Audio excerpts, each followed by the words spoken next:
with other organs. All these statements are very important for a strategic plan and for our own committee plans. Are we working with other organs? Are we planning in silos? So that, I think there are some key statements that we need to take note of. At this stage, may I request the clerk to connect Excellency Dr. Monique Sanza-Banganwa.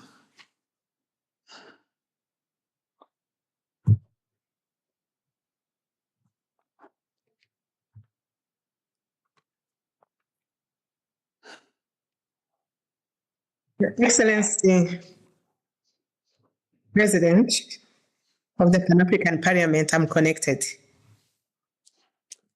Thank you very much.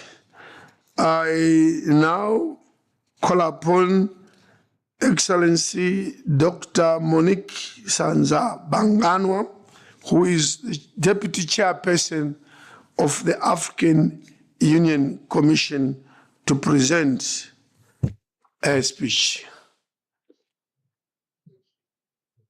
Thank you, Your Excellency, Honorable President, Fortune Charumbira, President of the Pan-African Parliament, members of the Bureau, members of the Parliament, all protocol observed. It's a privilege to talk after my President, His Excellency Mr. Faki Mahamat, who stressed those important points and also stressed the point on reform, institutional reform that is covering, among others, the sustainable financing of the Union. Your Excellencies, you represent the hopes of Africa and vision of Africa. And the decisions made in the House echo across our continent, propelling us towards the united and prosperous Africa envisioned by Agenda 2063. Your role in legislation, policy harmonization, oversight, accountability, and interparliamentary diplomacy are crucial. These roles empower us to build the Africa we want collectively.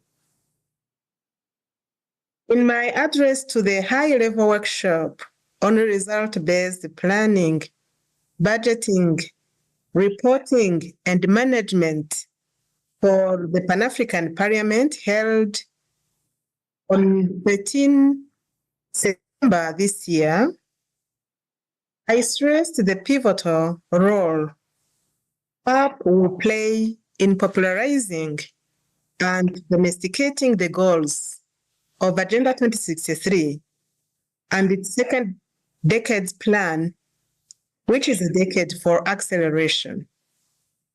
Your role through aligning PAP strategic plan to the union-wide 5-year strategy and the second 10-year implementation plan of Agenda 2063. Your role in monitoring and accountability, your role in advocacy and popularizing of Agenda 2063, your role as a catalyst for national integration of Agenda 2063 in national budgets and policies, and your role as bridge builder in the AU and national governments. You already started playing a part, and I commend your collective efforts. Indeed, your upcoming 5-year strategic plan aligns with several moonshots from the second 10-year implementation plan, Agenda 2063, planning from 2024 to 2033. Honorable members of the Pan-African Parliament, today I would like to revisit our journey towards self-financing for the African Union. In 2015, the Assembly of Heads of State and Government, meeting in South Africa, adopted Decision 578, setting progressive targets to reach self-financing over 5 years. 3 targets: 100% of the operational budget should be funded by member state assessed contribution. 75% of the program budget and 25% of the peace support operations budget of the Union should be shouldered by member states assessed contributions.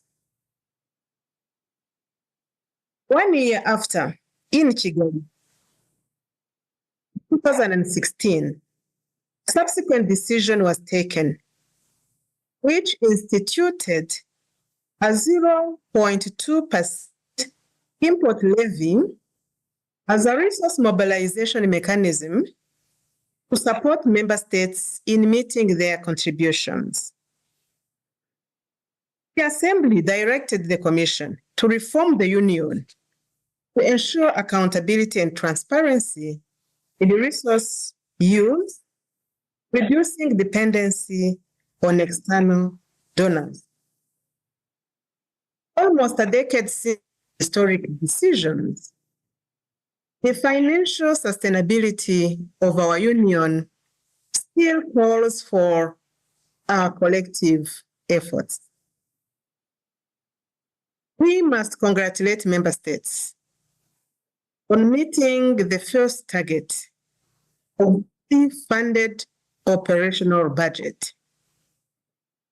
However, their contribution in program budget, which rose from 6% in 2016 to 45% in 2019, has since been declining and stands at 9% in 2025 budget. In this year's budget, it stands at 12%. So from 12, it's going further down to 9% next year. This is far, of course, from the 75% envisaged. Progress on the 25% target on peace support operations has been also sporadic. It was just above 4% in 2017, had declined to 3% in 2020, and to nil between 2021 and 2023. It's only in 2024 that an exceptional effort was made to the level of contributing 11% of peace support operations needs. Unfortunately, for the next year, 2025, budget that was voted in July this year in Accra, the share of member states' assessed contributions again dropped to nil. Not all is lost, though. The achievements on the Peace Fund are commendable. Disbursements to the Peace Fund have almost attained the initial endowment of $400 million that member states have set. They have contributed more than 95%, and I'm sure by end of this year or very soon, even 100% will be fully paid. And these millions are being invested by our fund managers and are earning an interest. We have even started tapping some of the interest income fund peace support initiatives. The fund is overseen by a state-of-the-art governance structure, including an external board of trustees, an independent evaluation group, and professional fund managers. These are in addition to the executive management team comprising the chairperson of the commission, the deputy chairperson of the commission, and the commissioner in charge of political affairs and peace and security. The union has also underperformed on the levy, the 0.2% levy on eligible imports, with only 17 countries who have domesticated this levy since 2019. This situation challenges our commitment to a financially sustainable African Union funded and owned by Africans.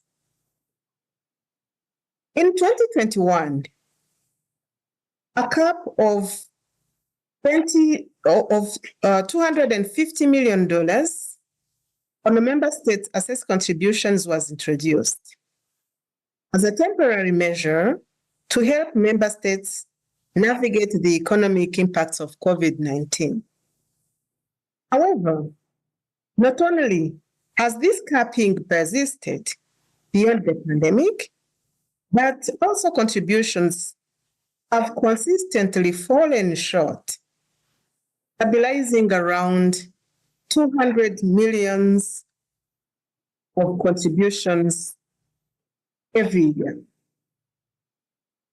Compounding this shortfall, the union's operational needs have grown, particularly with the establishment of essential offices such as the FCFT Secretariat and the Africa CDC and many others, demanding more significant financial commitment. Continuous efforts are also being made to ensure that budgets are prepared to reflect priorities and approved plans. While the union has seen an improvement in the expenditure on the budget, this is against available budget, from 68% in 2015 to 85% in 2023. The rate of implementation of activities, also referred to as the technical execution rate, has been rather low. This speaks to serious issues, including imperfections in result-based planning and budgeting, slow implementation of reforms, staff shortages, and delays or arrears in disbursements, both on the member state side and our partner sides, that have resulted in limited budgets. Honorable members of the Pan-African Parliament urgently needed to reverse this funding trend to ensure sufficient resources for the union's critical programs.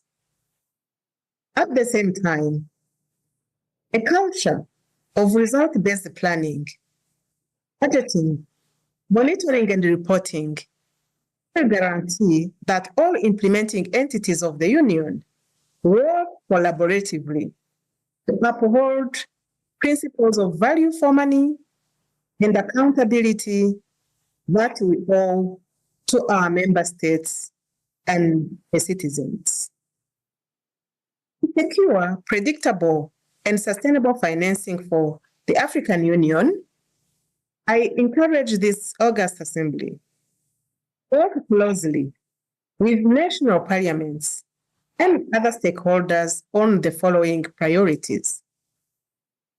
1, advocate for the fulfillment of financial commitments. Indeed, actively advocating for adherence to the Johannesburg financing targets of 100%, 75%, and 25%, and also to fully implement the African Union 0.2% import levy ensuring member states' collective support for a self-reliant union. Number 2, to ensure timely and full contributions. This House suggested to support initiatives to guarantee that member states fulfill their assessed contributions in full and on time, upholding principles of capacity to pay, equitable burden sharing, and solidarity. Predictable funding is essential for our union's stability and effectiveness. Number 3, to strengthen domestic resource mobilization. There is need to encourage and facilitate efforts to enhance domestic resource mobilization, fostering the institutional capacity of our member states to generate and manage resources effectively, thereby supporting the union's financial sustainability among many needs that we have. In conclusion, our leadership shines a light on Africa's path forward. Together, we are shaping the Africa we want and the Africa to be inherited by our children, an Africa where our people thrive and our unity strengthens us. I urge you, through your interparliamentary roles and established structures, including the Conference of Speakers of African Parliaments and the Conference of Clerks and Secretary Generals of national and regional parliaments, to champion a commitment by the African Union member states to fully fund the African Union. Let us work together to ensure that the Union is sustainably financed by Africans and for Africans. Vos Excellences, je voudrais aussi vous signaler. Your Excellency, I would like also to point out that we have circulated a document a little bit more detailed about this report on stability and financial sustainability of the Union, which unfortunately we have not been able to translate into all the languages of the EU, but I hope that it will be put at your disposal and it will help you to consider this issue of funds, and I'll remain available in order to respond to all your questions which you would raise, and also to receive your comments and also your words of wisdom concerning this problem which I have just referred to. Thank you very much for your kind attention. Thank you, Excellency, Dr. Monique Sanza Bangano. Can we give another louder applause?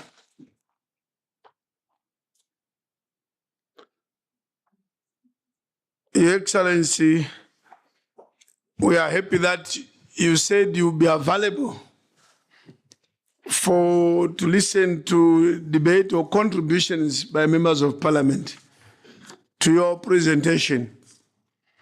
And because of the appetite also for the top leadership in the union, the debate may even encroach into areas that were presented by His Excellency Musa Faki, but because you are the deputy, I think we can handle everything. Honorable members, I now open for debate, and there's a list of 11 members who have registered to contribute on the presentation. Those that have just gained interest, as usual, you can send in papers. The first to take the floor will be Honorable Yusuf Mohammed Al-Fakri from Libya.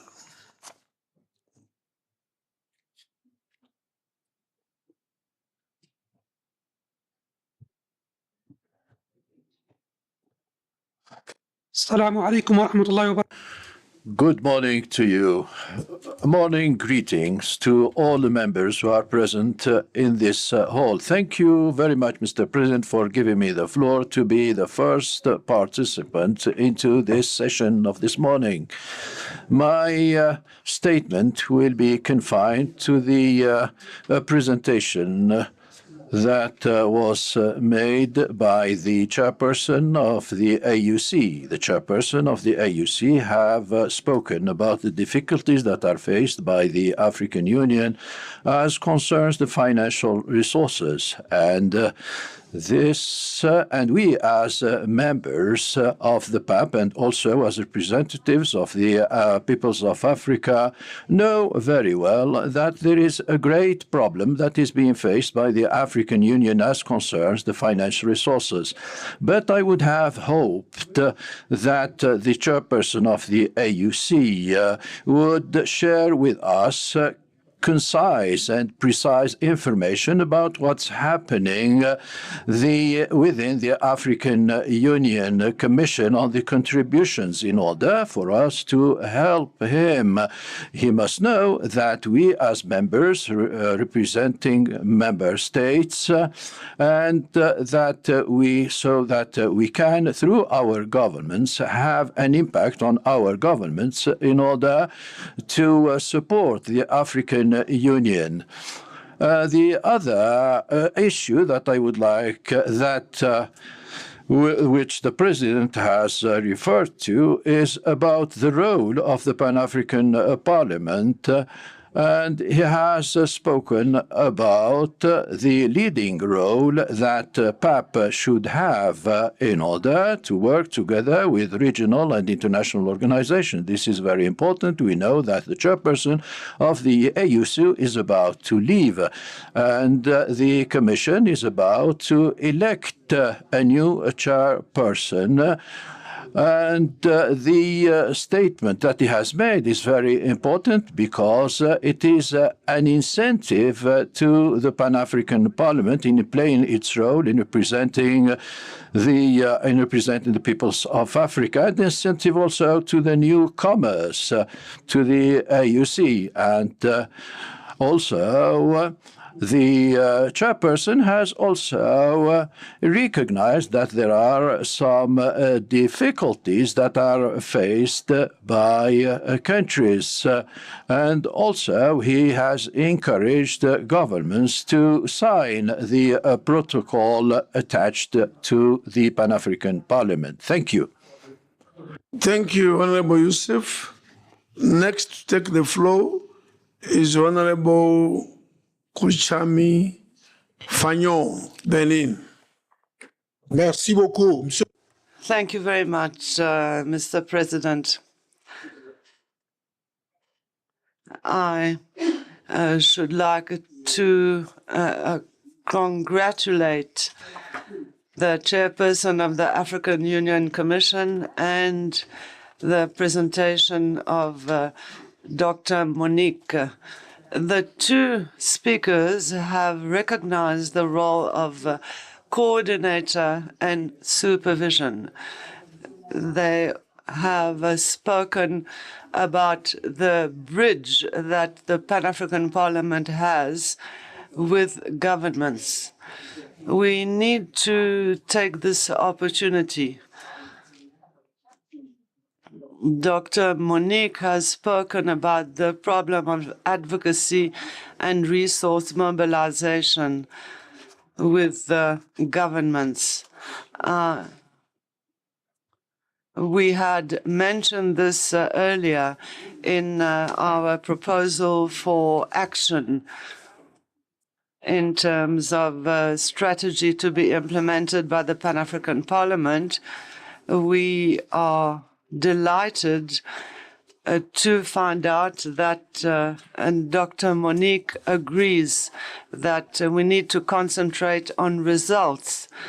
And we have to materialize the objectives of everything that we need to do to ensure the vitality of our parliament in terms of the strategic plan. The relationship also between our parliament and national parliaments is very important. Let us review our working method, make the actions of Pan-African Parliament visible. In terms of treaties that need to be signed and ratified, the colleague who spoke before me mentioned this. Well, in fact, what we need to do is we need a minimum budget. In 2025, we need to take the opportunity to have an annual work plan that represents the challenge that the Pan-African Parliament is a bridge between with governments, so that we can start being very active and proactive for our peoples. I should like to suggest, Mr. President, that, well, you see that in our countries, sports development is very important, and you can see the number of private companies, whether they be banks, insurance companies, airlines, industrial companies, that we should have a resolution so that a certain amount is dedicated to fill the coffers of the African Union, as it is done in sport. It's not huge amounts of money, but it is the economies of scale when you see that, for example, in 40 countries, all these private companies sponsor sports. So we should improve the quality of our partnerships with technical and financial partners. And if PAP mobilizes funds with partners, that should be very positive for us. We have great hope so that the Pan-African Parliament regains its vitality for the member states and for the peoples of Africa. Thank you. Thank you, Honorable Fanyu. Next, take the floor, Honorable Mamelo Mpoko, Lesotho.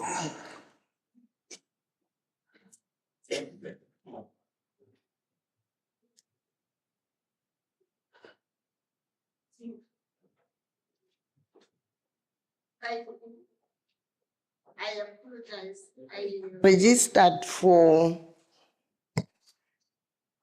disaster management, not for. Okay. Thank you.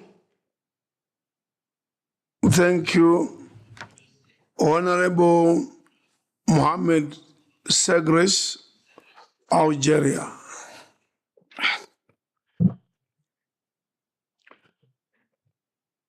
Bismillah ar-Rahman ar-Rahim. In the name of Allah, prayers be upon His Prophet.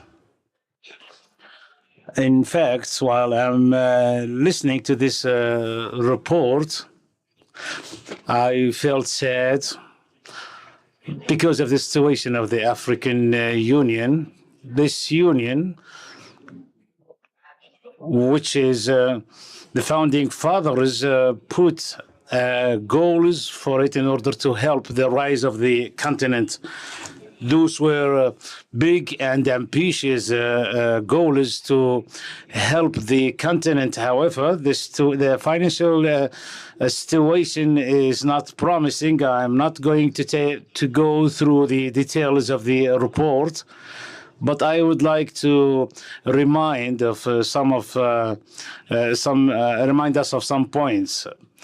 if the African continent wants to create this rise up and this development, then the continent needs, first of all, that those who run the business, the presidents and the heads of institutions, they have to feel and believe in these goals, first of all.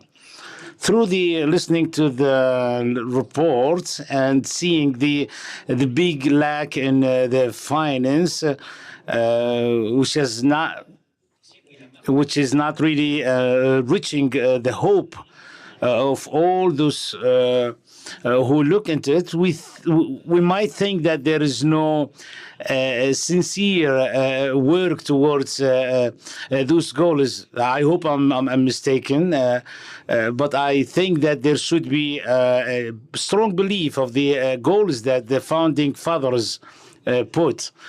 We can say that the lack of finance and might push the African Union into the external funding. However, this external funding is not coming for free. It's always tied up to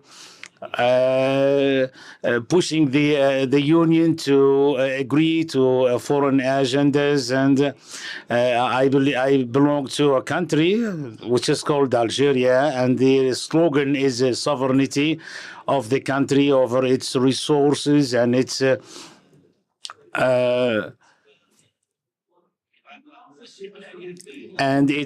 financial independence, and our slogan is the efficiency, and this is what we want for Africa. Therefore, we wish that all the African countries follow the same and push for self-efficiency and the full sovereignty over its land and its resources. So if we look at the situation of the African Union and see that it is in this lack of finance and might go and ask for foreign funds that will push it into not being dependent. And we look at the African situation and we see countries that are not enjoying that full unity. So in that sense, I think that the content might not be able to reach that development that we aspire to. Those are some points that I wanted to mention. So what I ask for is a stand up, and I think that the members of the parliament has a role to play because they are the representatives of their people.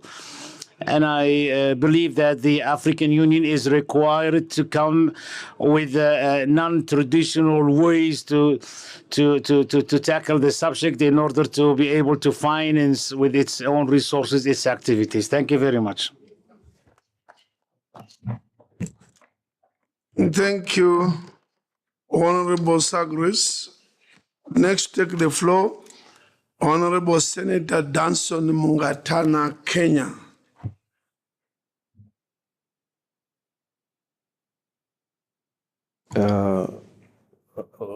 Bwana Rais. Chair, I would like to know if I can use Kiswahili and if the interpreter is all set.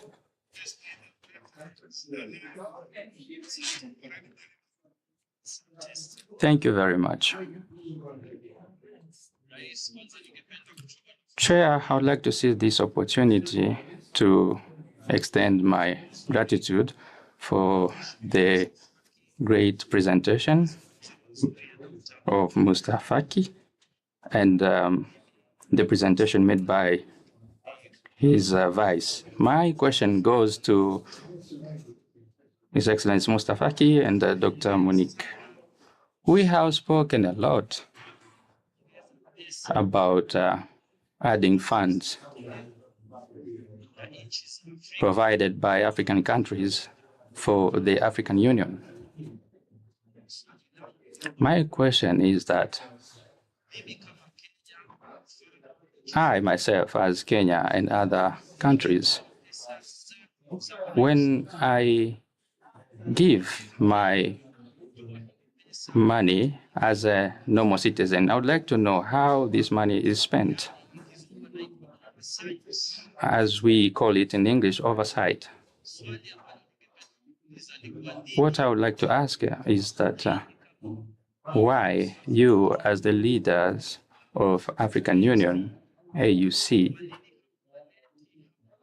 why don't you bring these commissioners and your leaders to these PAP committees that represent the voice of citizens who would ask questions about how the money is spent at the African Union? When I came here as the PAP MP, I see Mustafaki for the first time.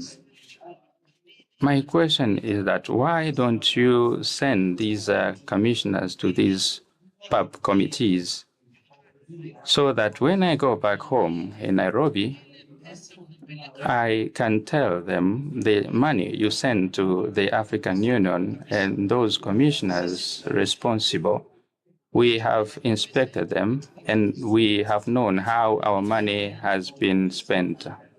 Therefore, you can continue to contribute. But now, Dr. Monique, you tell us that we should do the advocacy back home. But you don't come to tell us how you spend this money. And it's quite difficult for us. We don't know what to say because maybe citizens would ask us, why don't you tell us how you spend this money and you want us to add? So I would like to find out why. The second and last, we as MPs of Africa, we urged that you should arrange those who want to occupy Mr. Faki's vacancy should come to this parliament to talk with African citizens and to us who represent those African citizens so that they can tell us their policies. What are they going to do once they occupy these vacancies so that they can explain their strategies and plans, what they are going to do with African Union and us as Parliament. And I would like to know whether you have gotten this opinion or you think this is positive or not, because once they come to this parliament,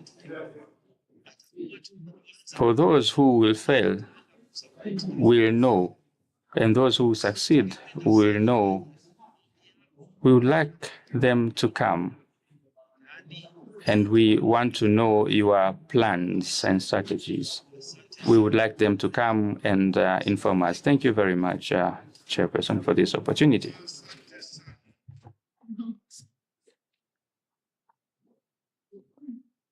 Thank you very much.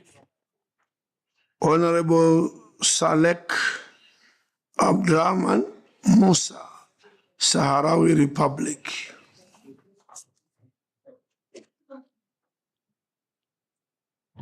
In the name of Allah, thank you, Mr. President, for giving me the floor. The observation that I wanted to raise is exactly what was said by my colleague from Kenya, and that is the question of why all the interventions of the African Union are online. Years ago, we used to come to this chamber. We used to receive the commissioners from the African Union, the chair of the commission, and the rest of the commissioners in order to give us the state of the African Union and peace and security and some other interventions on their part. However, it is strange that is changed, and we ask, is this due to their own occupation with their own business? I'm afraid that the African Union is not giving the same importance to the Pan-African Parliament, which actually should be allocated to it as being one of the most important organs of the African Union. However, I would ask, why do we have all those online interventions and not in-person interventions from these commissioners? I would like to have an answer to that. Thank you very much. Shukran. Next, take the floor is Honorable Estam Tony Passaris.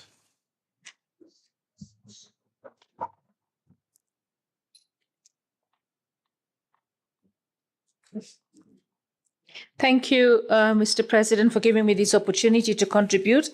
I would like to thank both His Excellency Moussa Faki, the chairperson of the Africa Union Commission, and Her Excellency Dr. Monique Nzanza Bangawa for the presentations that they made. I would like to say that the vision of having the Africa Union and the Pan-African Parliament were very good, but they were founded on certain principles and they were founded with a vision. The vision has still been misunderstood, and I think we're actually pitted against each other rather than working together. When I talk about the Africa Union and the Pan-African Parliament, I believe that when we solve the problems between the Africa Union and the recognition of the Africa Union of the significance of the Pan-African Parliament being made to have the necessary resources, being given the legislative power, being independent and able to actually oversight the union itself, that's when we'll be able to achieve the vision. Because right now, it's like they police themselves and they police us, and they don't want to give us the strength that we need to be able to do the work. I mean, in Moussa Faki's statement, he did mention that he wants and he hopes that the Pan-African Parliament, having resolved the past problems that it's had, would be able to have legislative power. It's a shame that that is not one of the things that he attained, and I really pray that my party leader, the Right Honourable Raila Odmolo Odinga, the outgoing party leader for the ODM party, who is now a candidate in the AUC, will actually be able to do what is necessary. He's a father of devolution. He believes in independence and growth of countries and units within countries. So with that vision that he comes with and that strength, hopefully we will be able to make the Pan-African Parliament independent, well-resourced, with legislative powers, with committees to oversight the commissioners, because I think the commissioners that we have actually been a big stumbling block to the strength of this parliament. This parliament has a lot to do.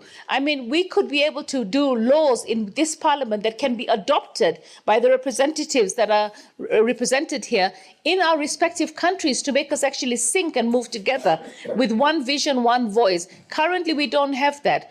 And then we also need to be able to have penalties for those who do not pay. How do we make them pay? How do we make sure that everybody has a buy-in? Because surely there could be countries that have conflicts within, or countries that have instabilities or financially not strong. But this is where the African Union comes in.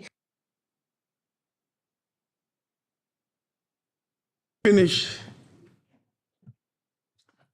Sorry, thank you. There should be a buffer fund that could actually bail out some of the countries that are not able to go forward. I believe that one African country being wealthy is not enough for the entire continent. We need all the 54 countries to be actually able to build on their wealth, build on their resources, and we need to end the conflict. We need to silence the guns. And we need to make sure that the exploitation of African countries by our colonizers needs to end. So we need to take certain decisions for Africa, by Africans, not being influenced by the West, because we're still dependent on them, on donors. Real independence will come when the African Union is fully funded by the African continent. Thank you. Thank you. Next is Honorable Felix Mpozeri Niga, Burundi. Merci, Excellence. Thank you, Your Excellency, for giving me the floor. I had a few suggestions to make, but those who have spoken before me have already suggested same. But I'd like to, first of all, thank the presenters for their very interesting presentations. But having a look at the figures that were shown to us by Dr. Monique and the comments of His Excellency Moussa Faki saying that there is a decline in pan-Africanism, and taking note of the figures that have just been given to us concerning the funding of African Union program.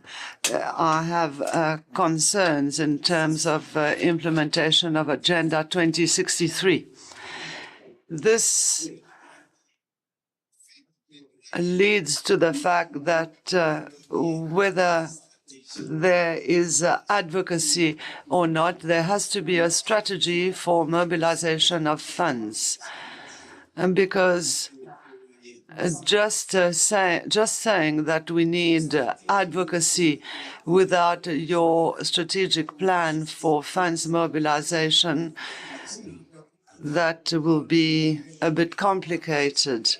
As those who have spoken before me have said, we need to have exchanges, physical meetings to debate all these issues concerning the financing of the union. Because if we are not independent financially, it will be impossible to arrive at the vision of Agenda 2063. We should have exchanges with the honorable members of the Pan-African Parliament, with the commissioners of the African Union, particularly those in charge of financing, so that we can adopt strategic plans to solve all these issues. Thank you.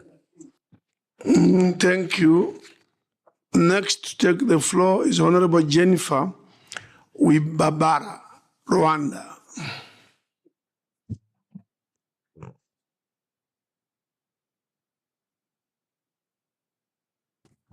Thank you, sir. I very much appreciate the presentation of His Excellency, the chairperson of African Union Commission, and very much happy to have Her Excellency Dr. Monique present to us her very excellent presentation as well. Mine starts with what the chairperson of African Union Commission said. The vision to unite Africa is very much beneficial to all of us as Africans and as member states. And more than ever before, for this continent to survive, we need this spirit to come up and people to come together. Also, as he requested us to rekindle the Pan-African spirit, I was suggesting that a strategy maybe more than PAP, including PAP members, of people can come up with a team to come up with a mobilization strategy to rally back African leaders to the cause of the Union of Africa, so that to survive as a continent, we need to be together. And be together is a commitment of leaders, of member states, and of the African people. So there must be a strategy to it. We can't just sit and see it collapsing and the spirit going back down. Also, that's why I think with them engaged and committed, then we can talk about the financing. And with financing, I think there needs to be a measures in place, how people are going to honor their pledges, their contribution on member states. If there are no measures or mechanisms of accountability, of enforcement, and maybe there are no consequences. Of course, we are not going to talk about punitive measures, but some simple measures that can make people honor their pledges. Otherwise, it will seem as if things are not done in a very serious way. As many of the points were raised by former colleagues, MPs talked about it, I would therefore conclude saying that Let us first get the people. Let us first let their spirit back to the cause and the reason why. And I think with that, we shall get the money. And with that, shall get the commitment. And this move would involve young people. That will be very good. So that the vision of the founding father and the survival of our continent will be realized. I thank you, sir.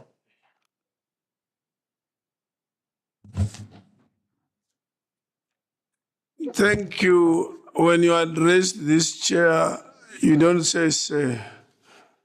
You say, Mr. President. The next speaker is Honorable Sophia Jimbreo Djibouti.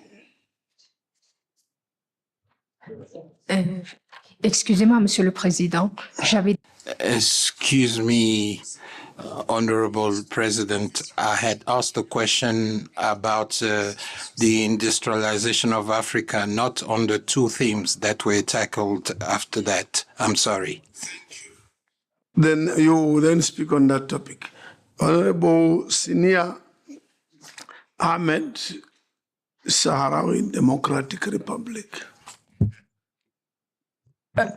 اسمح لي سيد الرئيس، أنا طلبت الكلمة في موضوع حالة حقوق الإنسان وليس. I would like to speak on the human rights situation, not on those two topics. Thank you. Lloyd Kasingo, Namibia. Thank you, Your Excellency, for giving me the floor. I'm just going to comment briefly on the 2 points, namely the decline of Pan-Africanism and the levy. I believe that Agenda 2063 cannot be achieved if all of us here in the future who will govern Africa during 2063 cannot understand Pan-Africanism. I believe that the revival of Pan-Africanism is very important even for us as an African continent to talk of funding ourselves. If we don't have that spirit, we keep on banging to the others, although our continent is very rich. So the revival of Pan-Africanism, the spirit among ourselves who are present in the future, we cannot also strengthen our organs of the AU, our court, our legislative body, PAP, and to ensure that we ratify Malabo Protocol. And all of us, the member state, our head of state, must understand that need. Having said that, the decline of this Pan-Africanism in Namibia, we have also noticed that. In particular, among the youth, they don't understand that. What? Some of them, not all, they are aiming just to get rich quick.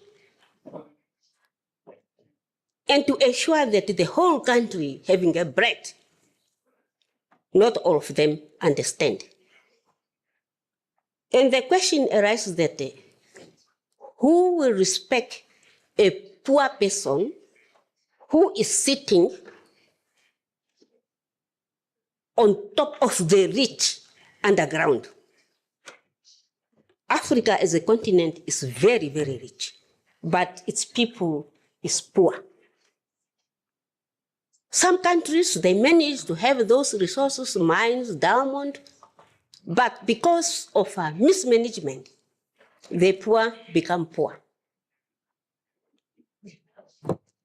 And the outsiders, they are happy with this. We go and study America, but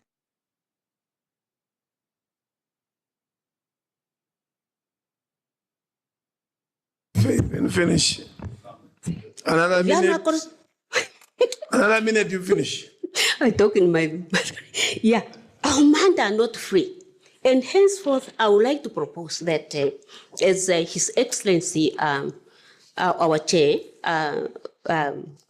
His Excellency Musa Faki, proposed that Pan-African Parliament are key. We go back home and try in our respective parliament, in our respective government, to come up, to put up structures, in particular aiming at the youth, so that they can understand where does AU come from. Even PAP was brought up by those people who are no more, some of them are here. My president, Semani Wama, is still alive. And they say the need that AU must have a legislative body. So those people, they understand and they have the spirit of Pan-Africanism.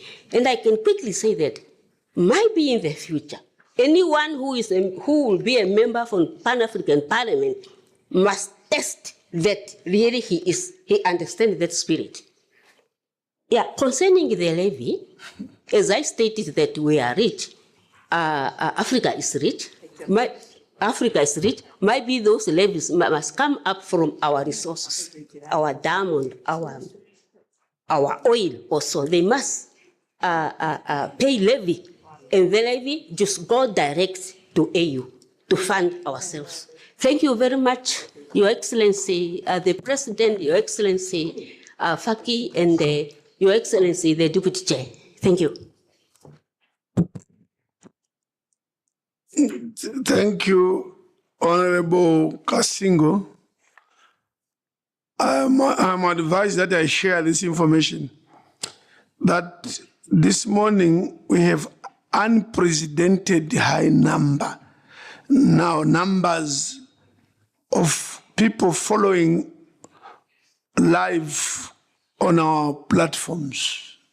That this debate, maybe because of the chairperson and deputy chairperson, we have thousands, if not millions, who are following this debate.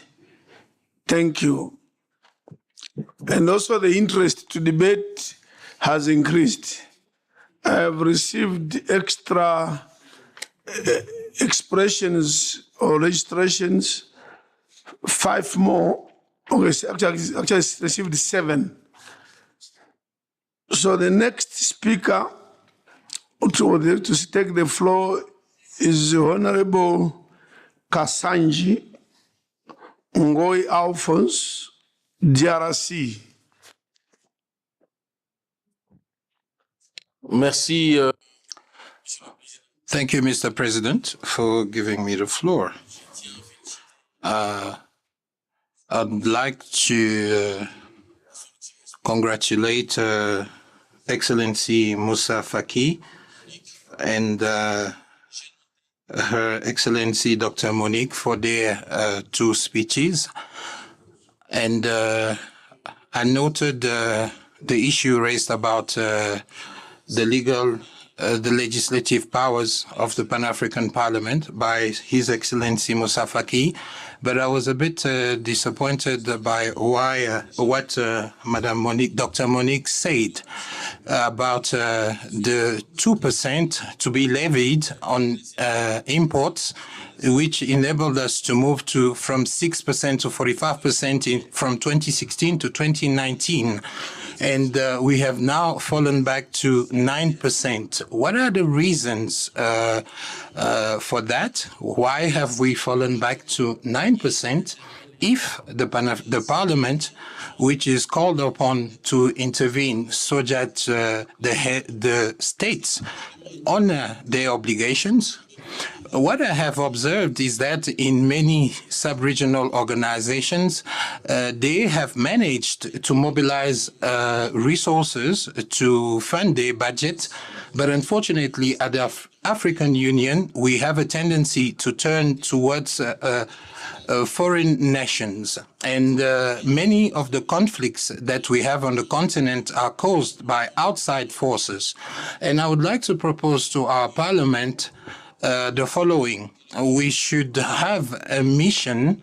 The parliament must constitute a delegate made up of MPs from various countries, and this delegation will visit countries that have not paid their contributions to raise awareness on the importance to mobilize our own resources, because if we continue to turn to foreign countries, if they fund us, then we will have to face more conflicts which will never end.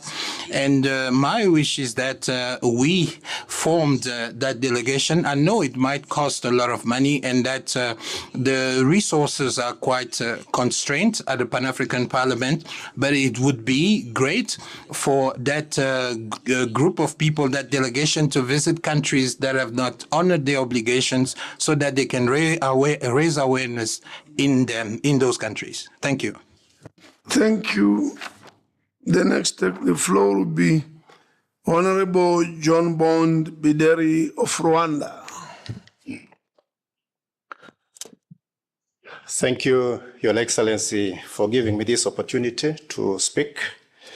I would like, first of all, to thank His Excellency Musa Faki and Your Excellency Monica Nsanzabaganwa for their excellent presentations.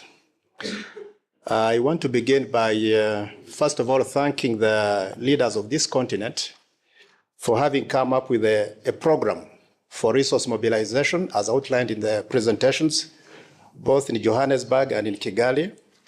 I think that's a very positive step towards the realization of having independence in terms of resources for the continent.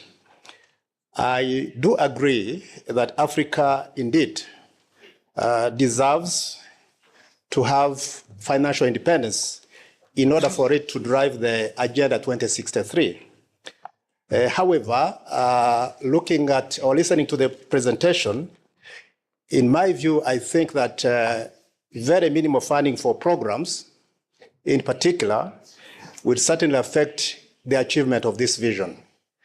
And therefore, I do agree entirely with the proposal by the Deputy Chairperson that countries must actually, or rather the parliamentarians, should be able to make an effort to advocate within their member countries so that the commitments that the countries agreed towards the realization of resource mobilization for the continent are achieved.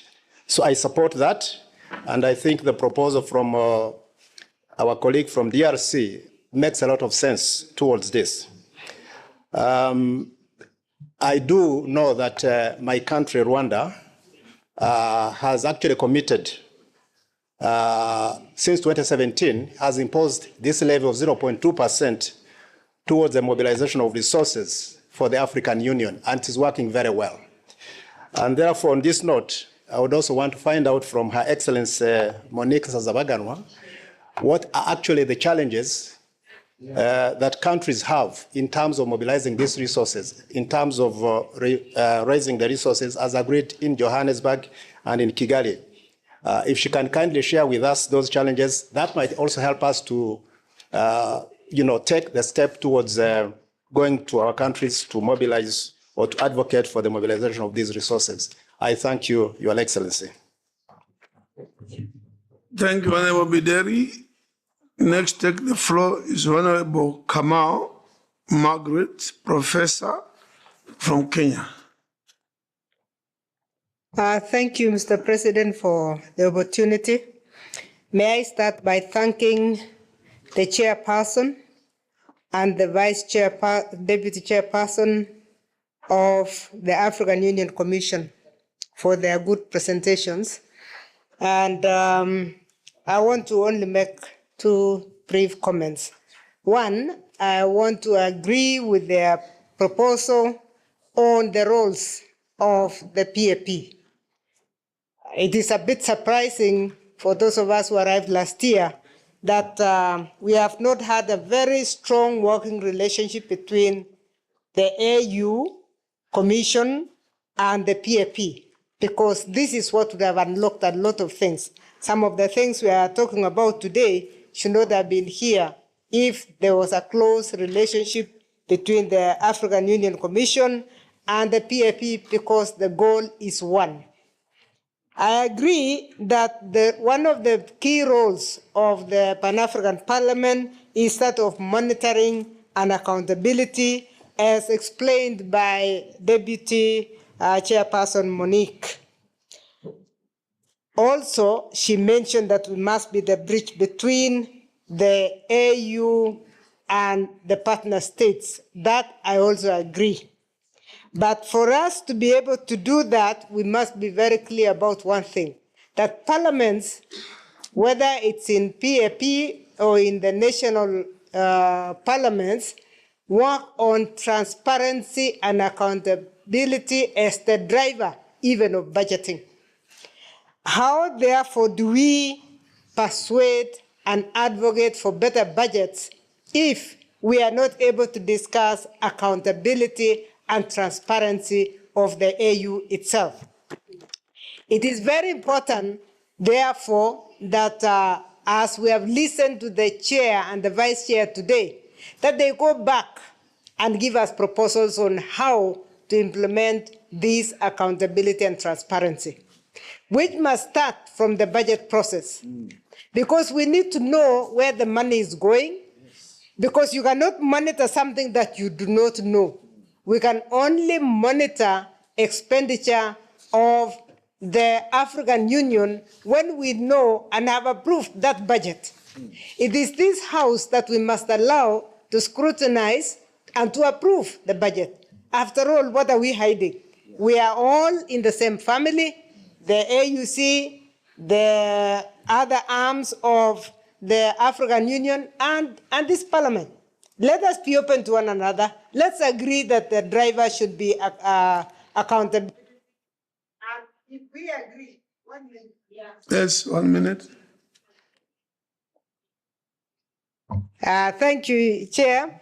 It is very, very important that we start from the budgeting, the spending, and for us to be to monitor anything that is going on. Otherwise, Mr. President, the Pan-Africanism cannot be dying when we are here. It should be, we should be the ones encouraging. But those who are encouraging are not very conscious of what else is going on in this, in the other arms. And I therefore would like to suggest that for us, we must have an active relationship between the Pan-African Parliament and the other arms.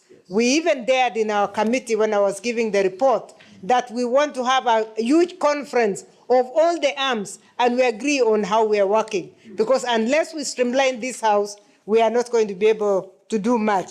With those, I really thank them for the good speeches, but we must agree on how to implement. Thank you.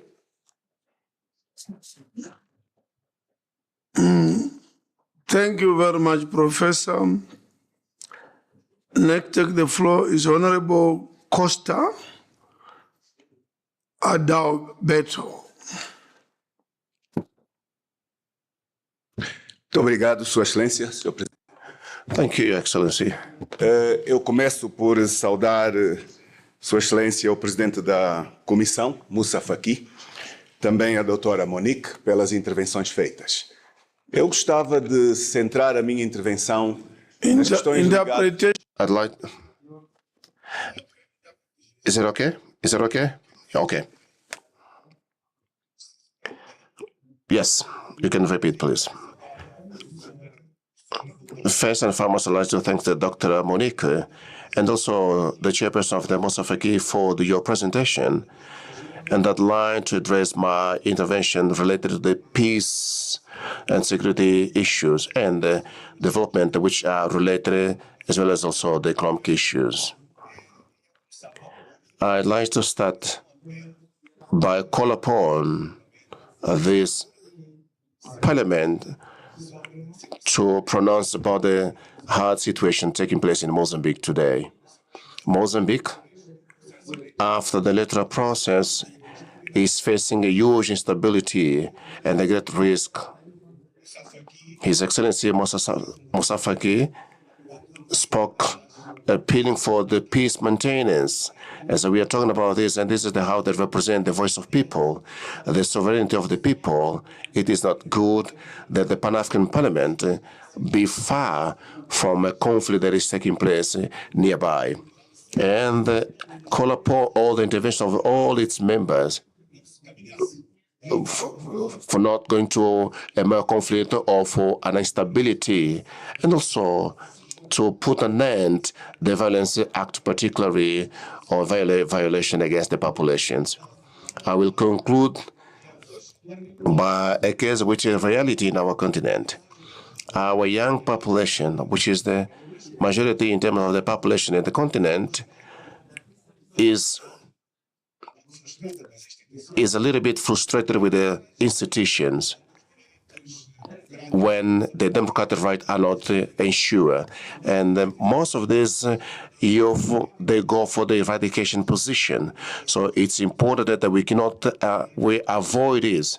And we need to intervene is to violate the human right, respect, the democratic respect for the human, and also for the act to have a transparent election, transparent and democratic elections, so that we avoid conflicts, so that we may make a good management of the resources and have a better continent.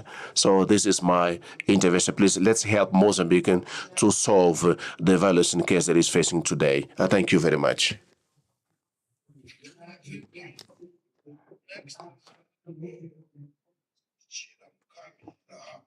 Kenya. Thank you, Mr. President. First and foremost, I want to thank the presenters, the chairman, Moussa Faki, and the deputy, Dr. Monique. That was a good presentation. I don't want to say much. I just want to support the colleagues who have talked here, because it's really worrying to hear that African Union, they are also going through challenges to raise funds for Africa. And I'm asking myself, if African Union is not able to raise funds, and here in Pan-African Parliament, we are always saying that we are not able to operate because we don't have funds, what are we going to do? And what I would like to tell you, the deputy, I think it's important to work with Pan-African Parliament because we are member of Parliament. And the challenges you are talking about, like the member state not contributing, and also the resource mobilization, as members of Parliament, are the only members who can help you to do that. But now if you sideline us, because most of the time we are not even able to operate, like me, I'm in Eastern Caucasus, and we are not even able to go for a single mission because we don't have money. And saying that we are here to raise voice for Africans, I don't know what we are going to do. Now here, you've told us that you want us to advocate for the money. And I'm asking myself, how am I going to advocate for money? And yet, AU is not ready to be accountable. Because you see, I have heard from the chairman has said that now Pan-African Parliament has matured to be a full legislative and oversight house. Why can't you allow us to do that? Because now when we do that, we'll be able to go and talk to our country, talk to our members, our presidents, and they'll be able now to give money to the African Union. I can also thank you because you said you come with a program of resource mobilization. That is a brilliant idea. However, let's account for this money, monitoring and evaluation. The commissioners should be accountable. They should not dictate to us. We are members of Parliament and we are elected, and that is why we are here. And we are ready to work with you and make sure that the Africa is moving to the next level. All the same, let's work together. I urge you to work closely with us because we are all here to present hope and we are here to represent hope and vision of Africa. Thank you very much and all the best. God bless.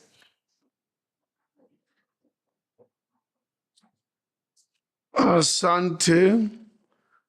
Thank you. Oh. Thank you very much, Honorable President. We thank both speakers, His Excellency Faki and Dr. Monique, for telling us today what's actually happening at the African Union. And I think today, Honorable Speaker, it is very evident that as a union, we must look at ourselves from all angles. I would start with the decline in the Pan-Africanism in the continent here.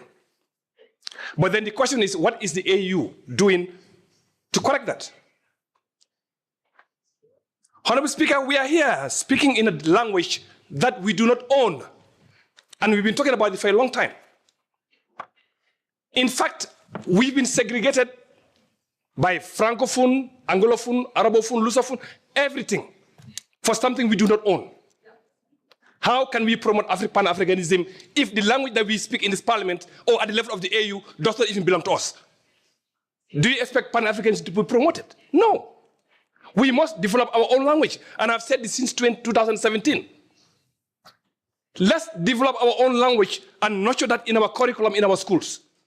And in the next 10, 15 years, anywhere you go, Eswatini, Kenya, Gambia, Burundi, you speak the language, somebody's going to talk to you. Not this English language, not this French language, that doesn't do anything else but to divide this continent. We must think twice, and we must take a look at our strategies as a union. I am not surprised by the decline.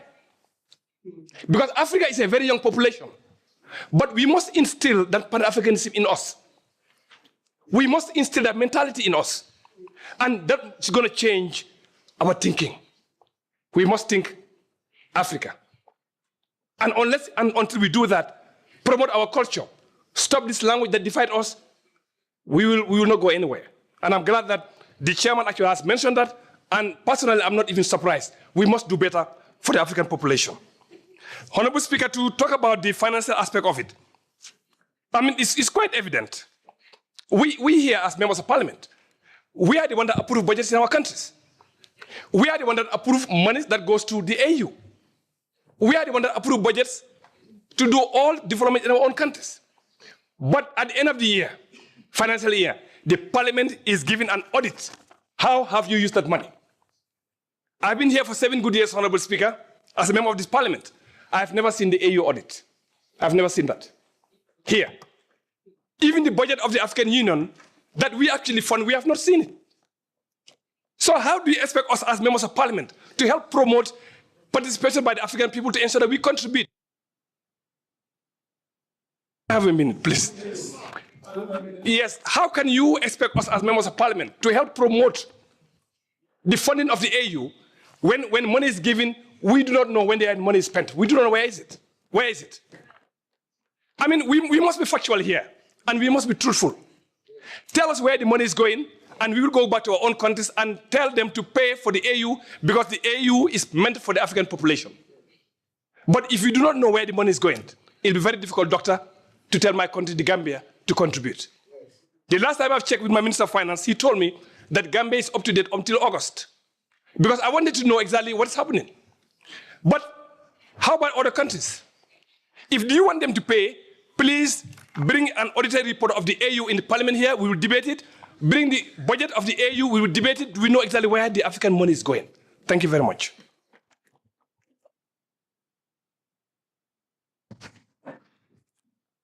I think this is the last name on the list.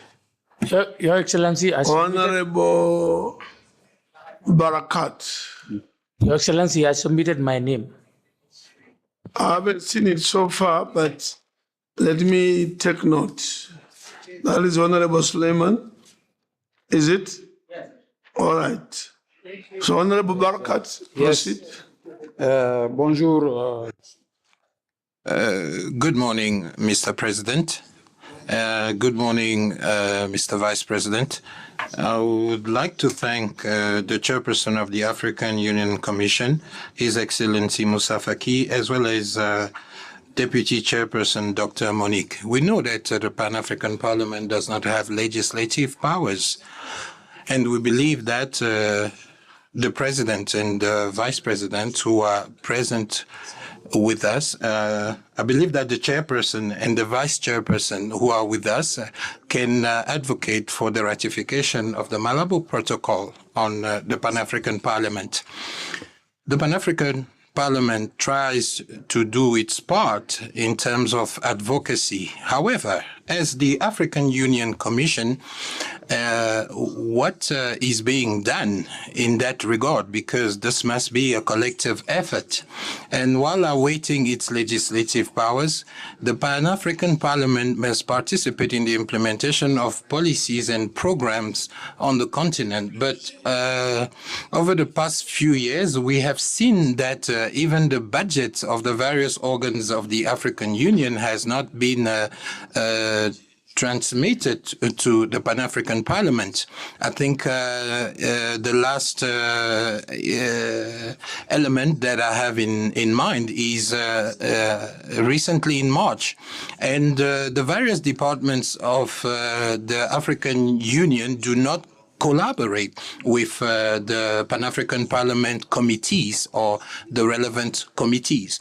So how do we then fix the situation so that the Pan-African Parliament can exercise its oversight function? And in addition, the Pan-African Parliament must be regularly informed on the reforms processes going on at the African Union. And one example of such reform is the financial independence of the African Union. I will stop there. Thank you. I think the actual last is the Vice President, Honorable Jida. Merci, Monsieur le Président. Thank you, Mr. President. I'll just seize this opportunity to congratulate Excellencies Moussa Faki Mahamat for detailing the expectations of the Pan-African Parliament with regards to funding, with regards to our role and the operation of the Pan-African Parliament, as well as the strategic plan that we have just submitted to the august members of the Pan-African Parliament. And so I think that Moussa Faki considered some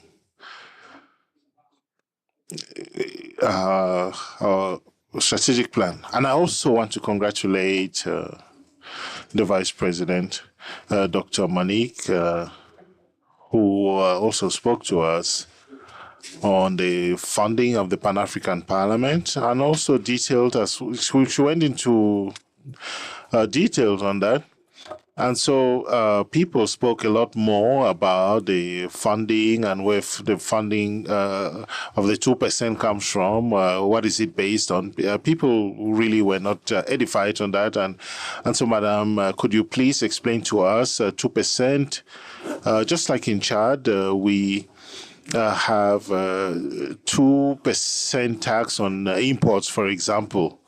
And so if all African countries deduct 2% tax on all imports, and we could use that to fund the African Union. And so they could take that on imports of everything that African business people bring in. And because we shouldn't just be losing when we do commercial transactions. And so when this money is collected, also it must be turned into the African Union for its operations. And so if there are certain heads of state who are not doing it, we should bring it to the Executive Council. And if there is a country that has not met its commitments or that has not committed to doing this, why not suspend those countries? That is where we need to suspend the 2%. If the 2% is not covering expenses, we would need, obviously, partners to increase the kind of liquidity that we require.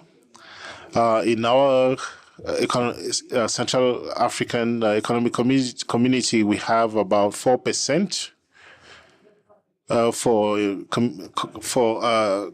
community integration.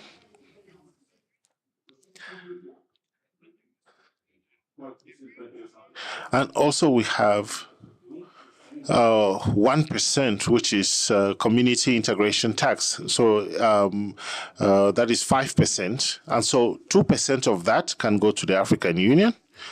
And then at the level of our regional economic community, we can use it for our zone as well as a 0.5% eventually, which may be used to increase the allocation of the African Union.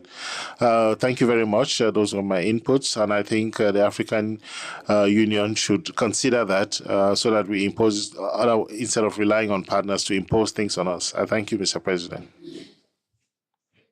Received another or two more requests to take the floor. I'm aware the deputy chairperson wants to also be excused very soon.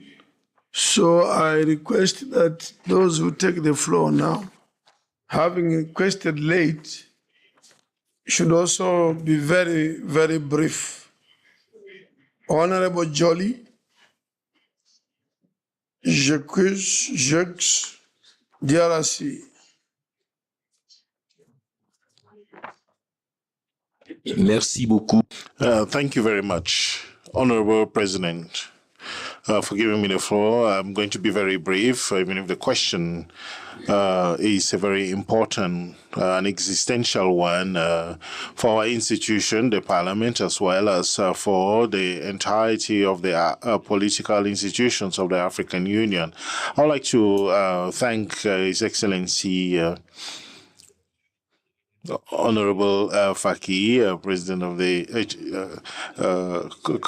Commission, as well as the Vice President in charge of Finance, the Vice Chair of Finance.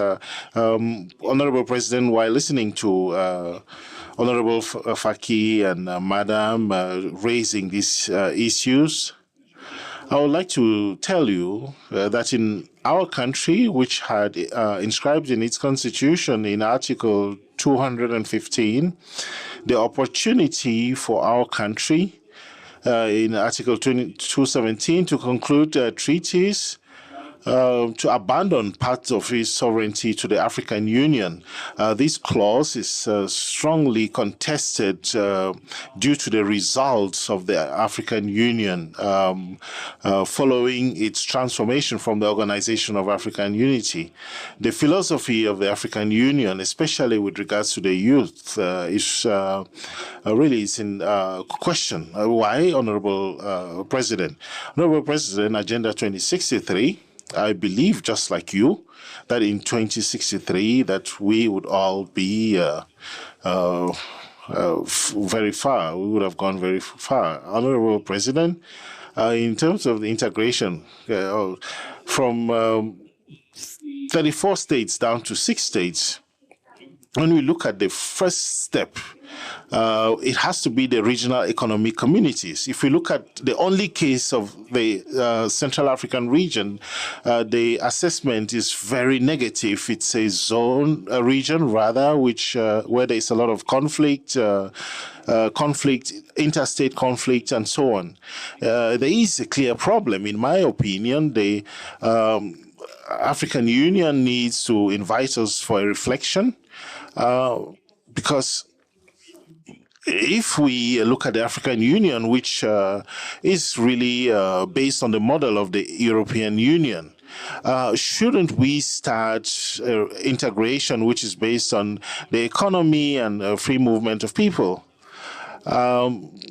Because our initial vision, the vision of Monrovia, really, it was an economic integration, because we are too much in theoretical discussions and debates rather than actions. Young Africans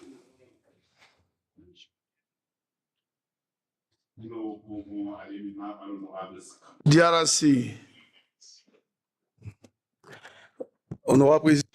Honorable President, thank you for giving me the floor. I had already submitted my question and it got lost in the process. I would like to congratulate Honorable Ma'am and Honorable Musa Faki Mohammed for their presentation, and also for raising the issue of Pan-Africanism and the rise in conflicts in Africa. This situation, as you know, is linked, in my opinion, to the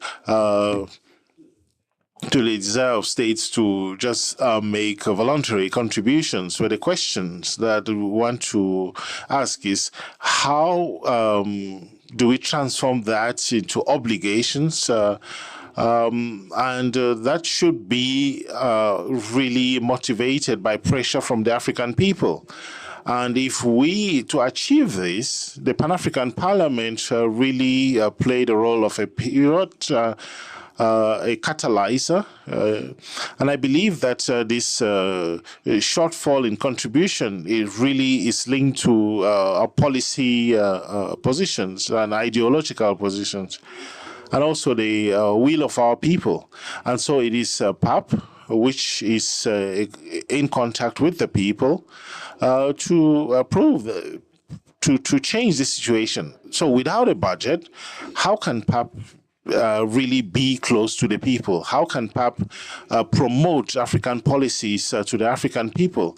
Like some have just said here, we, the members of PAP, how are we going to tell people if we do not have the spaces to speak directly to them or to speak directly to the African Union Commission?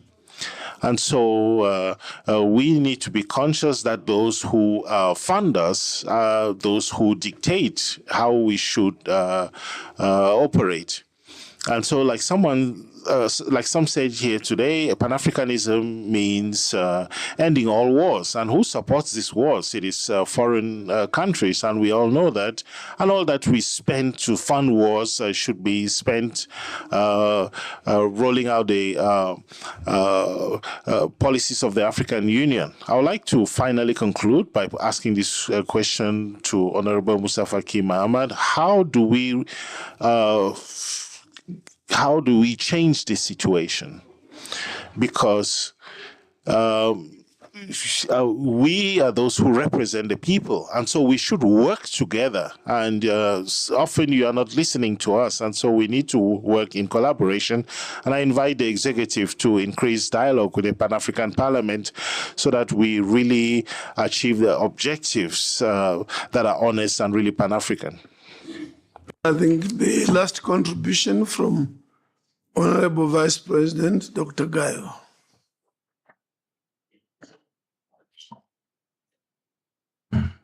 Thank you, Mr. President. Thank you. I would like to take this opportunity to thank the Chairperson of African Union, Mr. Musa Faki, and the Deputy Chairperson, Her Excellency Monique, Dr. Monique. Your Excellency, Dr. Monique, you asked the Pan-African Parliament to fund itself to be self-sufficient. At the same time, you can witness that Pan-African Parliament raised around $3.5 million, and we came to your office, asked how to utilize that money. Of course, positively you tried to assist us. You went through all the documents and the rules of financial rules of African Union. Finally, you found that it's not possible to Pan-African Parliament to use that money.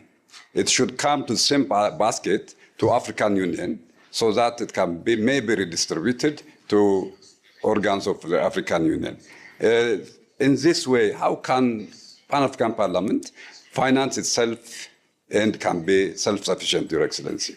Secondly, regarding the budget hearing, I know during Madam Zuma, when she was the chairperson of African Union Commission, since 2010, we were here, we debated on the budget of the Union, and we contributed. But later on, we heard the Legal Council of African Union advised that since Pan-African Parliament doesn't have legislative power, they cannot debate on the budget, which was very wrong, Your Excellency, very wrong. Our consultative role, our advisory role, allow us to debate on that budget of the Union. Given that the budget is a budget of the taxpayers needs transparency and accountability, it should come to the representatives of the people. So my question now, Your Excellency, can you advise your successors at least to come to Pan-African Parliament and table the budget to the Parliament to debate? I thank you, Your Excellency. Thank you. I think we've come to the, what I may call the end. Excellency, you are forgetting about me. Oh, by the way, you are a late comer, please do it under 3 minutes. Yes, thank you, Your Excellency. My intervention will be very short, and I would like to thank the chairperson of AUC and his deputy. I want to speak on the decline of Pan-Africanism. Pan-Africanism will be simply declined because the leaders of the continent are not Pan-Africanist oriented. Most of the leaders who are heads of states, they have no commitment to Pan-Africanism. So it will be very difficult to sell the idea to the grassroots.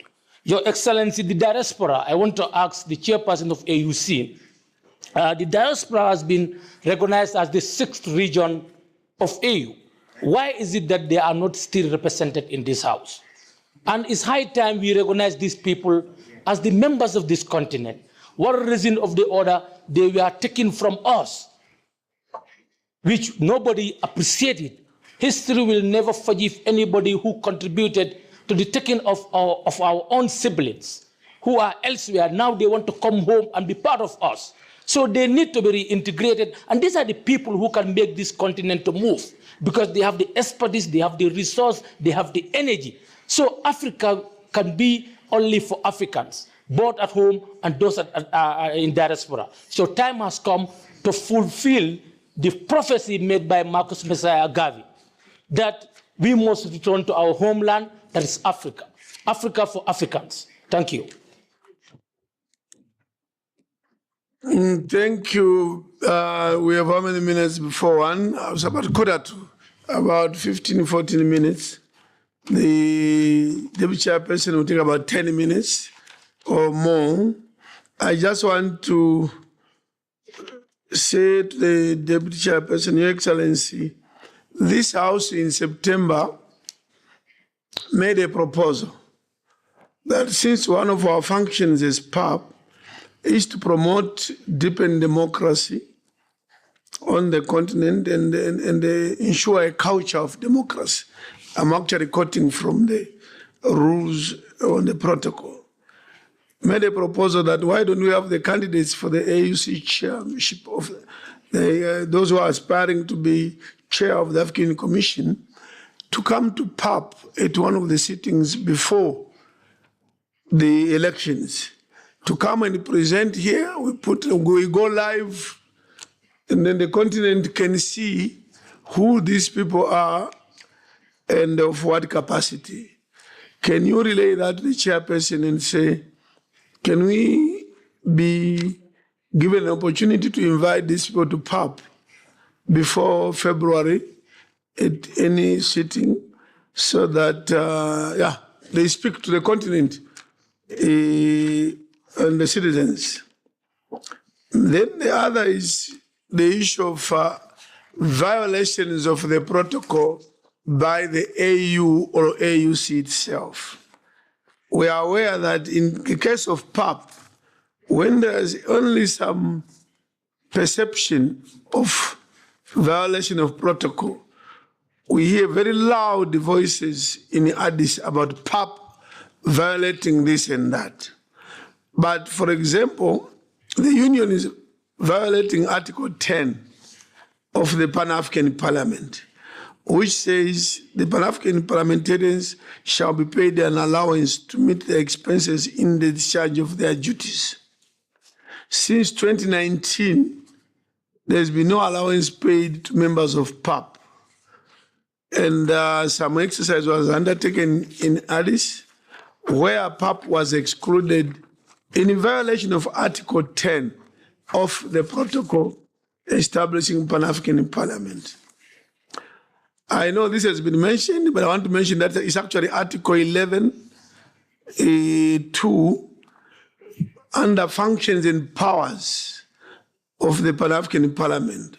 It says one of the functional powers is to discuss the budget of PAP and the budget of the AU and make recommendations thereon prior to its approval by the Assembly. It's in the protocol, but the AU is ignoring this. And again, these are violations. So when the violations are done in Addis, they are inconsequential.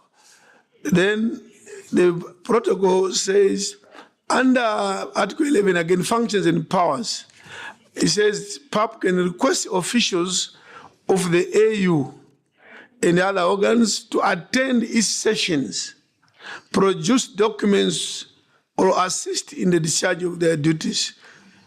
Currently, commissioners generally 80% or 90% of the requests, nobody comes to PAP.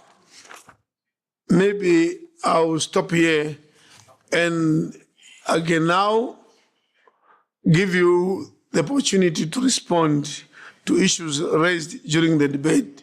Thank you, Your Excellency. Thank you, Your Excellency, and Your Excellencies, honorable members of PAP. Your Excellency, years included, we have 22 interventions. And some came back to similar topics, and you will just bear with me if maybe by addressing one member of parliament, I may also have addressed some of the issues raised by the others. But I have taken extensive notes of your comments, your questions, your wise observations, and actually even your demanding accountability, including your last question, Chair, Mr. President, on what if also the African Union Commission and other organs also violated the protocol on PAP. Let me, by the way, start by that and really confess that we are here on a learning curve. Like the chairperson mentioned, it has been so unfortunate that in my term, 4 years, part of it or majority part of it was in a situation where we couldn't really have this very vital and very fulfilling exchange with members of the PAP. But that is behind us. And we thank God that we have overcome, like Chairperson has mentioned, and we are moving forward. We will make sure, for sure, that we keep improving. That, by the way, includes also our notes, our handover notes to the incoming commission. I will come back to it later, but I wish we could have started indeed these engagements earlier because they are really full of substance, and also it's mandatory and statutory to do so. Let me also comment or try to answer to some of the concerns about finance and the state of contributions. Generally, several members have raised this. I will maybe elaborate more to tell you that member states' contributions, or the 55, have been really improved. We are seeing that 80% of contributions due are paid on time within the same fiscal year, although some are not paid in January. We should actually have payment in January so that our budget running from January to December, we don't struggle in the first month of the year. But unfortunately, we find that sometimes member states rush to pay just the minimum that is required not to be sanctioned. We have a sanctions regime that apply to member states that delay to pay their contributions, and that is helping. But we mostly see, like you see in the detailed report, most payments are done towards summit of February, and also summit media coordination of July, but most of the time not in full even, just what it needs to not get the country into sanctions. But we have seen that improvement over the last 5 years from 68% to 88%. We have arrears today standing at $53 million. And to tell you how also this situation can be challenging, 85% of it is just from one country, which country is unfortunately under difficult times and also under sanctions in addition. Countries that have adopted the 0.2, we have actually 3 regions where we have experience: the Western Africa region, the Eastern Africa region, and the Central Africa region, but not all of the countries. Like in Western Africa, we have 9 countries that have adopted this decision. These are Nigeria, Cote d'Ivoire, Ghana, Sierra Leone, Gambia, Benin, Guinea, Mali, and Togo. In East, we have 4, Kenya, Rwanda, Sudan, and Djibouti. In Central, we have 4 again, Congo, Cameroon, Gabon, and Chad.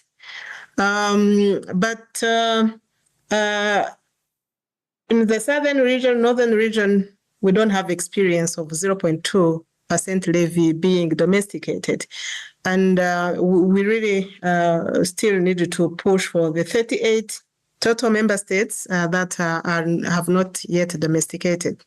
And I'll come back to this as to reasons as to why, because some members have also asked that question, why we are seeing a low uptake of this 0.2% levy.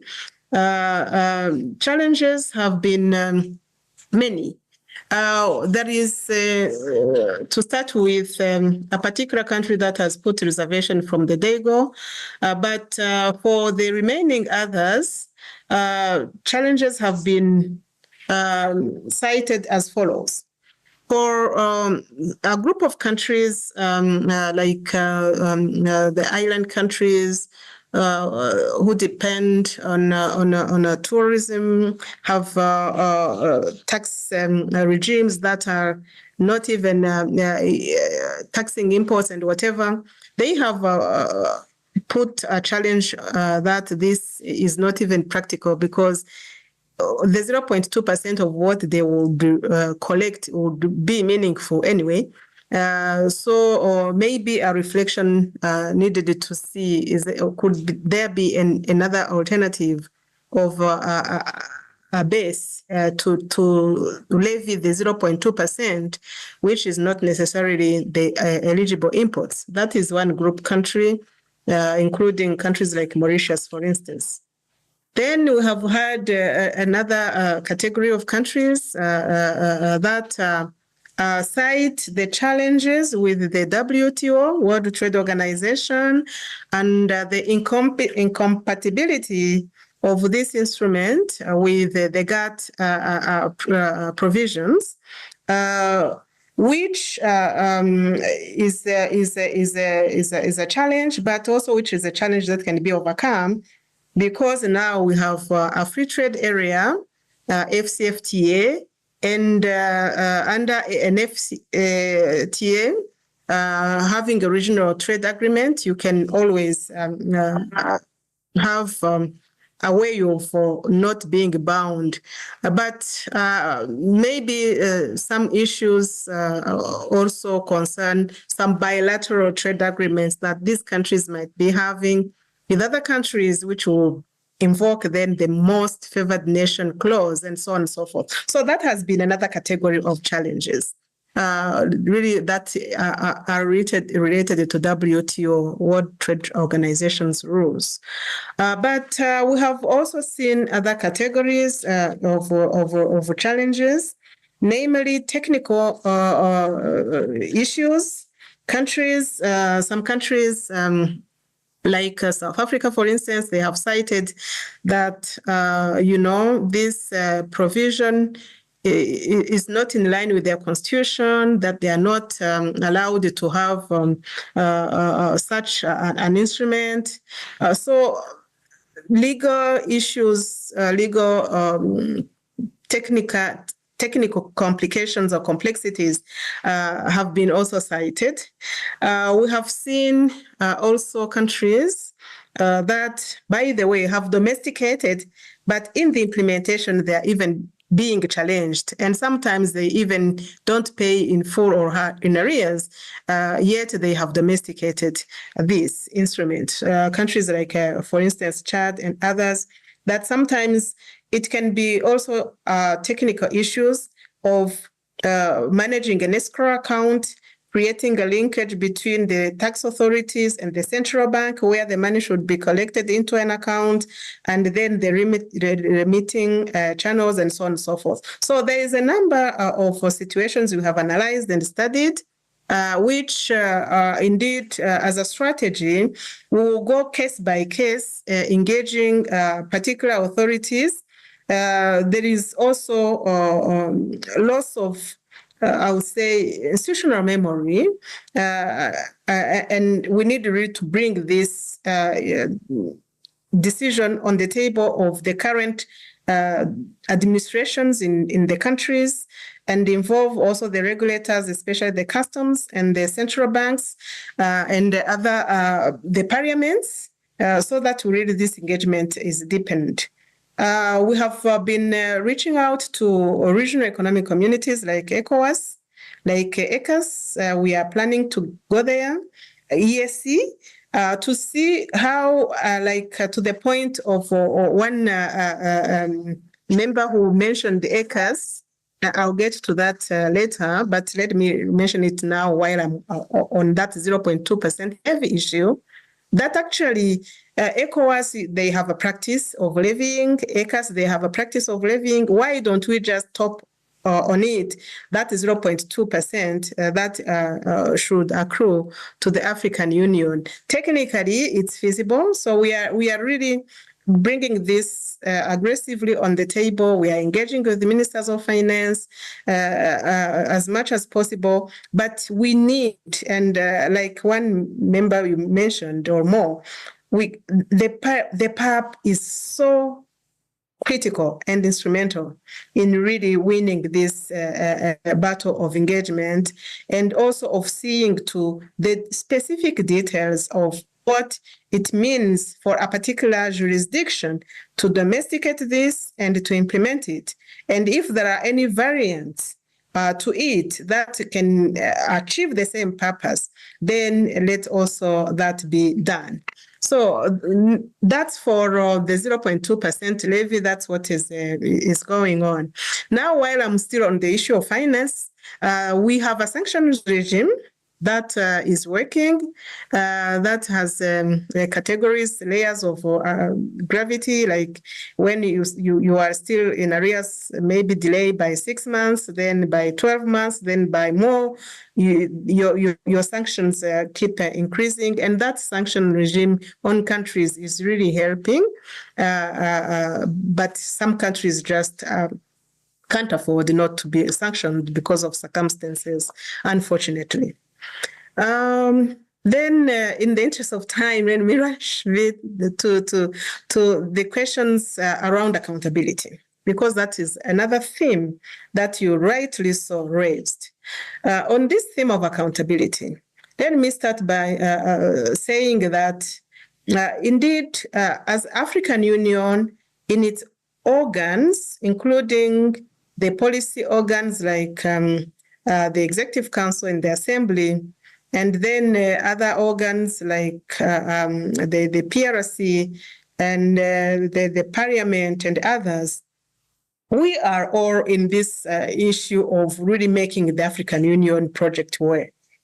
And in addition to really that Pan-Africanist spirit, which we should continue emphasize across, including even across the staff of the Union, and also the ambassadors, permanent representatives here in Addis, and everywhere. That's really something that we need to continue working on. But there is also a reality we need to know. This your commission, in matters of deciding on this budget and budget allocations and appropriations, its powers are limited. We've had over the couple of years to engage with PAP to try and advocate for it. Luckily, we managed to get a supplementary budget, but it's always a tug of war. And the challenges are systemic. They are systemic in a way that, to start with, of course, member states are at the core of everything, because they are the ones who would decide what to do, how much to allocate, and which instruments to ratify, what decisions of reform to implement, and it always comes back to our member states, who are, in other words, you as members of parliament, being part of that community called member states. So within each member state, again, PAP is very, very important to help really this whole system work. And accountability also checked within the AU and also within the country on how member states' responsibilities also can be working towards really making this union work. The issues of budget, according to the financial rules we have today, unfortunately, we don't have yet that legislative role in PAP. But to your point, President, even consultative, that one, at least in my term, which is now coming to an end after 4 years, we haven't done that. And it's unfortunate that that has not been done. And that a legal opinion was mentioned that was kind of, advising against. And also the whole process being not even in the hands of the commission. I remember there was a time I was fighting with the members of the PRC saying, me as the deputy chairperson, I've been voted by the heads of state just to be accountable on issues of finance. How can not be a DCP who is technically like a finance minister for the union is not presenting to the executive council, and then the submission on budget goes through the PRs, and they are the ones who are presenting to the executive council. I raised that anomaly, and I don't know how many attacks I got in terms of, this is it. That's how we've been doing it. We should keep doing this. So it's really a challenge that we have, maybe taking the opportunity of the reform to really streamline and clarify that really some of these roles and the segregation of duties and accountability, really, it's very, very important that we look at these issues, and the role of Parliament and on demanding accountability and on monitoring, as I mentioned in the key roles, really being upheld at whatever cost that there is no cost even in my view. So it's something that we are going to pursue. We are working with the champion on reforms to some of the ideas we have in mind are really to make sure that this is rehabilitated, because it will bring sanity to the system and also accountability to the citizens. On another topic that has been raised on support to PAP, I think, like Chairperson mentioned, really we've always advocated for our oversight institutions to be adequately provided so that we don't be seen as we are stifling their role. Unfortunately, we have a challenge whereby member states have capped the budget, member states' contributions to only $200 million for almost the last 3 years or so. My first year was 205, then it reduced to 203, and then now to 200, period. And this is the budget you have to run the union. Operations, yes, we cover, but then programs, it remains with 9% for next year. Just because of that, even the 0.2% levy is not going to help if we don't deal with this issue of capping, because the 0.2% levy, in its design, it had been simulated to collect $1.2 billion every year across the union. And that was in 2016, which means even today it could even be more because our economies have grown. But the rationing is actually defeating the whole purpose. Even if we domesticate it, the 17 countries that have domesticated this instrument, they are only paying to the tune of what is assessed proportionately to those 200 million. They cannot pay more, but they are using the remaining for other needs. They can use it for whatever they want, as long as they have paid what is due to the union. So we need to unlock this capping, and which was imposed because of the challenges of COVID-19, but we need to sincerely revisit it.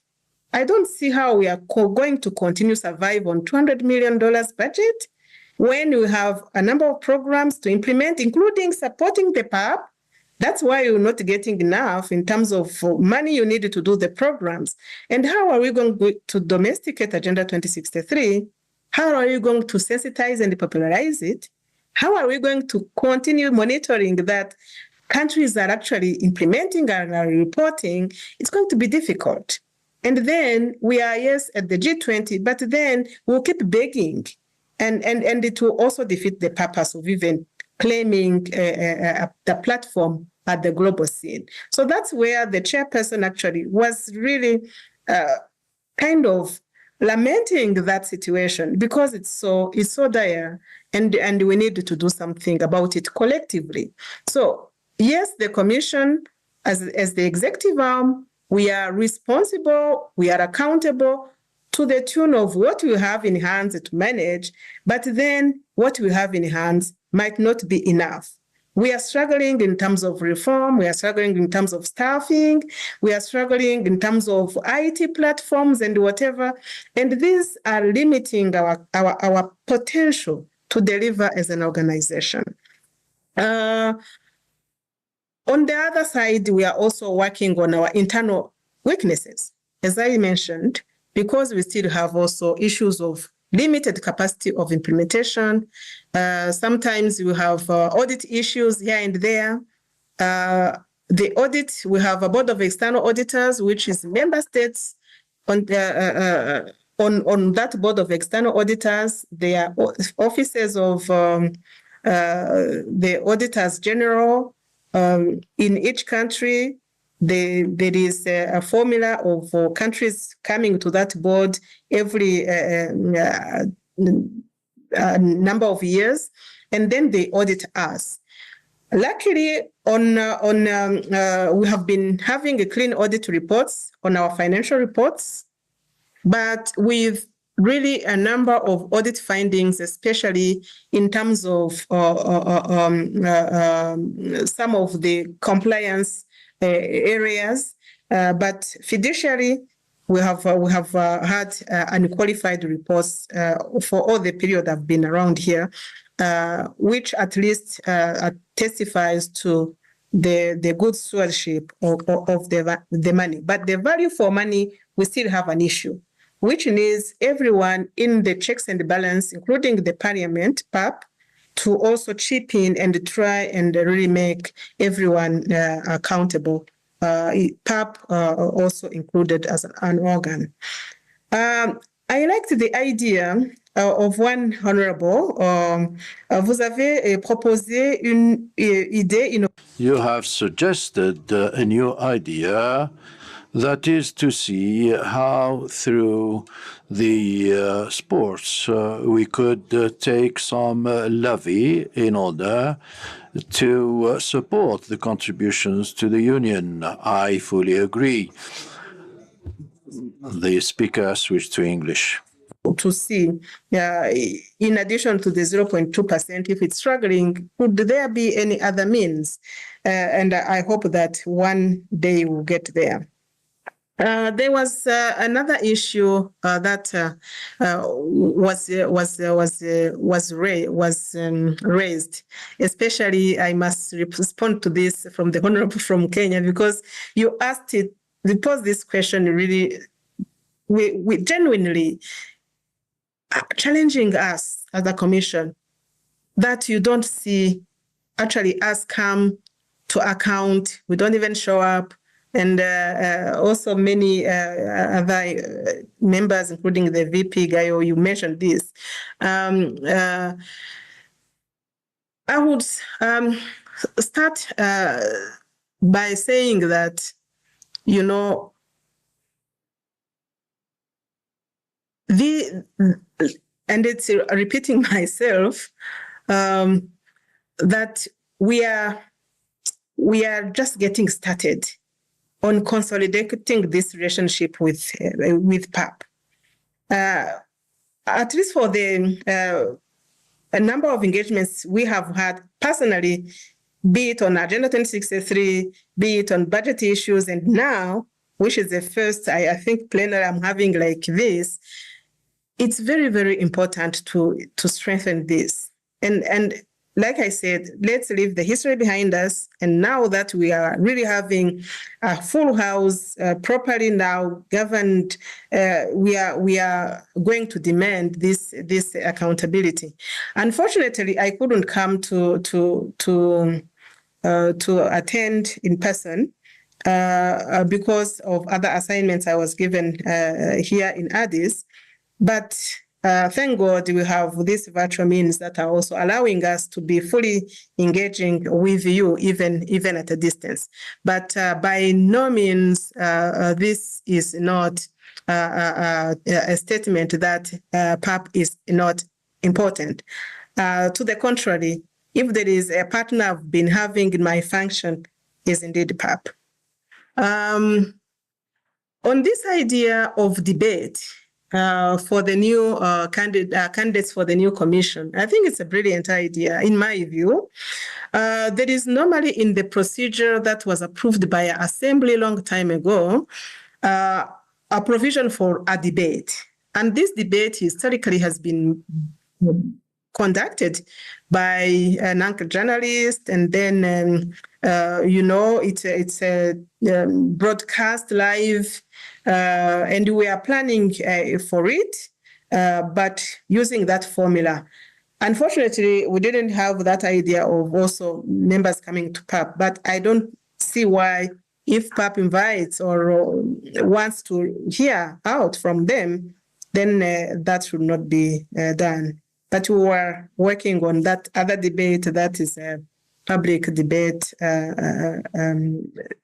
which, of course, I'm going to feed back to the commission chairperson and see if there is a way of also facilitating that engagement at PAP. There has been the question from the MP Sarawi on the non-in-person presentation. I have addressed it. Another one on the PAP independence and oversight. Let me say, of course, the chairperson mentioned it, that we really look forward to seeing our PAP fully embraced and the ratification of Malabo Protocol. Again, of course, there is an extent to which the chairperson, deputy chairperson can go in mobilizing all the member states to ratify this protocol. But ratification sits in the national parliaments. And again, here, that's where we rely on PAP really to unlock this protocol. Because once we have it, it will really cure a lot of challenges that we have mentioned. I mentioned issues on the sanctions. I also addressed the issue about PAP budget and resources. I continue to confirm that we need a strong partnership with PAP, and that's also something that we are going to put in our handover notes to our next commission, and continue to check and encourage, and it's not actually encourage, because we have to respond when you call us to come and present, because otherwise, how can you do monitoring and accountability? I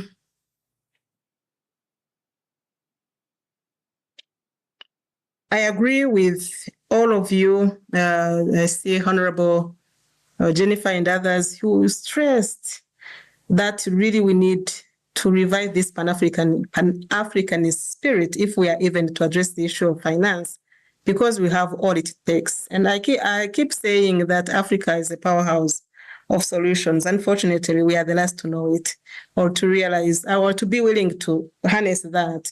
I feel bad when I sit here and see how every one of our partners wants to have a part of us.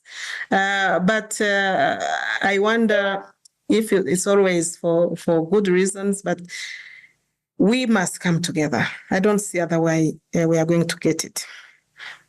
Then, is there any other issue I haven't touched? The capping of the program to 200 million budget every year. That's the main reason we are seeing the program budget decline. Because once you have a cap, and then you have all the operational costs increasing because we are creating new institutions and we are having staff, they are increasing in grads, we have even reformed. So it's like now almost hitting the cap. And only 9% is remaining for programs and 0% for peace support operations. So if we don't lift this cap, then we are going to even have like 0 to programs if we don't be careful.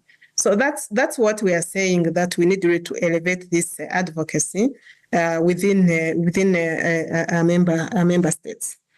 On the 0.2, I tackled the challenges that we face. On the role of PAP, that's from another honorable my sister from Kenya. We really, on issues of transparency and accountability, I think that's I have already tackled it, agreeing that really we owe this. What I must confess is that even though we don't have yet the ratification of Malabo Protocol, nothing should prevent us from, at least on consultative and advisory basis, doing it. So that's what we are going to start with the framework, budget framework paper for 2026, which is going to be the foundational document for budget 2026, which we are actually starting to work on. So it will be ultimately going to be approved in July 2025. I won't be there, hopefully, eventually, but the process is starting now while I'm sitting here. And I promise that we are going to engage on the process of 2026 budget. Then on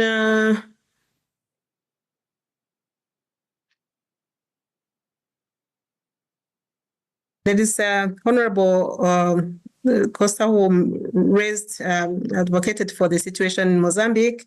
I'm sure that our team in PAP's Department of Political Affairs and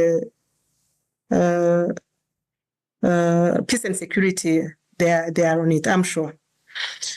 On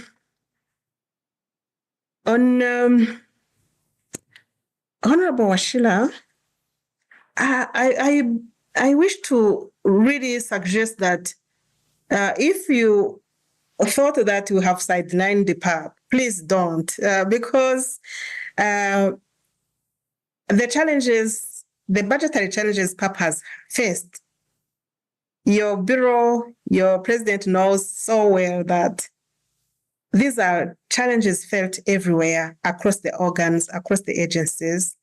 And we've really fought the fight of having PAP at least have the minimum means to survive, which I'm glad that we managed finally to have a supplementary budget, which was not an easy thing to do. But because of your efforts, I was seeing how your bureau members were lobbying during Accra media coordination meetings. You did a good job, and together we have really made a point to member states approving a supplementary budget, which is even allowing this sitting. So it's not the issue of sidelining, but it's just the issue of the cake that is really being this small, and everyone is kind of really having challenges in terms of our budget. So know that, rest assured that you have an advocate within the structure of budget approvals at any given time. And we will continue to do so.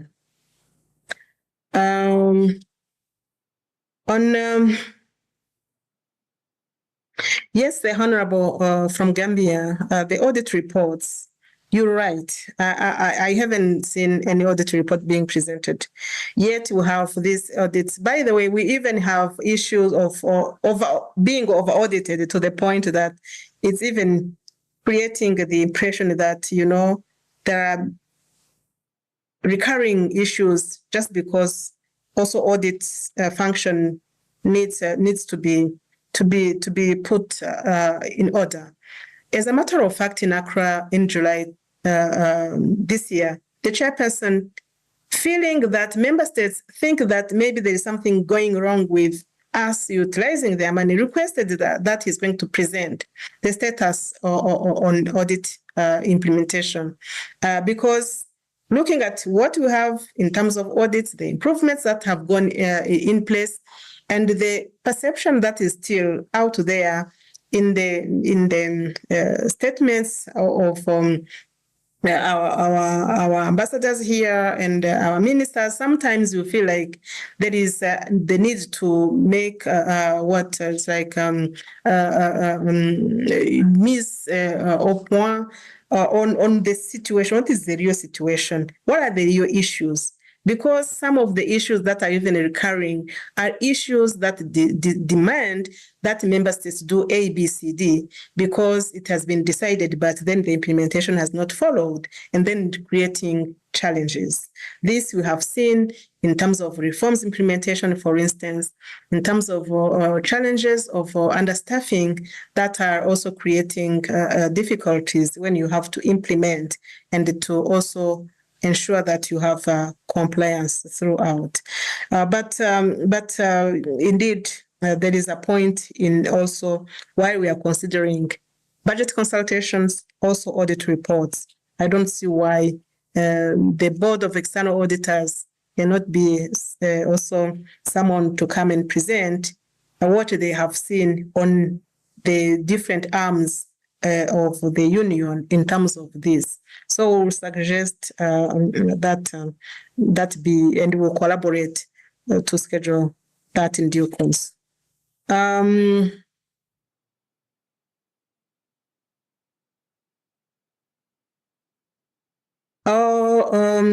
C'est qui, c'est l'honorable?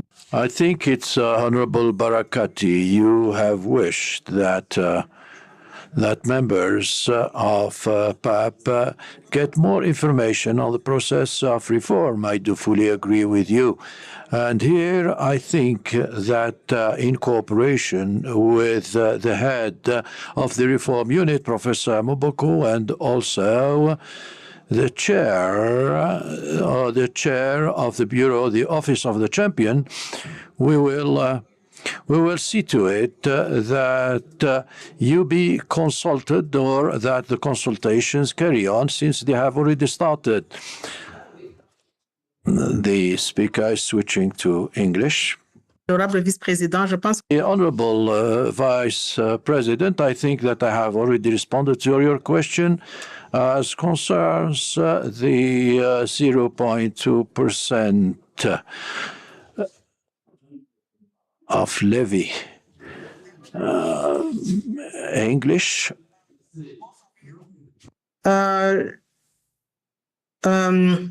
suis tout à fait d'accord avec vous. I do fully agree with you as concerns the idea that the idea of the unity and the African Union, we should move forward and also see to it that this be a union of peoples. Integration, economic integration is something which is essential, and I think that with the AFCFTA we are on the right path. And on economic issues, unfortunately, we have registered some delay as concerns financial institutions, which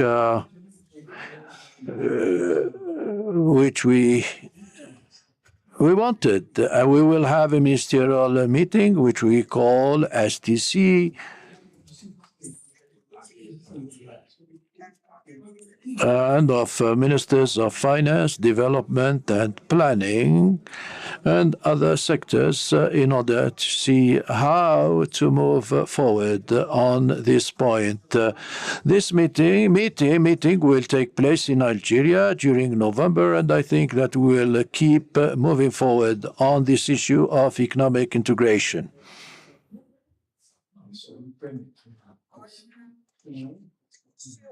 3.5 million raised by PAP.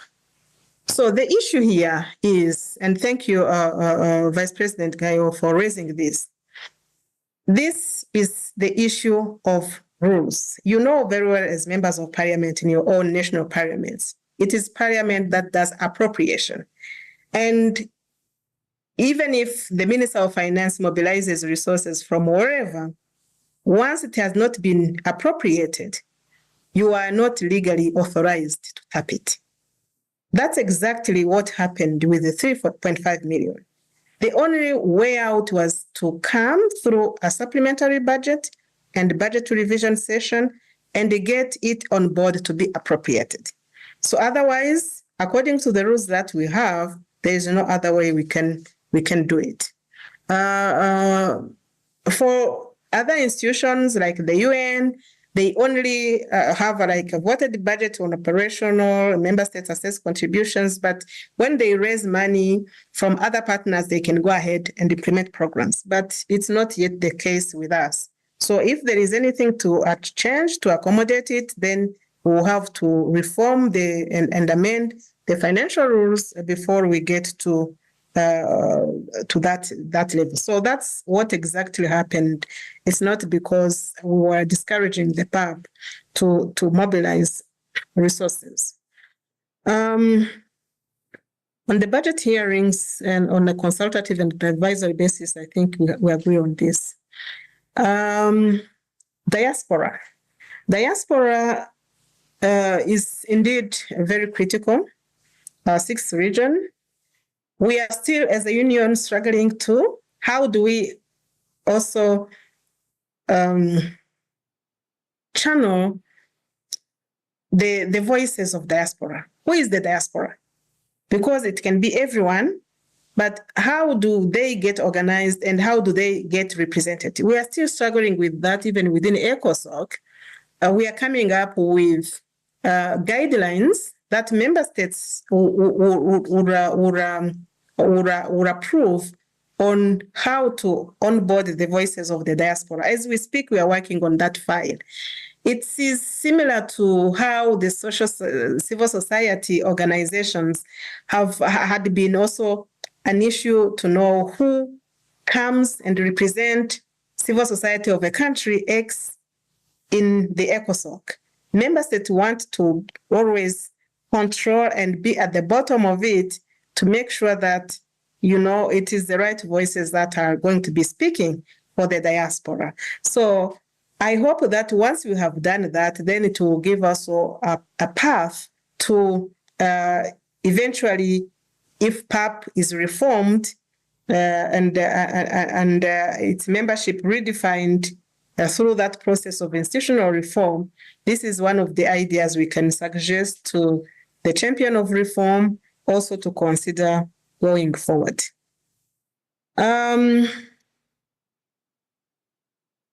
Last but not least, from the chair, the president of the PAP, I took note of these articles you cited, which we are going indeed to see how to amend ourselves going forward.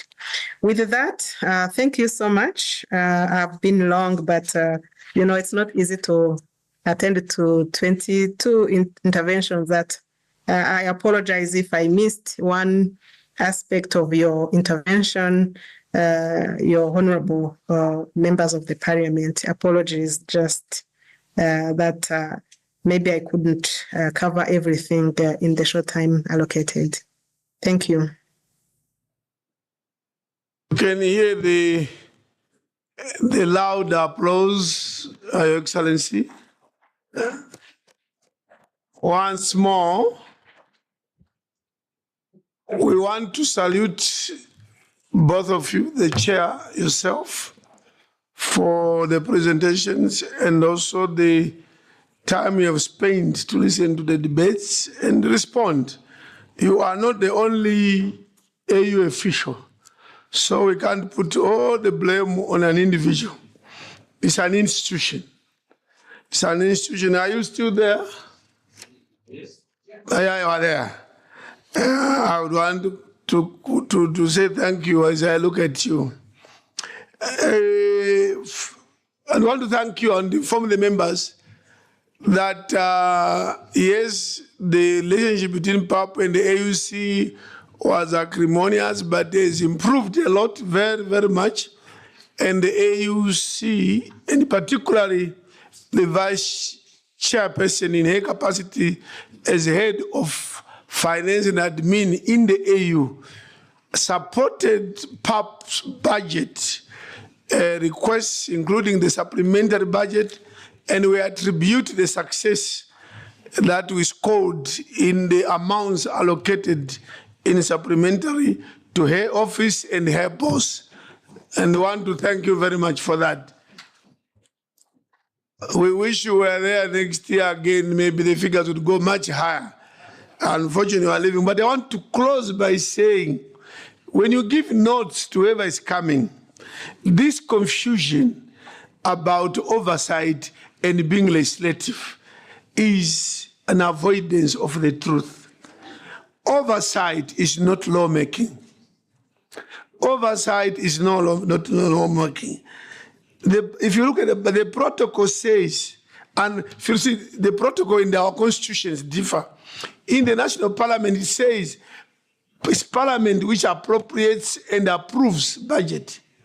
In the case of our protocol, it says we will consider and make recommendations to the assembly. And recommendations is part of advisory. So no, a real qualified lawyer cannot say advisory and consultative are inconsistent with considering a budget and making recommendations. And they say unless Malabo is finally ratified, whoever is coming, tell them that's an excuse.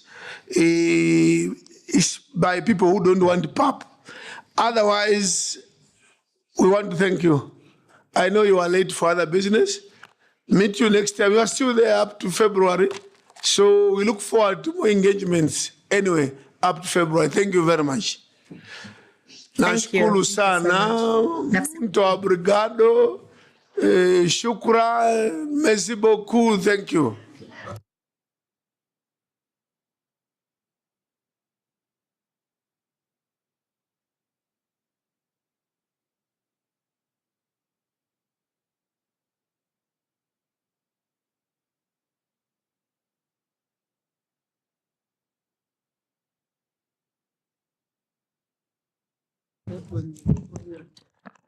Thank you. As you know, the Secretariat is there to continue advising that there was an oversight. We have some dignitaries, officials who arrived and then sat at the back. They were supposed to have been invited into the chamber. And that is the Madame Eva Grace Kavuma, Group Director General of Africa Capacity, Risk Capacity Building. We apologize, nobody noticed your arrival, but I can assure you that you are part of the chamber. As we come from lunch, we formally invite you to come into the chamber. We apologize for that omission. Madam Clerk, you have some announcements? The announcement is that after this, the close of the adjournment of these proceedings, there'll be lunch served in the foyer for MPs, and the President will invite his special guests to the presidential boardroom for lunch in the main building. Thank you. Like yesterday? Yes. Same format, same people? Is it? Thank you. We meet, I think, at 2:30. Let's adjourn now, and we resume 2:30. Thank you very much.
What's your name?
Then you start point 4, because this one is a thank you. Good afternoon, honorable members. Good afternoon. Good after lunch. Thank you. We can resume our proceedings. We have 3 presentations, is it? This afternoon?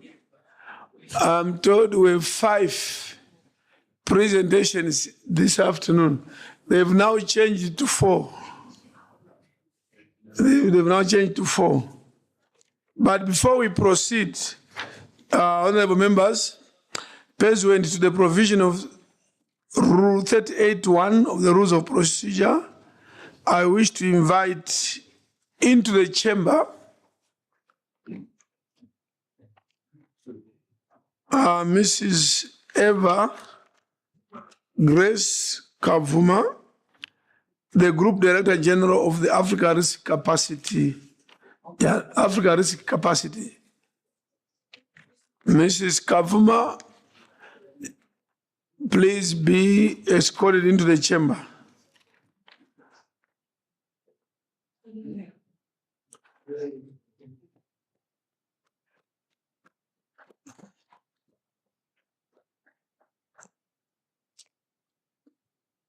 She is accompanied by Ms. Kofi Konin, head of, or is part of Africa Risk Capacity. Yes, I'm making this up. Okay. Yes. Yeah, so you're also welcome. Mr. Bright Mando, the legal advisor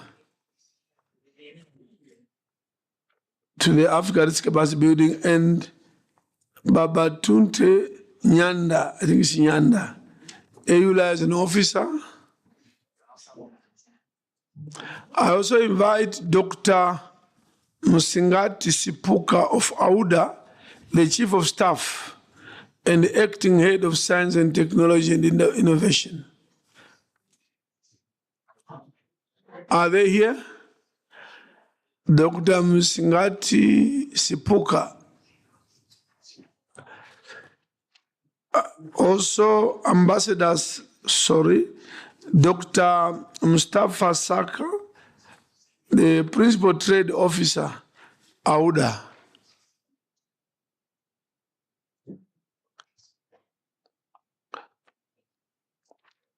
May I also invite to participate virtually Ambassador Salah Siddiq Hamad from the AUC, representing Commissioner Bankole.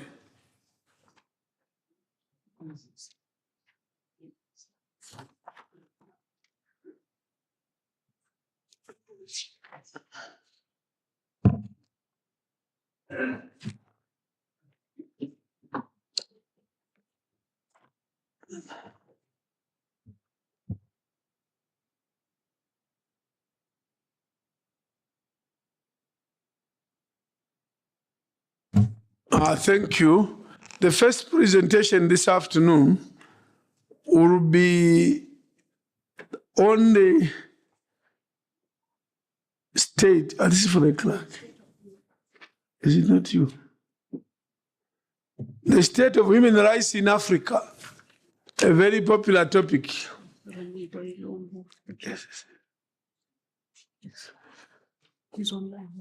Okay, the state of human rights in Africa. I think this is a topic of great interest. And this will be delivered by the chairperson of the African Commission on Human Rights, Human and People's Rights, my usual brother and friend, Honorable Remy Ngoilumbu, will present virtually. Please connect him. I am connected. Can I proceed? Yes, you are connected, my brother. Proceed. Thank you very much, Honorable President Mr. Fortune Charumbira, for giving me the opportunity to have a dialogue with the honorable parliamentarians on the issue of state of human rights in Africa. Merci beaucoup. La situation des droits de l'homme en Afrique. The situation of human rights in Africa is an important aspect that it's of concern to the African Commission on Human and People's Rights. And every day and throughout its public sessions. So it is a real pleasure that I'm going to discuss with the honorable members of parliament in order to come up with some recommendations from the standpoint of the representatives of the population of the peoples of Africa. And as it is the custom, we will actually present positive aspects because there are positive aspects on the continent before we wrap up with the negative aspects. Among the positive aspects on the continent, without doubt, there's the establishment of the free trade area in the continent, which is going to have an impact on human rights on the continent. Even if we know that these areas have ambitions to set up a free trade area on our continent, but with economies that are not at all integrated. I can only give you one example. Despite this free trade area, today you cannot use a SIM card from any telephone operator, not to mention any names, from one country to another. You have to put that in your pocket and then change the SIM card in another country to continue to communicate. The same thing applies to the bank cards. Even if the banks are the same, even if the telephone operators are the same, you still, when you change countries, you also have to change equipment. That's not the Africa that we want. The issue of mobilizing African youth against bad governance, today's Africa is no longer yesterday's Africa. The young people are now vigilant with the new information and communications technology, and government has to be careful about these young people. So another positive aspect, the African Union has adopted the protocol to the African Charter on the rights of the citizen on social protection. Africa doesn't have a very good social protection system, and the aim of this is to help MPs to imagine or to design a social security system. So the protocol that was adopted recently on the education of statelessness in African countries, the Africa of Ubuntu, the Africa of the Ubuntu philosophy that we are still living in Africa, where people do not have land to live, we do not have nationality. So in this slide, I would like to thank the PAP, because I heard during the opening ceremony, the president mentioned that they had been to Cote d'Ivoire and they did an advocacy on a few number of protocols, including that of social protection, and the two protocols that we recently adopted on the elderly persons and people living with disabilities. I'd like to thank PAP for this. On the continent, there is a tendency to abolish the death penalty. It is to be encouraged, and I'd like to invite MPs to work in their respective countries. Despite the different cultures, despite the security issues, we feel that life is a plate in which we have to include all other rights. Once there's no life, there's no human rights.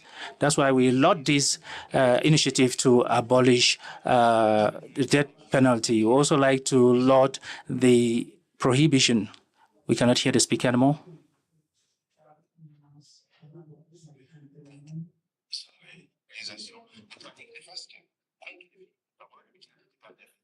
No.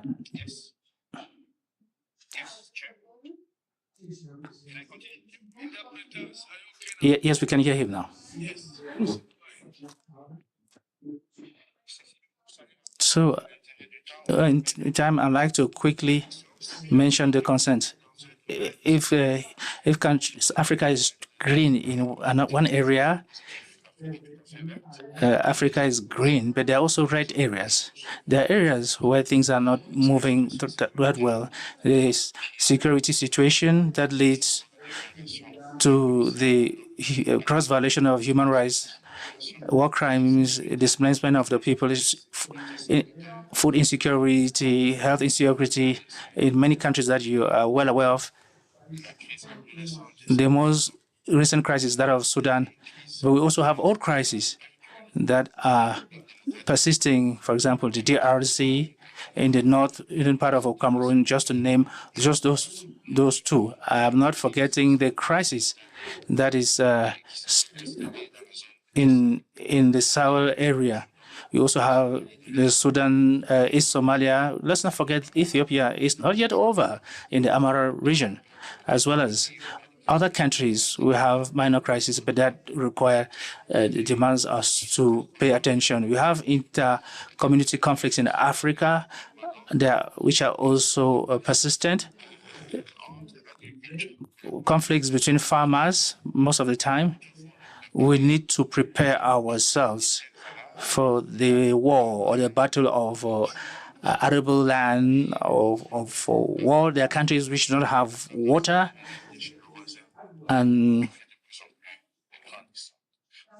so we have a major war to wage on the green economy, the war on the arable land, and on the blue economy, everything that concerns water. We also have anti-constitutional change of government.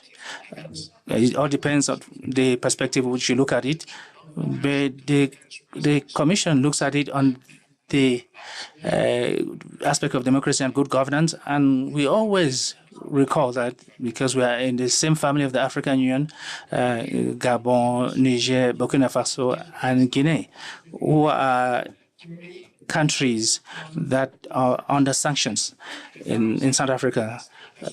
Sexual violence, gender-based discrimination, the low participation of women, gender-based discrimination. There's a lot to say in many countries. Repression against this population that is known as homosexuals in the African Union. The Commissioner, we always say that the African Charter does not recognize that right, but the Charter requests that states not to discriminate on part of their population for the simple reason that these people have a different orientation. Do we have other concerns that we can include on this? But since the time is of the essence, we can mention a few. The freedom of expression, which is quite a problem in many countries. Meeting has become a problem in so many countries. There's arbitrary arrests in countries, the use of force against protest, and what kind of force? Disproportionate force against people who only have their hands and their feet and their mouths to protest.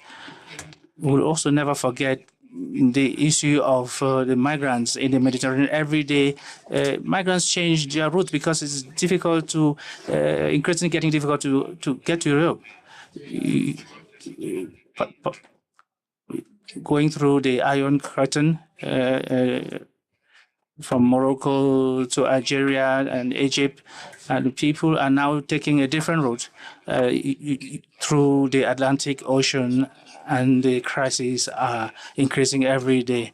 And the reports that we receive is not encouraging for African states at all. Well, we in the Commission, that's of concern to us. I have another issue I'd like to share with you. I don't think I can be contradicted on it.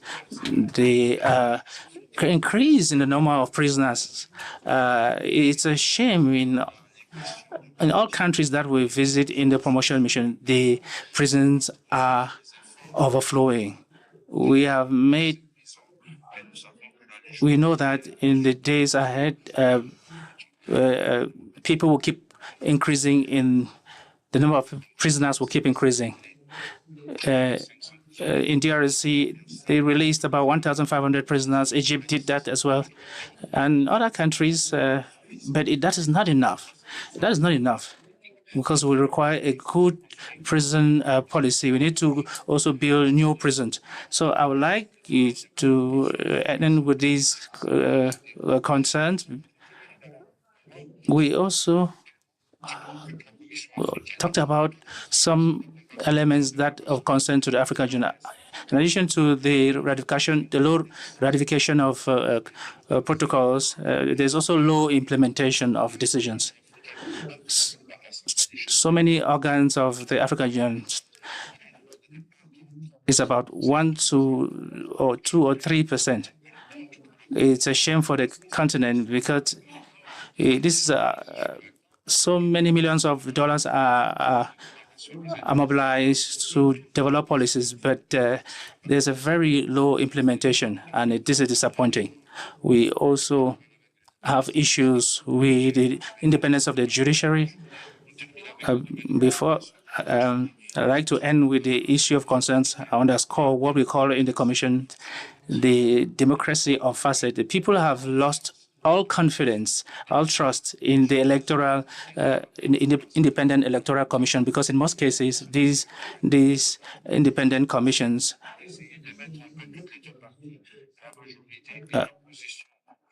they are supposed to actually play an intermediary between the majority and the opposition. But we know that tomorrow we have a democracy of facet. Most independent electoral commissions have actually failed in their missions. So what are the priorities that we have? We would have loved that together with you as institutions in charge of protecting and promoting human rights, we have to deal with issues of conflicts, governance, what you Anglophones call accountability, because Africa is like a no man's land and nobody actually is accountable to anybody. So we want an electoral commission that is transparent. Africa has to live needs an economic independence, and we need also a strong society that is free and independent, that can play its role as a counterweight against national institutions when they cannot fulfill their missions, which are the state missions in implementing their obligations. Without an independent civil society, we think that Africa for tomorrow is not what the Africa that we're working for today. Without independent civil society, we cannot check the national authorities and Africa. And the major issue is Agenda 2063. And we are already, the president, remember, when we adopted the last plan, the second plan of for implementing the next decade, in which we find ourselves already, we actually denounced so many weaknesses in the implementation of this agenda. And one of the weaknesses was that the agenda itself and its implementation plan did not take into account human rights. We openly said that before the authorities, the competent authorities of the African Union, was the general economy of the situation, the state of human rights in Africa. Very much for your attention. I am at your disposal. If you have some questions, I want to respond so that you can continue to deliver in your agenda as per practice. Thank you very much. Thank you, Chairperson. Thank you for that incisive. Are you available the next 30 minutes or 20?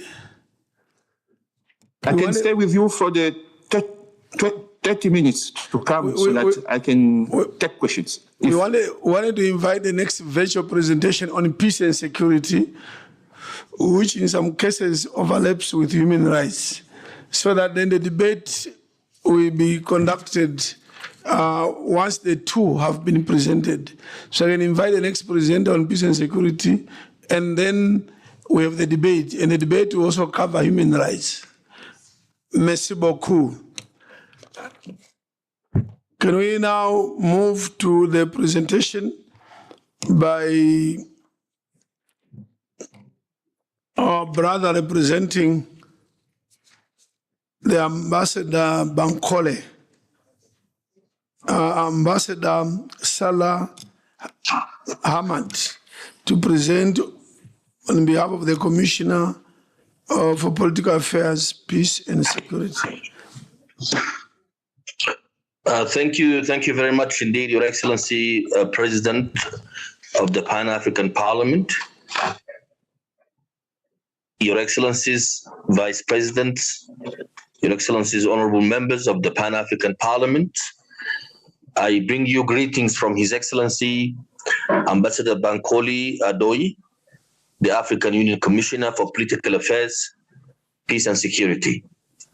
I have been requested by His Excellency to share with you, honorable members, a presentation on the African governance architecture known as AGA and the African Peace and Security architecture known as APSA, and how the Pan-African Parliament, as the center organ for legislative matters and also for citizen participation, can lead some of the aspects of both the AGA and the APSA.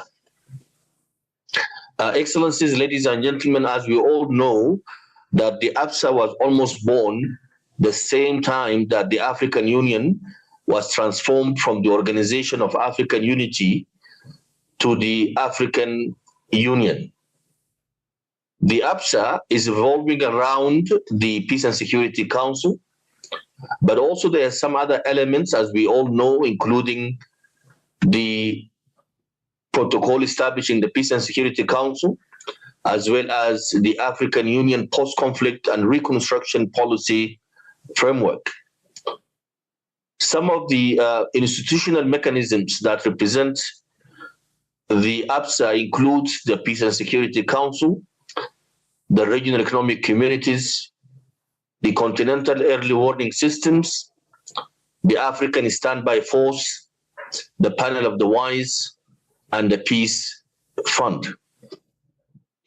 For the AGA, Excellencies, ladies and gentlemen, we have a number of normative frameworks that includes the entire set of the African shared values and instruments, such as the African Charter on Human and People's Rights, the African Charter on the Rights and Welfare of the Child, the African Charter on Democracy, Elections and Governance, known as ACDEC, and there's a number of protocols to all of this, to many of these treaties that I have just mentioned. In terms of the institutional mechanisms, the AGA includes the Peace and Security Council, the African Union Commission, the African Commission on Human and People's Rights, the African Court on Human and People's Rights, the Pan-African Parliament, APRM, ECOSOC, the AU Advisory Board on Against Corruption, the African Committee of Experts on the Right and Welfare of the Child, the African Union Commission of International Law, the AUDA-NIPAD, as well as the 8 RECs that are recognized by the African Union. The AGA, Excellencies, ladies and gentlemen, focuses mainly on the promotion of good governance, democracy, rule of law, as preventive measures to prevent conflicts from emerging or from erupting on the continent. However, the APSA is mainly to manage conflicts after erupting and also to address root causes of conflicts in order to also prevent these conflicts from happening once more. That is why the AGA and the APSA, they share so many cross-cutting issues when it comes to the promotion of good governance, democracy, rule of law, as well as the prevention of violations and conflicts that leads to the violations of human rights. How the AGA and the APSA function, Excellencies, ladies and gentlemen, as we all know that the APSA function through the Peace and Security Council, and the AGA function through the platform, the AGA-APSA platform that bring all the members that I have mentioned earlier, including the Pan-African Parliament.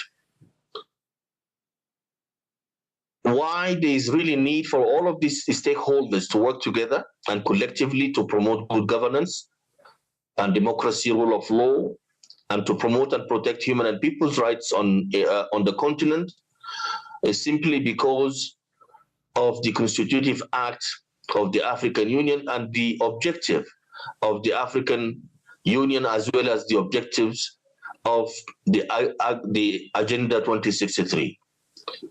That is why, Excellencies, ladies and gentlemen, the Commissioner for Political Affairs, Peace and Security requested that I should focus on the areas of cooperation that has been already in place or new areas of cooperation that could be addressed or could be facilitated in the future.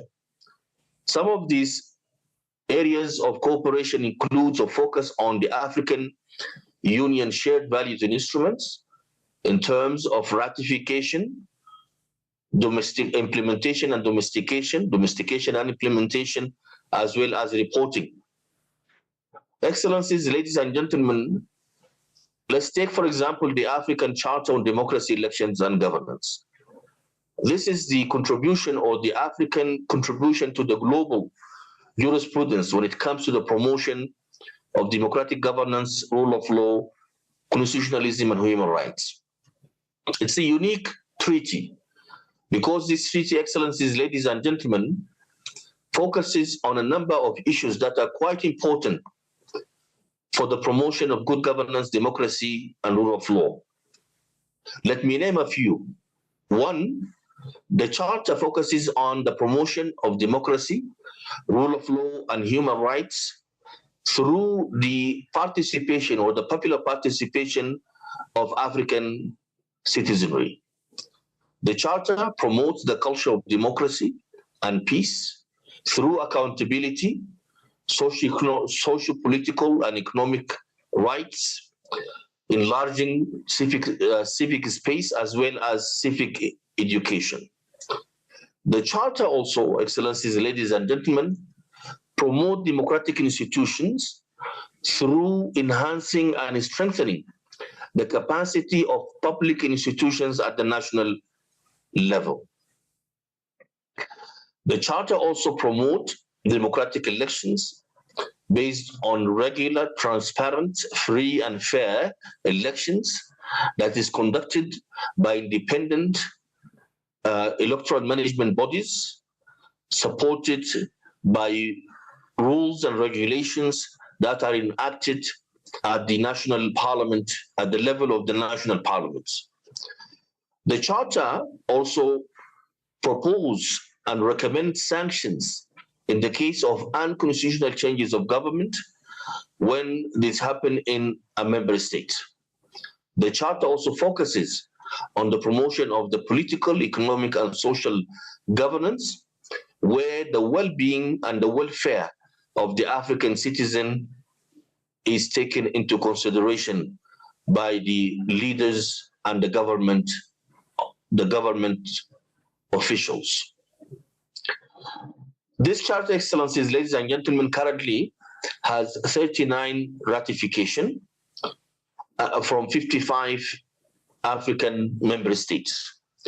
But only 2 member states came forward and submitted a report on the implementation on the domestication and implementation of this very important treaty, namely the Republic of Togo, or the Togolese Republic, and the Republic of Rwanda. Therefore, Excellencies, ladies and gentlemen, the Commissioner for Political Affairs, Peace and Security is inviting members of the Pan-African Parliament to work closely with the Peace and Security, with the Political Affairs, Peace and Security Department, to make sure this charter is ratified by all 55 member states. This charter is domesticated, implemented, as well as reported on. The issue of reporting is quite important to ensure that all provisions of this charter have been implemented at the national level.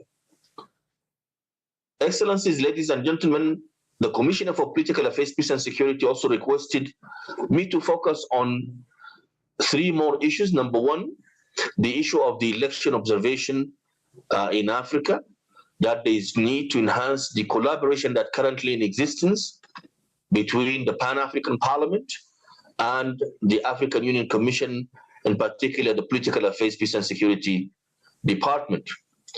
This coordination and collaboration has been enhanced under the current leadership of the Pan-African Parliament, and we are looking for more enhancement and strengthening of this very important pillar, that is the monitoring of the election observation in African member states.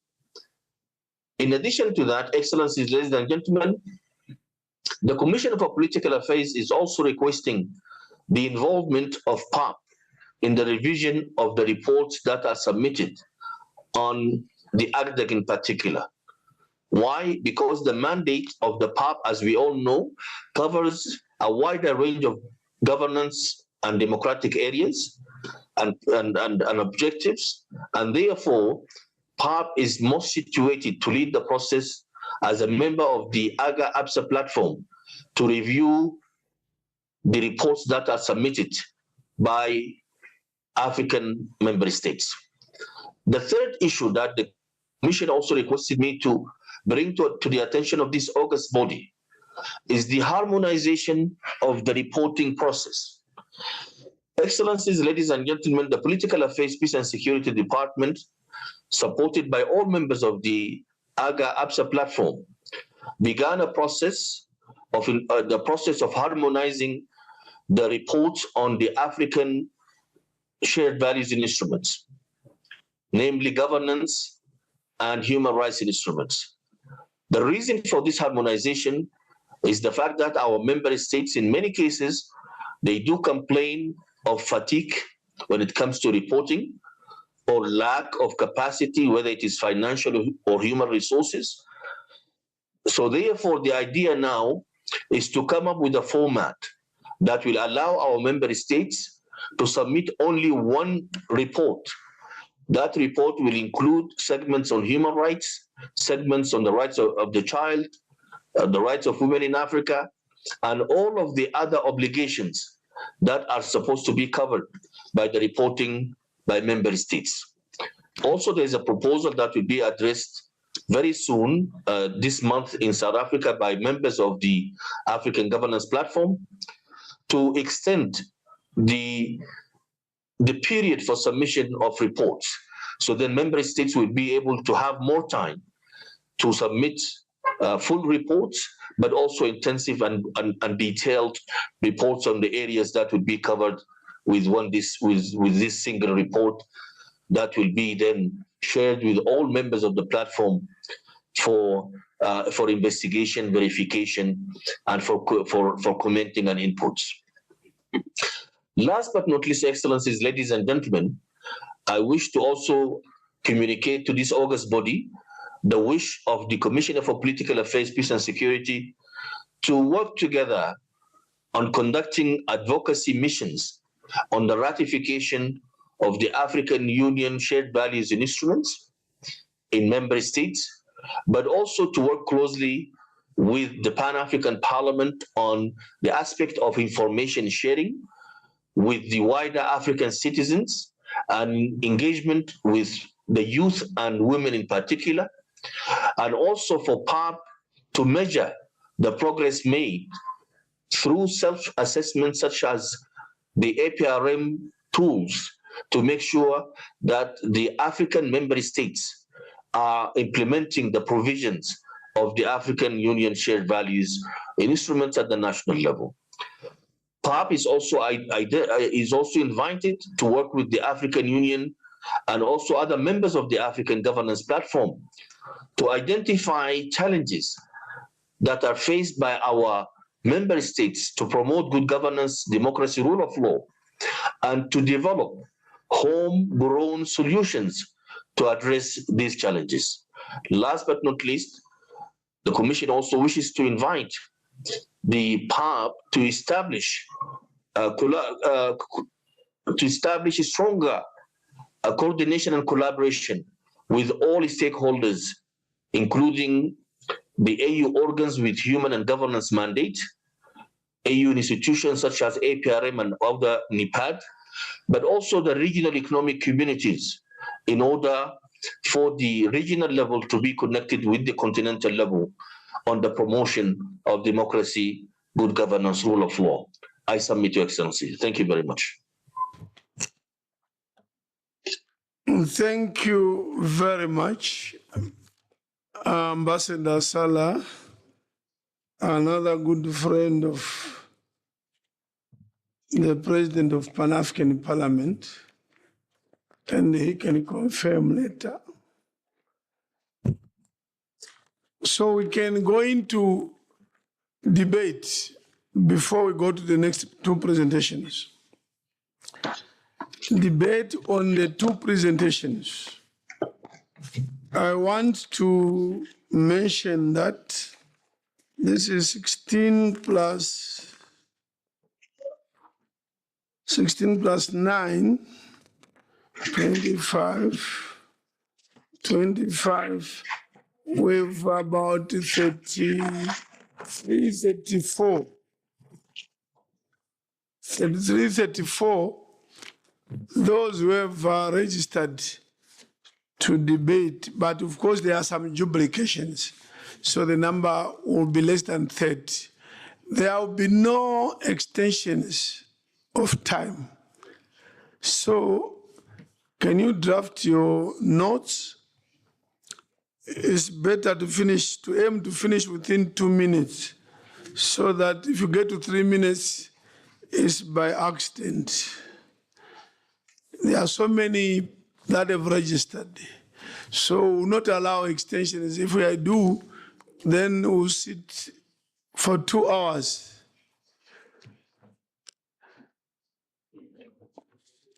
Honorable Fashi Boutbik, Algeria.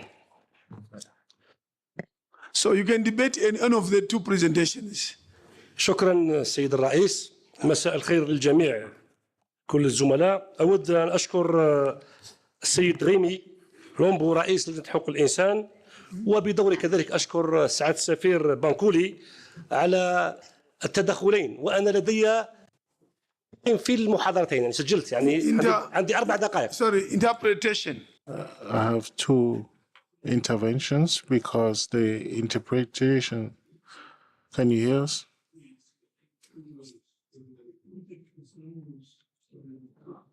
So I was saying that I have 2 interventions concerning the 2 presentations. I have 4 minutes. I'm going to be very succinct because I'm just going to make one intervention. I thank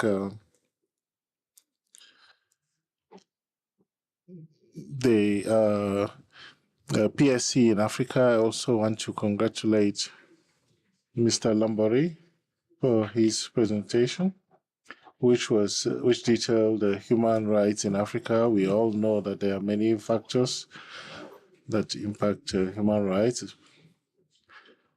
especially human rights, conflicts. It's very difficult for many people to enjoy their economic and social rights.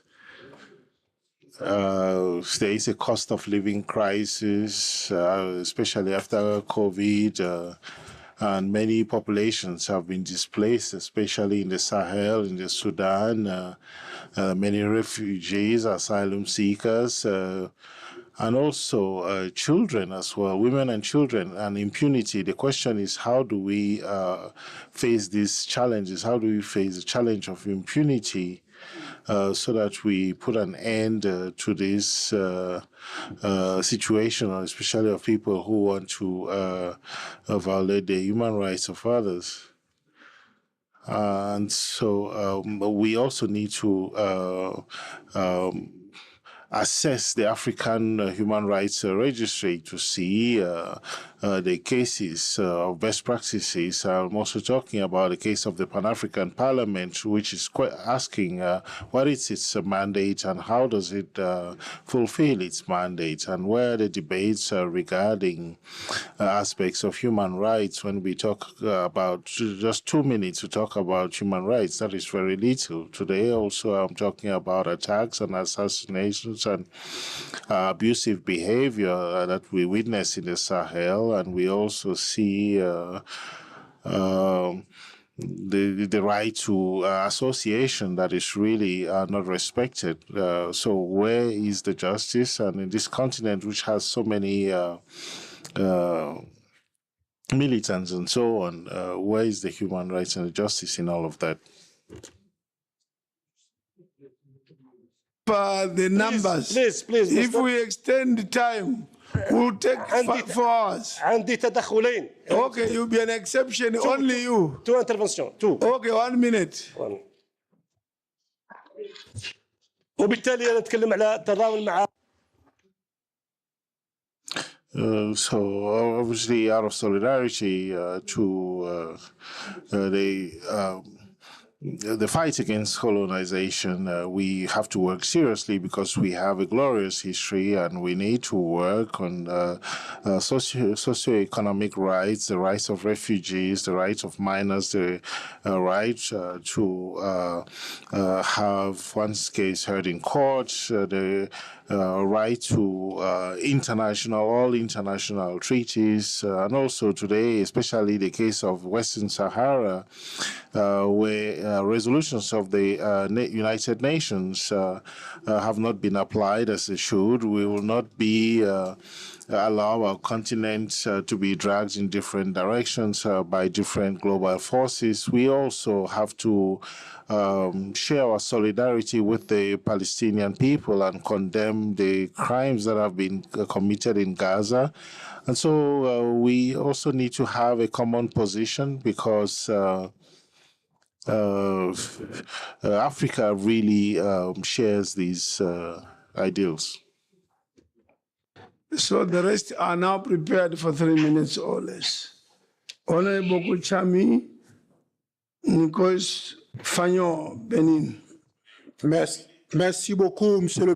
Thank you very much, Mr. President. Thank you for the quality of the 2 presentations. I have 3 concerns. There are 2 which are cross-cutting. The first one, what is today the value of democracy with the challenge of development given the insecurity aspects, and what can the African Union do to resolve this challenge? And the second one, obviously, is naturally with regards to the concern of collaboration.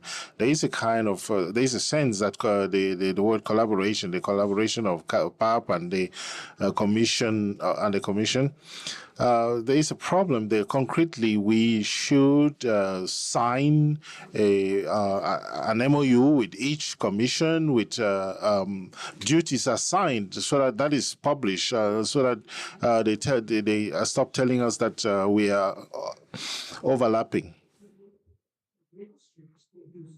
Let's take a leaf from him. Honorable Hamani loved Tunisia. Her mommy loved Tunisia. Not in the chamber, is it? No. Honorable Mohammed Sagres, Algeria. بسم الله الرحمن الرحيم.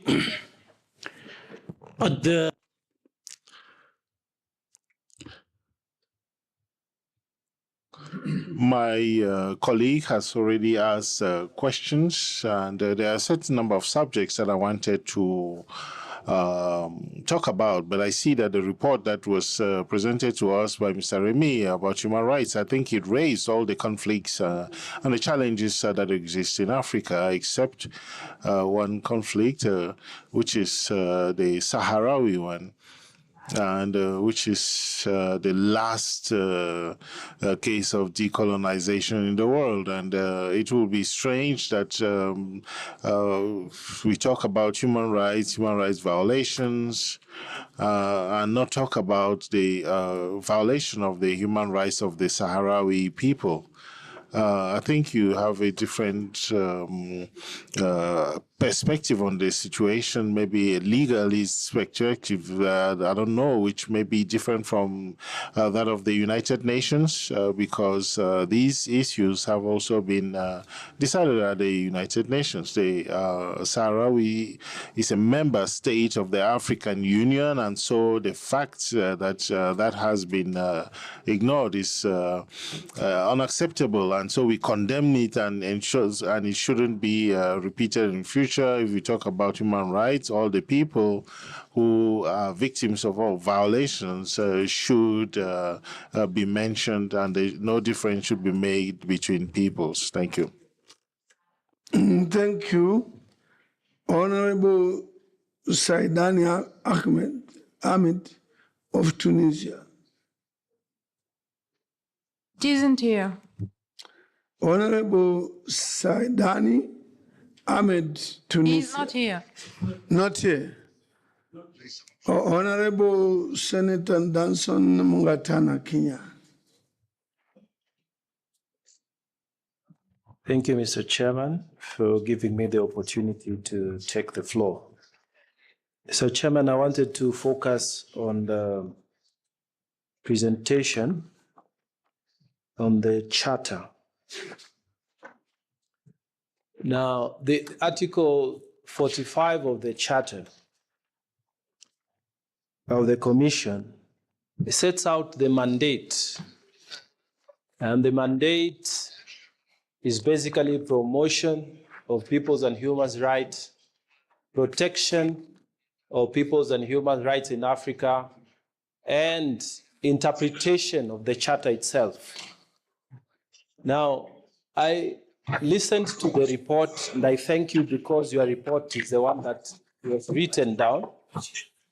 But, Chairman, a bit disappointed because I would have expected that you would probably be aware that Africa, from this parliament, we have divided it into 5 regions now, plus the diaspora region. And I thought that maybe you would tell us that you visited the northern region, and this is what you found out. You went to the eastern region, this is what you found out, and southern region, and so on. And the reason I'm raising this is because in Kenya, we had some developments which involved some street demonstrations. And there was a human rights organization that gave figures, and the government gave figures of people who were injured or lost their lives. And these figures were totally different. I thought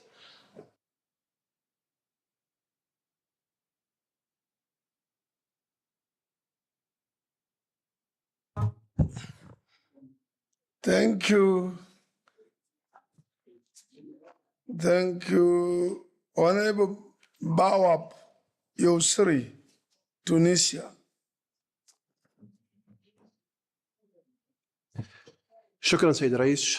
شكرا لجميع الحضور. Thank you very much, Mr. President. Thank you, everybody. The question that I wanted to ask is why we choose this topic, state of human rights in Africa. Does it mean that, are we talking about the fact that it is better than in other continents, or is it the contrary, or what are the criteria that are used to assess the state of human rights in Africa. Is this based on norms adopted by superpowers and who try to have different sets of ideals when it comes to Africa and others when it comes to their own affairs, and which they use to interfere in the affairs of other countries. We all remember, for example, the orange suits in Guantanamo. Cases of human trafficking that is happening in, especially in Gaza and in Lebanon, and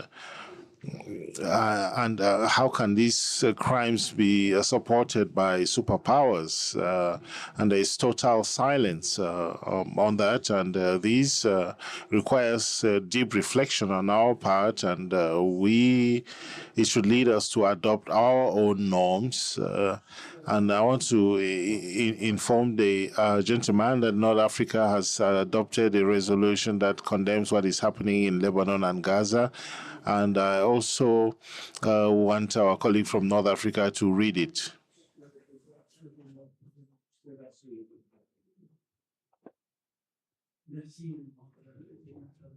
Rwanda.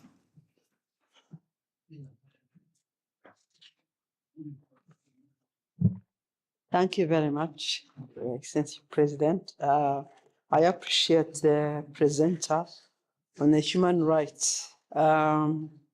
I believe the first fundamental human rights, the right to life, the right to life. And how can that be promoted in Africa? Mine is just a suggestion. Member states should identify the issues of the people in their countries and then start address using homegrown solutions, not from their own people, using them as trying to think together, come together and think on how they can solve their own problems. For example, if I give an example of Rwanda, one of the member states of AU, where in 1994, there was genocide against the Tutsi and the country was a failed state. What happened? There was many perpetrators, prisons were full. So there was instituted what we call the Gacaca courts. That means that since genocide was done communally, was done by masses, so who are called Inyangamugayo or people of integrity were elected, and they came together in villages, and then they started administering justice. And our president, His Excellency Paul Kagame, proudly put it this way, that this is an African solution to African problems. Also, not only that was solved, 1.2 million cases were judged and the courts were done, and it's in history, and communities were healed. There are many advantages that I cannot go in now. Also, there's what we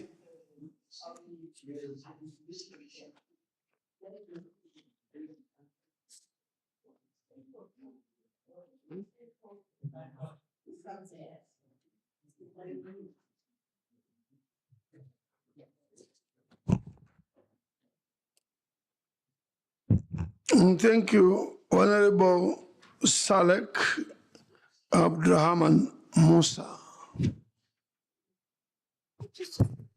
السلام عليكم سيد الرئيس شكرا على إعطاء الكلمة. Good evening, Mr. Chair. Thank you for the floor.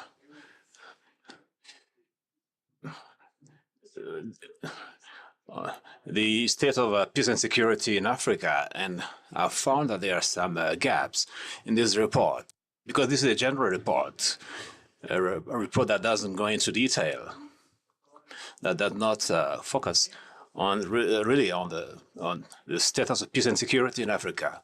What has Africa done regarding all the issues and crises in Africa? These are multiple crises, I should say. I'll give you an example. The issue of West Sahara. What What have we done? What has the Peace and Security Division done? What are the latest developments around the Troika and around the AU, around the United Nations? There's no detail in this report. We MPs do need details around these issues. In Mali, for example, in Congo, there's a lot of crisis, but this report does not give any detail. The only issue in the report is that it's very general. It does not provide any detail on any of the crises that Africa is facing. And as I said, there's the issue of Western Sahara that goes back 50 years. The Sahrawi population, its territory has been occupied for 50 years, and yet in that report, nothing is said about this. Thank you.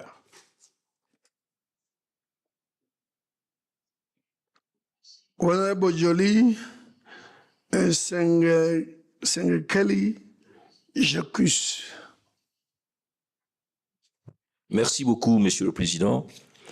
Thank you very much, Mr. President.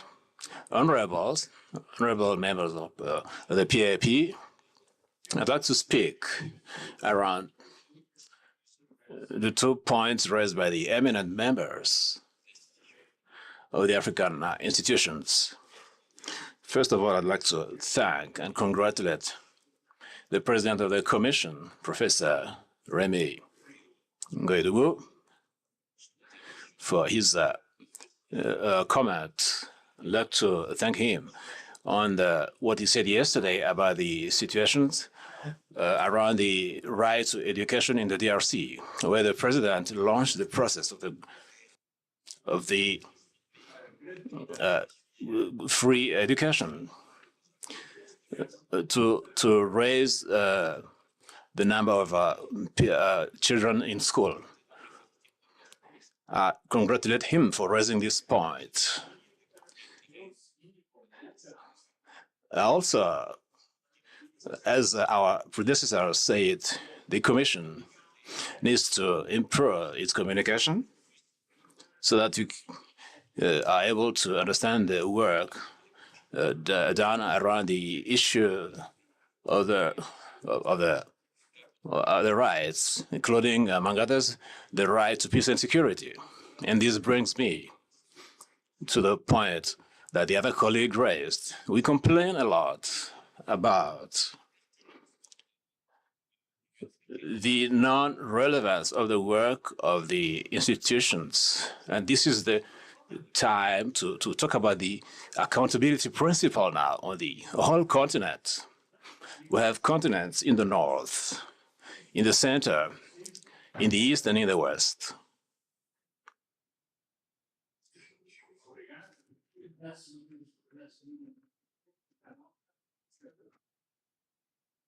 Guys, Honorable Senior Ahmed El Keleli, Mrs. شكرا سيد Sahrawi. الرئيس. شكرا سيد. Thank you, Mr. President. I'd like to also request the presenter. I'd like to ask the following question. I'm among the MPs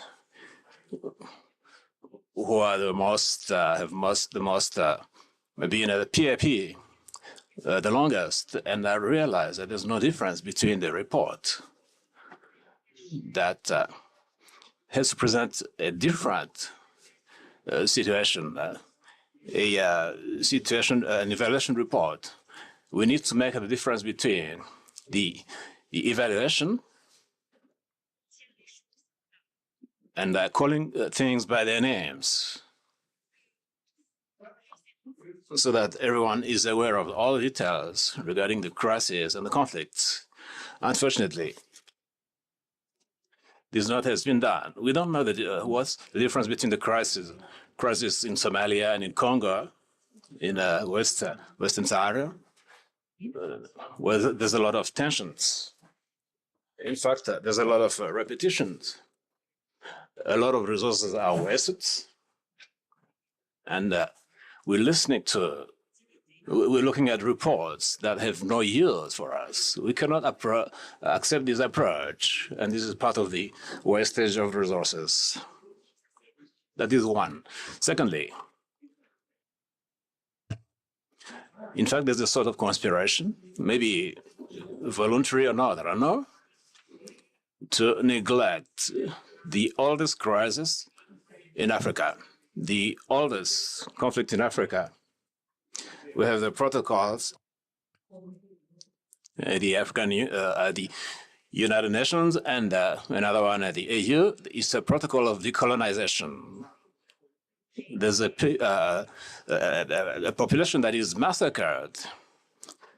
People are detained in prisons. There's a region that is visited by only those who have sufficient money to have access to phosphate. It's a region that is not visited by people who human rights campaigners. So we have nepotism, favoritism there. There's a lot of problems there that have to be solved. We really need to work on the human rights based on all the principles and values that we defend for the return of peace and security, and also so that Africa is really liberated. Unfortunately, this is not done. We need to talk frankly. The report needs to be frank.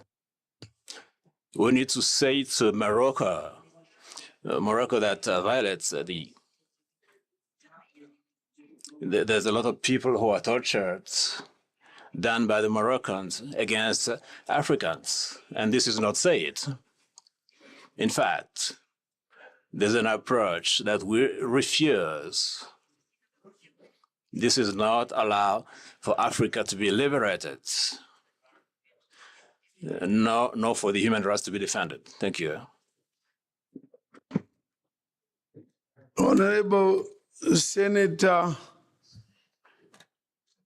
who they misspell your name, so they Coadio.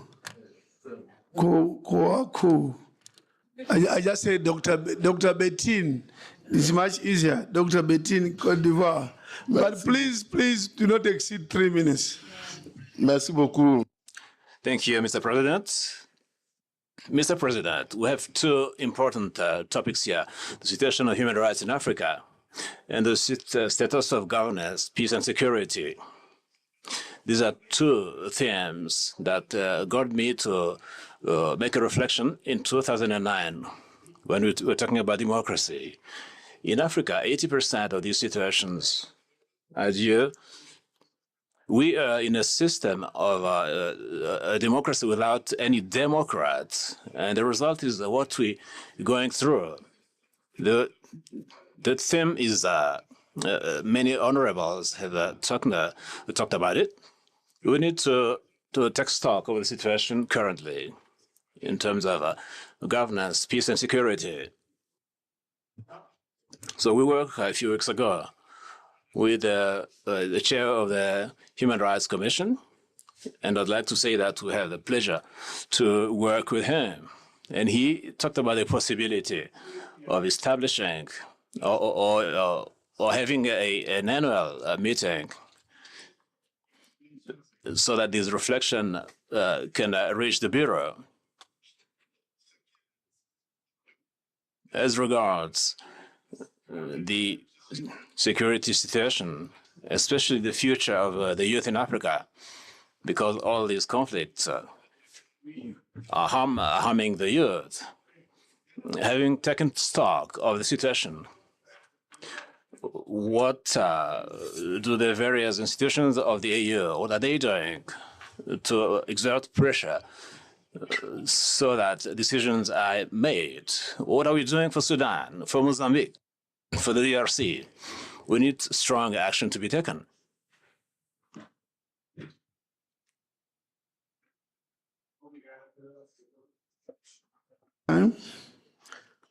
Honorable Sakata Tawab Gari, DRC Congo, DR Congo.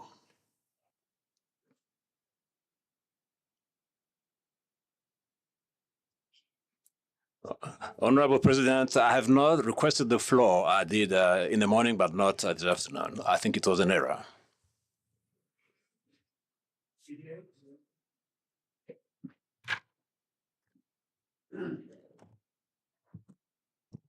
Thank you, Your Excellency, for giving me the opportunity to speak. I want to thank the presenter. I want to talk about the issue of migrants. Migrants, as we know, are composed of mainly young people, both male and female. And as we know, this is a very important resource for the continent if they are well nurtured and supported by our governments. And some of the reasons why they look for opportunities elsewhere, particularly in the West, I think we've been told.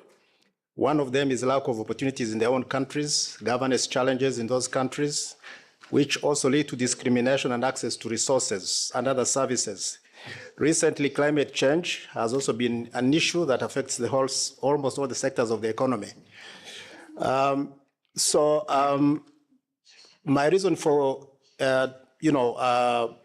talking on this issue is that I think although the priorities that have been listed are many, I think that the main challenge or the main solution lies with the leadership and political will in resolving some of these issues that we are talking about. So I think that's where the focus should be, even though we also need to build institutions that deal with those specific issues. But political will and leadership is very important in the continent in resolving some of these issues. Thank you, Mr. Chairman. Thank you, Honorable Dr. Baja Lamari, Mrs. Algeria.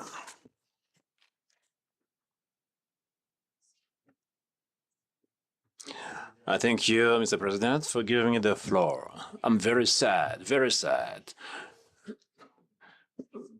regarding everything that's happening around humanity, all the crimes against humanity. We're talking about humanity. We're talking about human rights, but it's an issue that concerns me a lot. We do not need any speeches or to repeat what we've already said.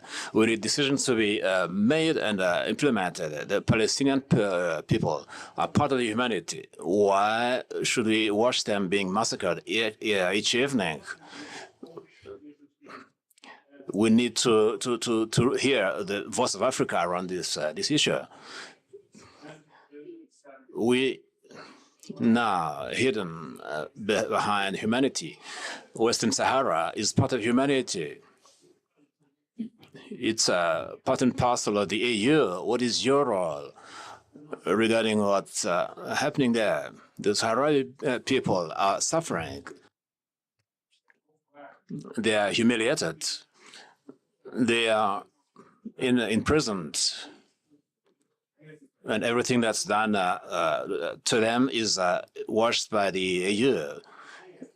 What are we going to do for humanity? It's a shame for Africa to look at all these crises. Western Africa is the Western Sahrawi is the last colony of Africa, and the resources of some African countries being wasted continually. Who is responsible for the coups in Africa? That's the question I'm asking. Thank you.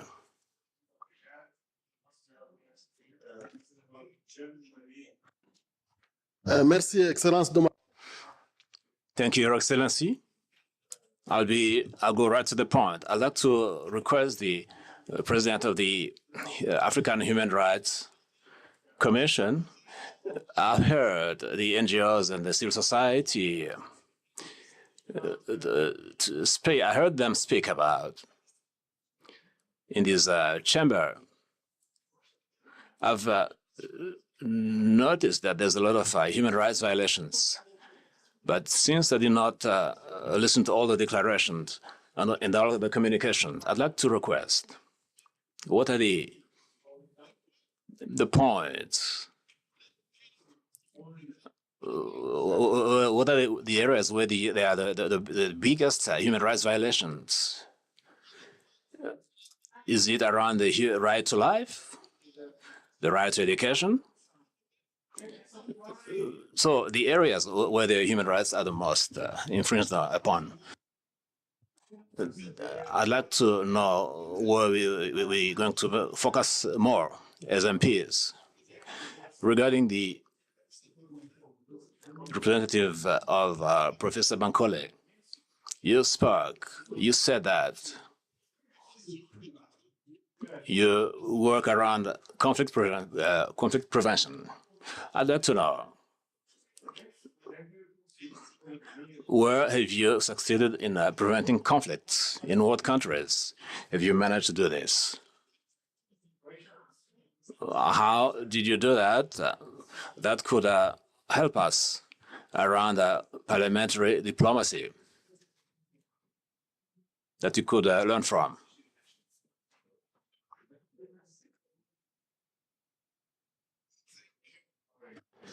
Honorable Said Brahim Said Sahrawi, Republic. شكرا سيد الرئيس على إتاحة. Thank you, Mr. President. We'd like to thank the speakers for all these very interesting points. We would have wished for this report to be. These are reports that we have not imported from outside. These are reports that are generated within. It would have been good for them to cover all the African issues. They should talk about all the crises. And yet, no word around the observation of human rights and is said about in Western Sahara, neither on the Troika, the work of the Troika for the conflict settlement. The office of the AU in the United Nations has been closed for 5 years, and no report raises this important detail. And yet it was a very important office. This report should have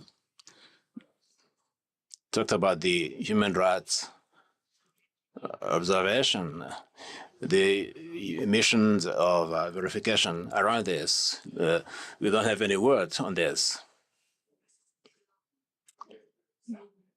No, not a word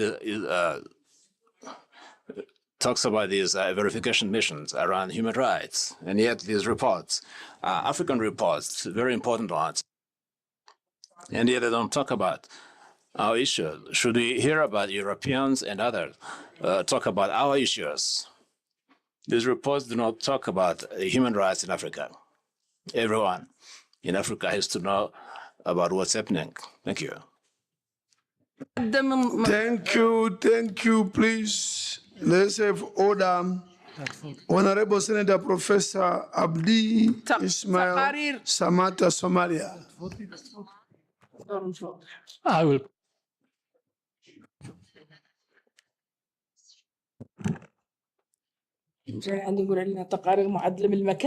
Honorable Esther Mutoni Basaris. Thank you, Mr. President, for giving me the opportunity to contribute. I want to touch on the Africa Commission on Human Rights and People's Rights. Right now, in all the social media, the Director General of the National Financial Investigation Agency in Equatorial Guinea has been trending, Honorable Batalsa Angonga. And he's been trending because somebody leaked some videos, apparently 400 videos of him having intimate relationships with various women of various stature. And he comes out and says that all of those were AI generated. And I look at human rights and people's rights, and I feel that with the AI coming in, what is the Commission doing to ensure that they safeguard people's rights? Because here, a lot of rights are going to be affected if we don't have a way to deal with AI in our legislation. I also want to look at Africa as one voice, one people. We had the Gambia recently come out with a law that was going to make legal female genital mutilation, but then the parliament rejected it. I'm just praying that we do end up having legislative rights as the Pan-African Parliament, and in so doing, we'll be able to come up with more than model laws that can inform Africa on human rights. But I just wondered, what strength do all the protocols that you come up with have, and how can we help to make sure that where they are being breached, we are being told if it's our respective countries, so that we can also bring it out in our parliaments? Because the only way we're going to bring human rights is when we all work together and ensure that no rights are being breached. And we've got a lot of rights that are being breached across the continent, including our own country. And what I want to say is, when it comes to Sahel, we really have to look into it. We know we keep talking about Gaza, the Middle East, and what's going on there, but we also have to look at what's going on in our own continent. I think the issue of Sahel has been brought out so many times, and it's time that we give it attention, because otherwise we're a toothless bulldog. We talk and talk, but we're not doing anything about human rights. Let's start there. Let's ensure that the Africans that are neighboring Morocco are actually able to be having the rights that they deserve. It's been coming up over and over again, and we are doing nothing. So when we start talking about human rights, let's start there. Let's see, what is this commission going to be doing, and what have you done, and what are the penalties that you've put on Morocco, so that the people of Africa can stop being victimized in the manner that they've been, which is very inhumane, degrading, and does not reflect the face of Africa. When we look at the rights of women, right now we have a problem with femicide across the continent. We have teenage.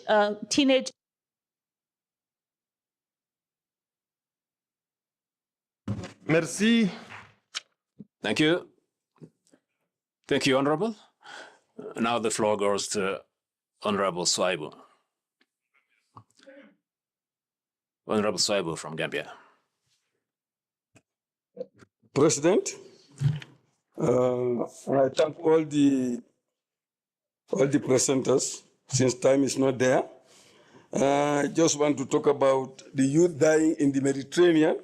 We all know that the reason for that is because of the unemployment and low incomes that our youth are experiencing, and they want progress. Honorable Speaker, we talk about dependence on external donors. I want to suggest that we prioritize our priorities as it is done in this document, in the human rights document. We have priorities, and then we tell the external donors, these are our priorities. And if they are going to intervene, these are the areas that we want them to intervene, so that when they intervene, it becomes a win-win situation. Not that they bring their own priorities to us, and then we'll have to follow those priorities just because of their interest. Honorable President, I want to also say that the issue of building prisons has been mentioned, but I want to say that it is not necessarily the answer to the human rights situations and other crimes that we are facing. That we need to deal with the root causes of issues, so that we don't have to put all these people in jail, and we cannot even feed them. I have seen the issue in DR Congo, and it is appalling that all those people have been dying in those prisons, and they are being malnutrited there, and so on and so forth. So we need to really look at issues. Instead of building bigger prisons and newer prisons, it's better we deal with the root causes. Honorable Speaker, the issue of salary has come since I was a child. It has been an issue, and we need to deal with it as #1 priority for this parliament and this continent. On that note, I thank you for the time. Thank you. Merci. Thank you, Honorable. You know that the text does not give you the right to speak in the place of somebody else. Next time, if there's an honorable who is absent, you cannot just replace him like that. I give the floor to Jagene from Rwanda. Diogene from Rwanda. Merci, Honorable. Thank you, Honorable. I will speak about the National Commission of Human Rights, which was mentioned among the 10 priorities. I think with that commission, we need to request for it to be given a budget and be independent. It's the case of Rwanda. And each country should actually have one. And this way you could solve many problems through these 10 priorities. If the parliament of each country votes and grants a sufficient annual budget to each commission, and if they receive an annual report, like we do in Rwanda, the parliament could use this report to carry out some control actions by the parliament. If PAP can visit the National Commission's human rights, not to control them, but to rather take stock of how the work is being done. This could improve the work. So all that we have been given as priorities could be solved in 3 points: functioning and budget for reports, governance, and political will. If possible, PAP could organize some visits to these commissions to see what are the difficulties encountered. I thank you, Mr. President. Thank you, Honorable. I now give the floor to Honorable Pelagie from Rwanda. Honorable Vice President. Honorable Vice President, thank you for giving me the floor. I would like to go right into the heart of the matter and speak about the situation of women and the integration of women and the youth into the decision-making processes. The participation of women and the youth is not sufficient. We need to include them more in our decision-making processes and to afford them the opportunities they deserve. And we need to guarantee that this happens in all countries. And the decisions that we take in the future are going to determine their future and the future of the continent. And I also wanted to say that we must not forget people with disabilities. We need to listen to their issues, we need to listen to their concerns, and we need to include them in our decision-making processes. Thank you. Thank you, Honorable Pelagie. I now give the floor to Honorable Abdallah from Djibouti. Thank you, Mr. President. I would like to thank the presenters for their presentations. I was expecting, when listening to the presentation on peace and security, I was expecting a report on the situation in the different countries across the continent, but unfortunately we didn't get that kind of detail. In terms of the situation in Sudan, we are looking at a catastrophic humanitarian situation in Sudan, and we have food insecurity and other forms of insecurity in the country. And currently we are being supported in Sudan by external partners. During Ramadan, during the sacred month, we had many people who went without food altogether, and without assistance and without mediation, the arms will not be silenced, and efforts to end the crisis, which has been going on for the last 20 months, will not produce any results. If for anything, for humanitarian reasons, we need to potentially consider measures like sanctions to at least prevent access to the materials of war, to arms being supplied. And we would like to hear what the presenters have to say on the conflict in Sudan.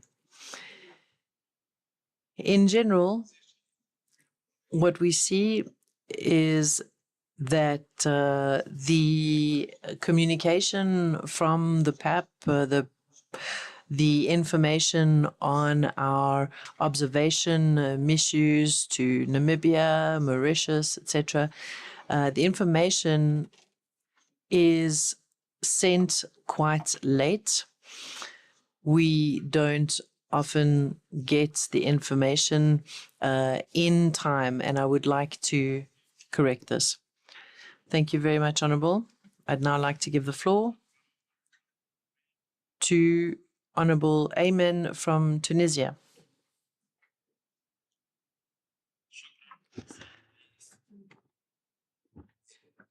Thank you, Mr. President. I would like to thank the two presenters made by the Commissioner of the Commission for Human Rights. And we all are witnesses every day to what is happening in Gaza, Yemen, and elsewhere. And there is one particular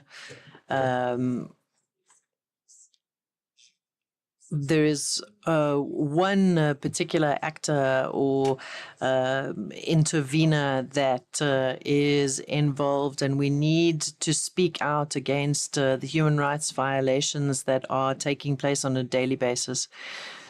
And we need to take the rights of all citizens seriously. Do the people of Gaza and Yemen and other countries do not have the same rights as us?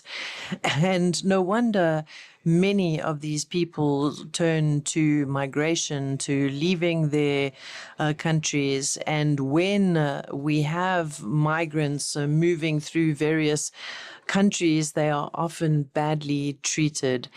It is so unfortunate that people have to leave their countries when there's so much wealth and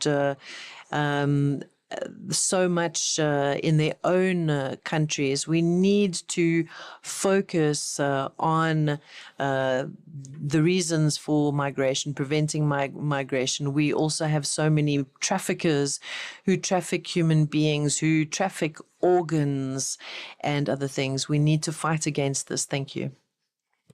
Thank you, Honourable. I would now like to give the floor to Honourable Mariam from Côte d'Ivoire. Thank you, Mr. Vice President. Mr. Vice President, I am very appreciative of the presentations on human rights in Africa, and I would like this to be an annual event. Whether it's presentations made by the Commission on Human Rights or other institutions. We need to make this an annual event. And perhaps for the next meeting, we can request a more detailed report that goes into the details of each region and even to a country level so that we know exactly what is going on in the continent, and we can include this in our lobbying efforts. We need to establish a barometer of human rights on the continent. Mr. Vice President, I would also like to ask the Commission to be a little braver. It is better to prevent human rights violations and to prevent conflict than to be reactive to them. We also need to address issues of homosexuality, violence against women, and the abuse or violations of the rights of people living with disabilities. We need to address the issues of immigration, migration, and the violation of the rights of those people who are immigrating or migrating. We need to do all of this because we need to protect the rights of our African citizens. And now we need to ask what next after this report? What does the Commission now do after they have produced their report? Given the state of the human rights situation in the continent, we need to ask ourselves now, and we need to ask the Commission, what are they doing to help populations who are in countries where human rights are violated? Politicization of civilian life of society is a real thing, and I would like to know how the Commission is addressing this. And I would also like to mention the mobile telephone companies and the role that they play together with states in terms of cutting communication and preventing information from getting out. Thank you very much. Thank you, Honourable Mariam. I now give the floor to Honourable Safia from Djibouti. Thank you, Mr. President, for the floor. I wanted to speak about human rights. Mr. Vice President, during the presentation, my attention was grabbed by a theme that is very close to my heart, and because it has to do with women. And we were talking about gender-based violence and female genital mutilation. Honorable Remy, it really makes me sad to see that on our continent we are still debating this issue. And I'm very sad to hear that there are so many countries that have not yet banned these practices that leave such painful scars for young women and women in general. It is a sad thing to note that female genital mutilation is allowed to be practiced in certain countries. It is not regulated, and sometimes it happens in complete anonymity without any protection for the woman in question. We have to do something about this. We have to make it a priority. And to those countries that have not passed legislation to ban this practice, I urge you to do so. And many illnesses like malaria, malnutrition, HIV, etc., are also diseases that we need to all fight against. They are preventable. And those countries that are not doing something to prevent this need to do so urgently. Thank you very much. This is our last speaker, and it is Honorable Denis Lyon from Benin. Thank you, Mr. President. My concern has already been addressed, and so I would like to thank you, and I'd like to help us save time, so I'm going to sit down. Thank you. Thank you very much to you, and if there are no further comments, we are going to close off the debate, and I would like to invite the chair of the African Commission for Human Rights to respond to the comments and questions. And I would like to also invite the Commissioner to respond to our two speakers. Thank you. Merci beaucoup, Honorable. Thank you very much, Mr. Vice President. for giving me this opportunity to respond to all these questions and comments raised by the honourable members. I have tried to take note of all of them, and there were about 26 questions. To be able to answer all of them properly, I would need at least 26 minutes, but I am going to try to take less time because I know that time is limited. Please go ahead, Commissioner, we're listening. Okay, so I'm going to try to be as quickly as possible. We have a meeting of the Commission for Human Rights tomorrow, and so I do need to prepare for that. What I did want to do is start off with the first question, and this was regarding concerns about the situation in Gaza, in Palestine. Many of the honourable members brought up their concerns for the Palestinian people.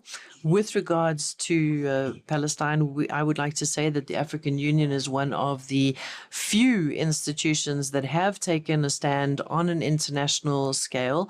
We have issued 2 press communiques condemning what is happening in Gaza, and I'm pleased to report that we have also recently adopted a resolution condemning all the violations of human rights in Gaza and by a state party that is violating the rights of the Palestinian people. So I think that you can be proud of the African Union Commission to have taken a stand.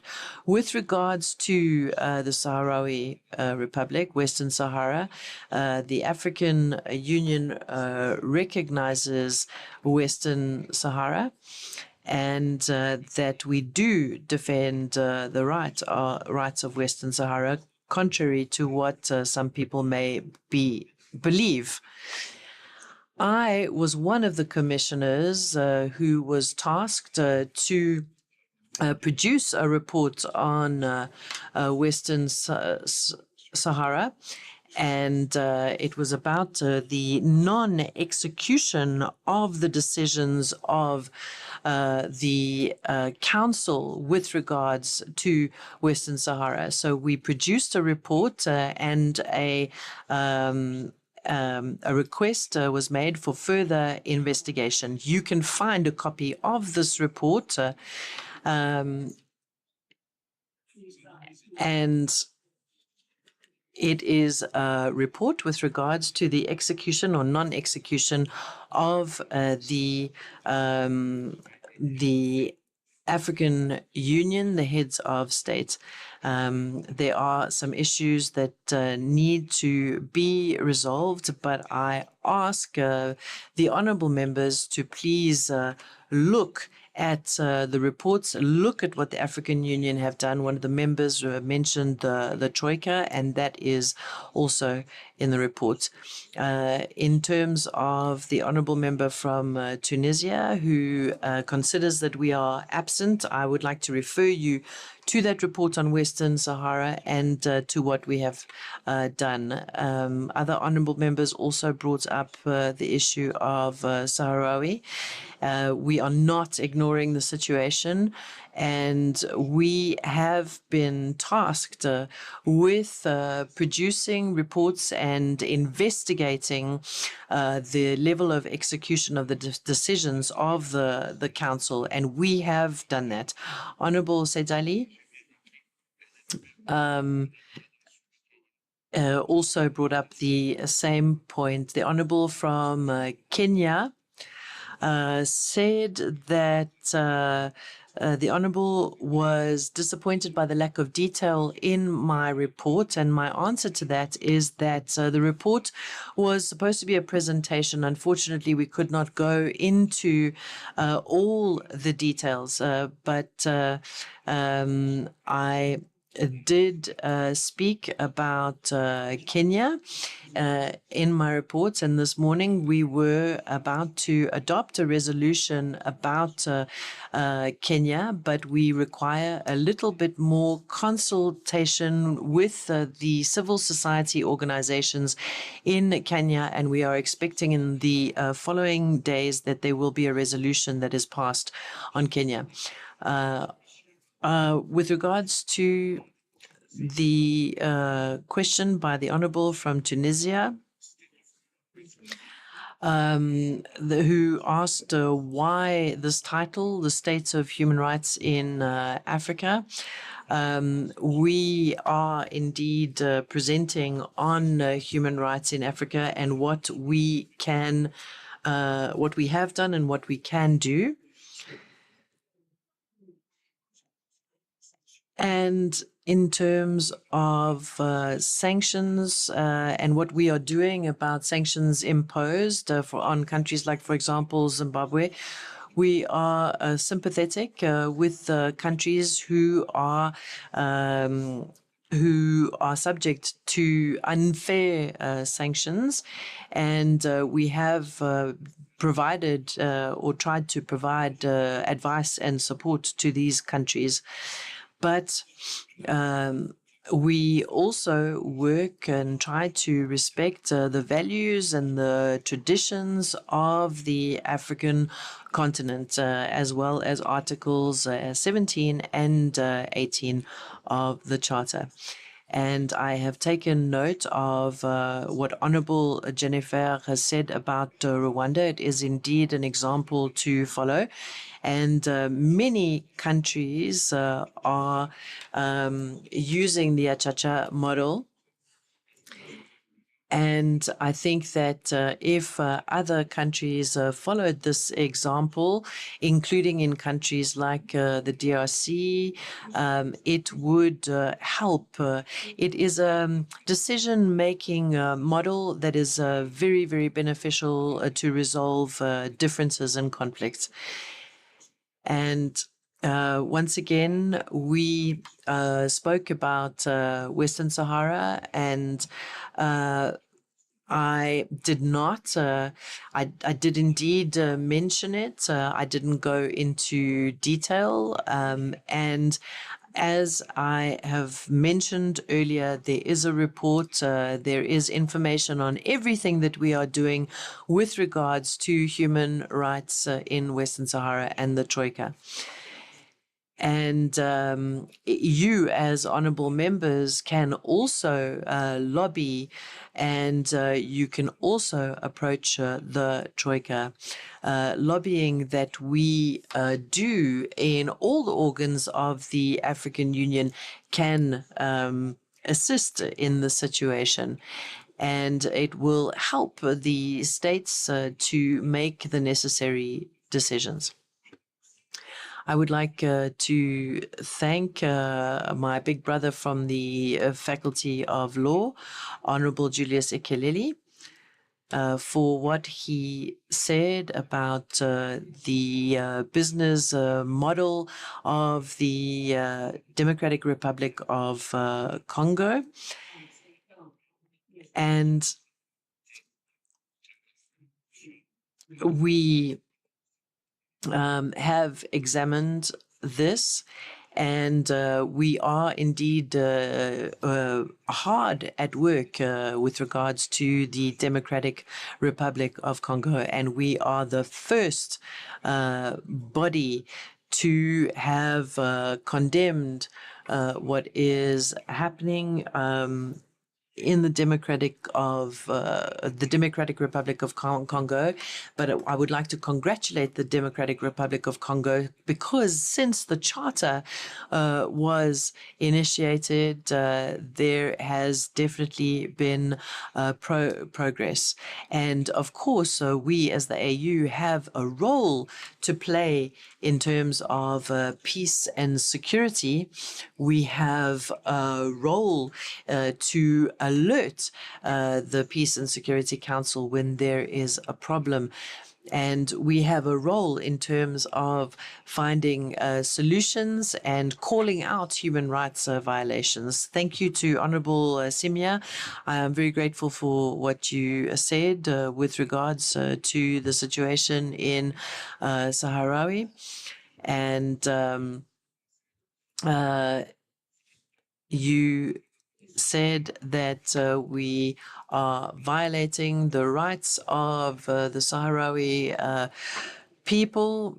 And I would like to refer you to, Honourable Member, to the reports that we have published, the investigations that we have done, and the decisions that we have presented 2 years ago to the PRC. And the PRC has copies of our reports, and we are waiting for the Troika to make a decision. And you all can lobby the Troika, and we all need to show solidarity and continue to observe the situation. In Western Sahara, there are several parameters that we need to take into consideration, and I can assure you that this institution has done that. I would like to thank the Honourable from Côte d'Ivoire for the suggestion that we continue to do the brainstorming and hold this as an annual event. We welcome the opportunity for dialogue. And between us and the Pan-African Parliament, there is already an MOU that exists. And the next Honourable handed over the floor. And we then listened to the Honourable Member who said that our leaders sometimes are not showing the willingness to make the changes that we needed. The Honourable Marie from Algeria.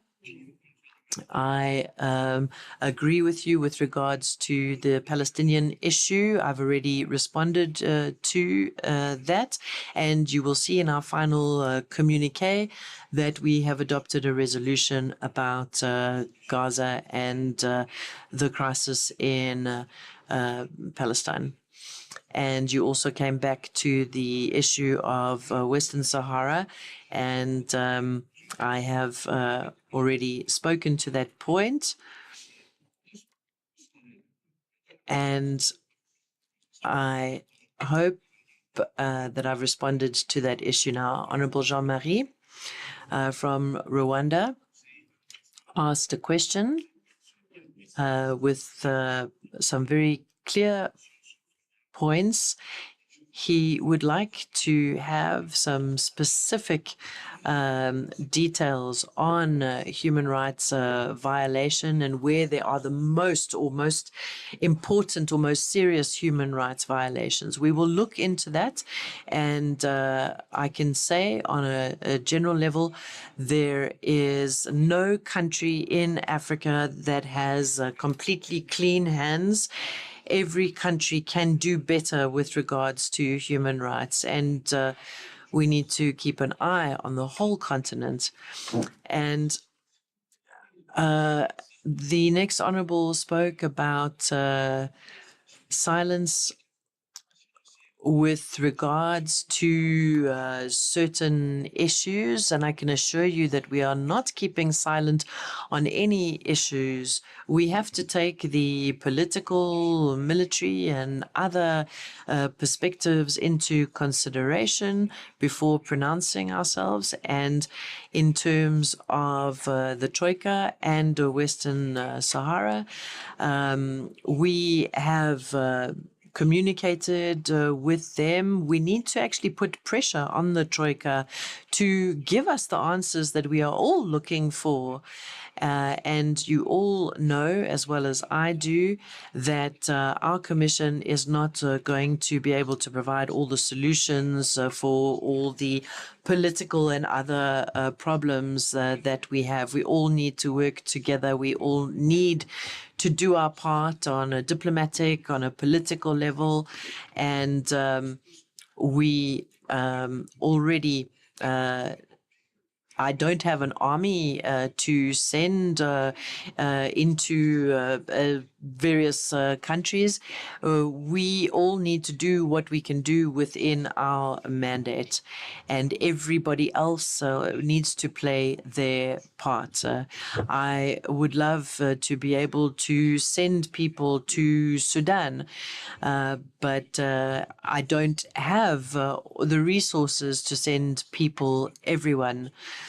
And who is going to help me with investigators to go to Sudan and to other countries to investigate human rights violations? And an honourable member brought up the issue of a famous personality who was splashed all over social media, and what we are doing in terms of AI to protect the rights of various people in the public eye, and how AI can affect human rights in general. We are looking into the issue, and we will try to provide answers in the future. To the Honourable Swaibu from Gambia, yes, we have too many people dying in the Mediterranean. And when we talk about migration, we talk about an issue that we have to provide answers for. We are observing and we are watching closely what is happening, and we are doing our best with regards to the issue of migration.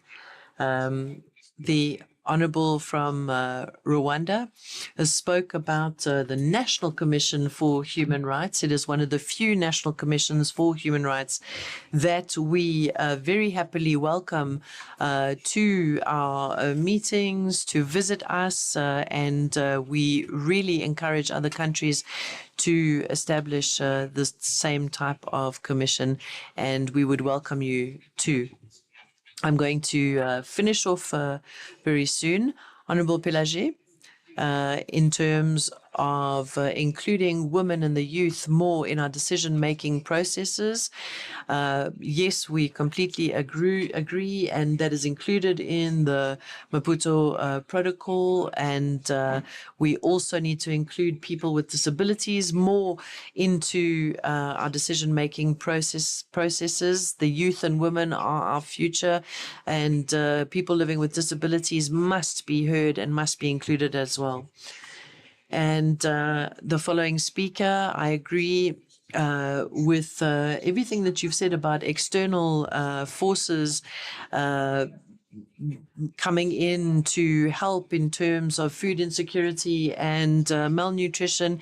And we are also organizing missions to help Sudan. We will find ways to provide support, and there are other countries, Chad, Eritrea,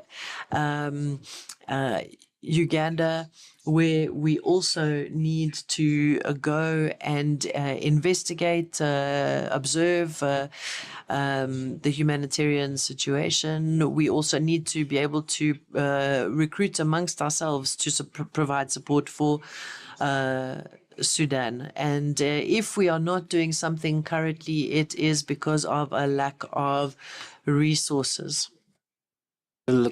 Actually, lack of political support for us to accomplish our work, lack of financial resources to ensure us to carry out our mandate. Honorable Ayman, if I wrote down well, from Tunisia, thank you very much, Honorable, for your relevant question on the situation in Gaza and Palestine. I already answered this question. So why was it not mentioned in the presentation? Or I said I didn't say everything. The situation in Gaza is part of our agenda that we are executing, and I'll take leave for tomorrow in our final communique. You see that these commissioners who were sent by the head of state to take care of human rights are actually dealing with this issue. Honorable Mariam, that's the 24th question. On the 26th from Cote d'Ivoire, thank you very much. You need a bravery of the Commission for topical issues, homosexuality, gender violence, immigration, taking into account African traditional values. We are actually brave when dealing with all issues. In our Commission, there is no anathema, there is no taboo issue. I've already told you about the position of the stance of the Commission. I actually condemned Cote d'Ivoire for the campaign against. You know that a campaign against Ubi. I have done that, I've condemned that. But today, I can reassure you that we are working in compliance with the Charter. But we also ask that the people should not be discriminated against gender violence, immigration. That's what we deal with every day, and we do that regularly. Honorable Safia from Djibouti, you said so many countries have not actually done provide laws on the LGBT issue. You are quite right. This morning, in the recommendations that we were making in the report of activities that we're going to present to the deliberative organs, we ask requesting states to criminalize violence that are done in that framework, because so many people who violate are women, hide behind cultural issues and religious issues. That is why the rapporteur special on women's rights is so this gender-based violence, especially FGM, female genital mutilation, it has to be criminalized in countries. A country such as Gambia, it is a witness. You witness the latest development on that in that area. But Gambia has a lot to show to other countries. That was the 25th and the 26th and final. Mr. Leon from Benin, I'd like to thank him because this question has already been answered by some other honorable MP. I would like to tell you, Mr. Vice President, honorable MPs, we have to continue with this exercise. The more we do it,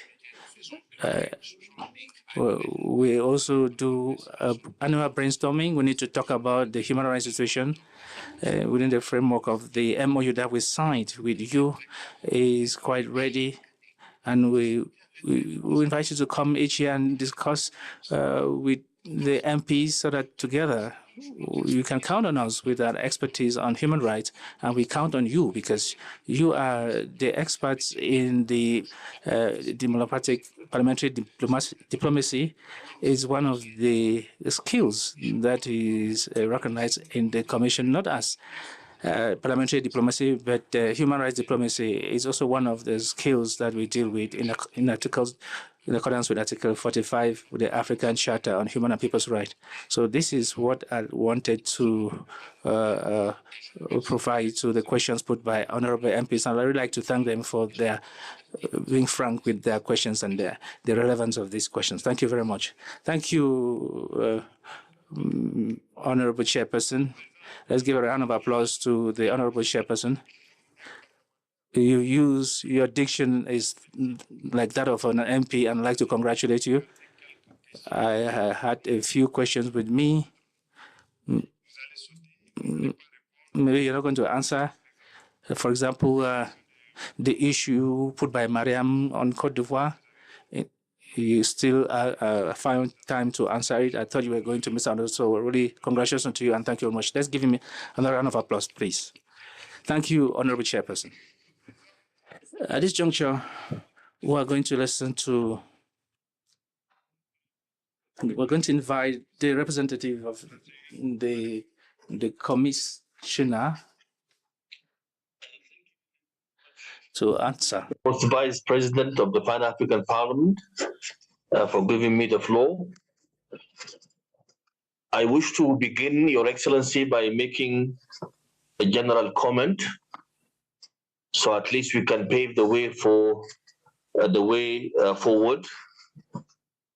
Your Excellency, Fourth Vice President and honorable members, the Political Affairs, Peace and Security Department of the African Union Commission is very eager to have a very close working relationship with the Pan-African Parliament.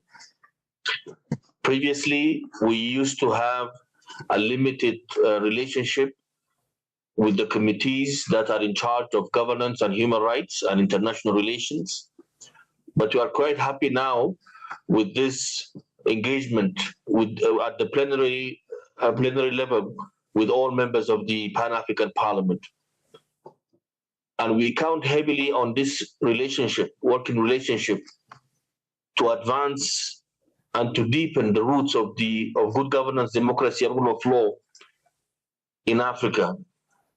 Building the Africa we want and the Africa we deserve is the responsibility of all of us as African people. Your Excellency, President of the Pan-African Parliament and honorable members, since we are running out of time, allow me to answer some of the questions together. Let me begin by the comment made on the issue of Palestine. Excellencies, honorable members, the African Union position on Palestine is very clear, and it has been clear since the establishment of this continental organization.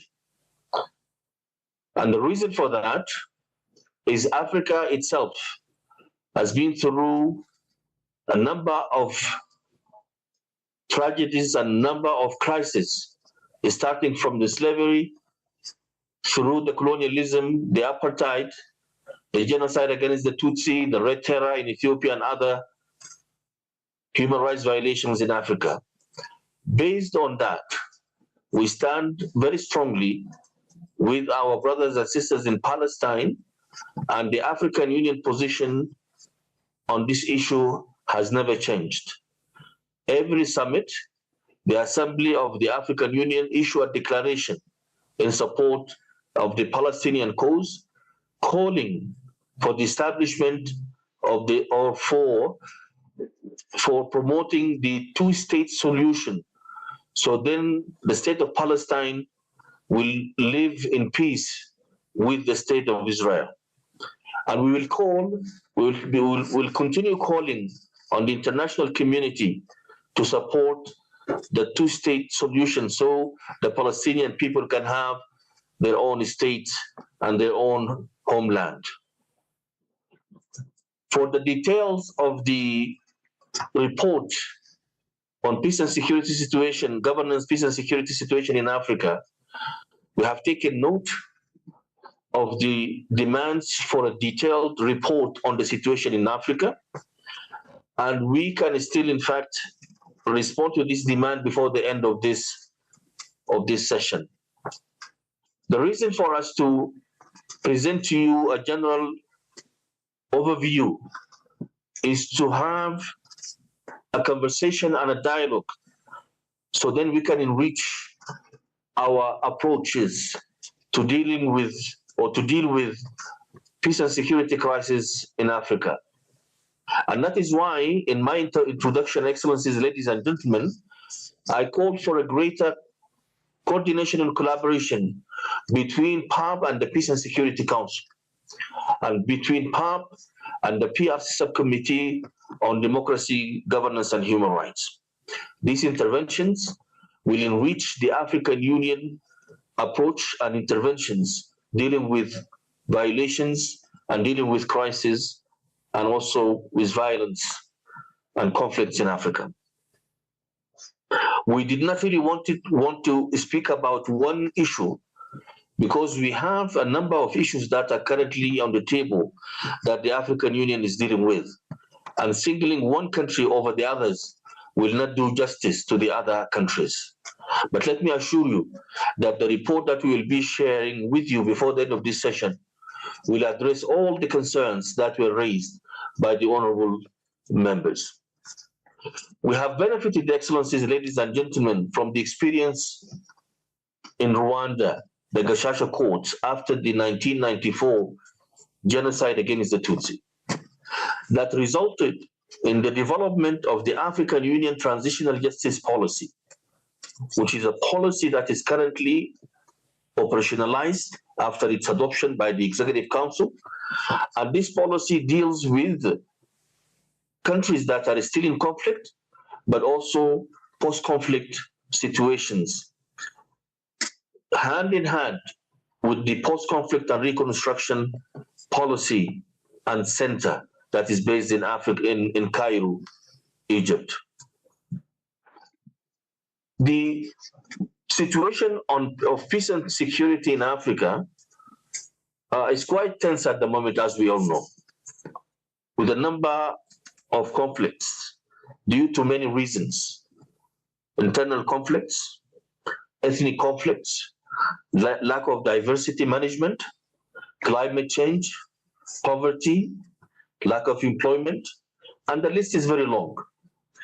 And that is why, Excellencies, ladies and gentlemen, we thought it could be more beneficial to include all of these issues in the report that will follow shortly, or will follow soon. Africa is facing so many challenges, and that is why PAP, as the center of the legislation process in Africa, has a very big role to play in promoting governance, peace and security in Africa. Concerning the issue of migrants and human trafficking in Africa, these are very challenging situations. And that is because of also reasons that are very well known to many of us, if not to all of us, that the economic situation in Africa, the socioeconomic issues, lack of employment, poverty, encourages our African youth to migrate and to leave this continent in what is known now as irregular migration. And unfortunately, as a result, we lose many African youth every single day, dying in the desert because of thirst, or drowning in the Mediterranean Sea, trying to cross to Europe. That is why, Excellencies, ladies and gentlemen, the African Union is currently promoting two important treaties. And we hope through the honorable members present with us today here, we will be able to reach the necessary ratification for these two important treaties. One of them is a treaty on the African passport, and the other treaty that will complement the free trade treaty, which is the free movement of persons, which allow the African people and the African youth in particular to move around the continent and to start a new life within the continent, instead of losing them to the desert, Sahara, or to the Mediterranean Sea. In terms of the focus on the youth and women in Africa, as we all know, Excellencies, ladies and gentlemen, our African youth count to almost more than 65% of the African population. Africa is a very young continent, and therefore our youth dividends should be utilized as agents for change instead of agents for destruction.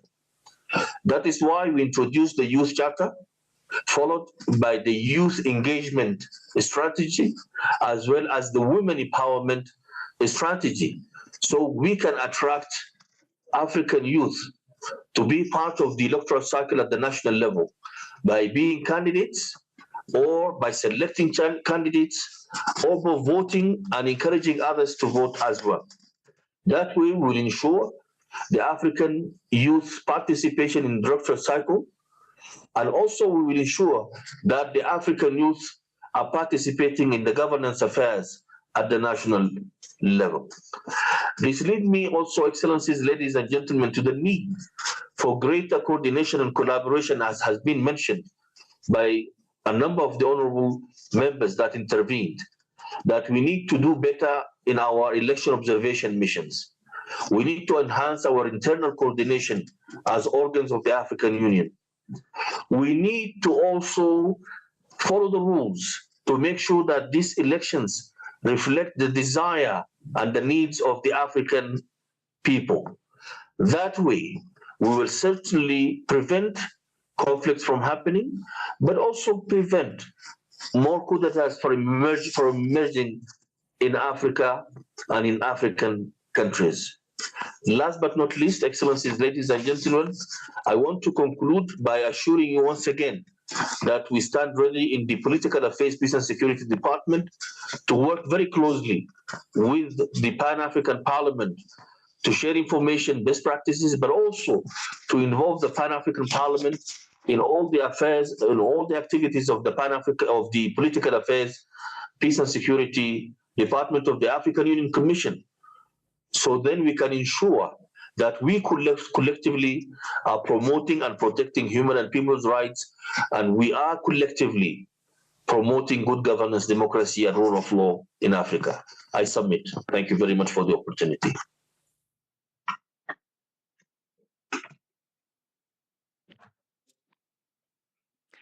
Thank you very much for those answers.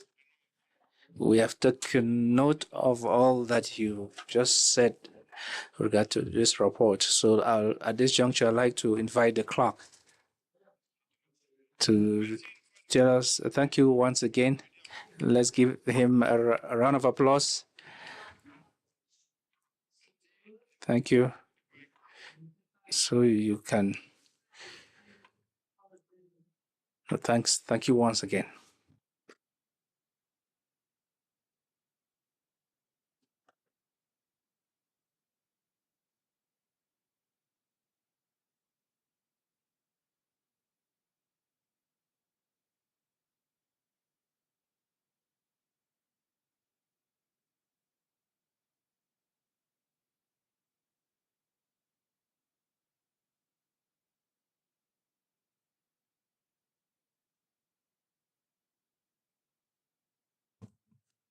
Merci, Honorable. Nous avons... Thank you, Honorable. We started late, but we're going to continue since the presenters are here.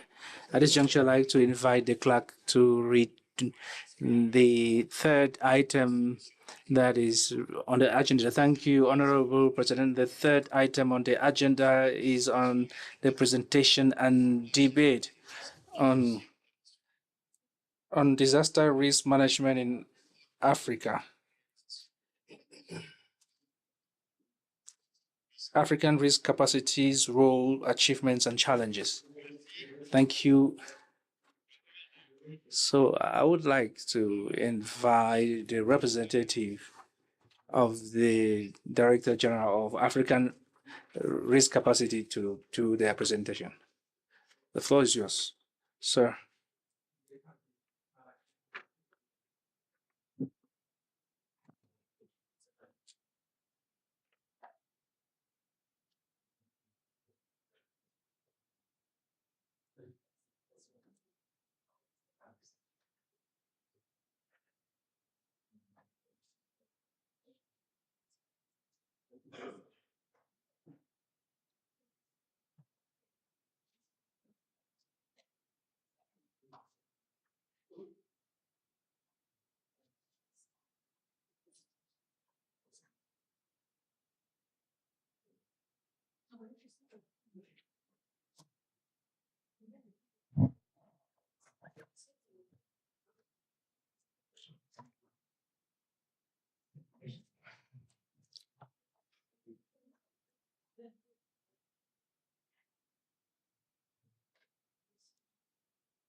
Madam.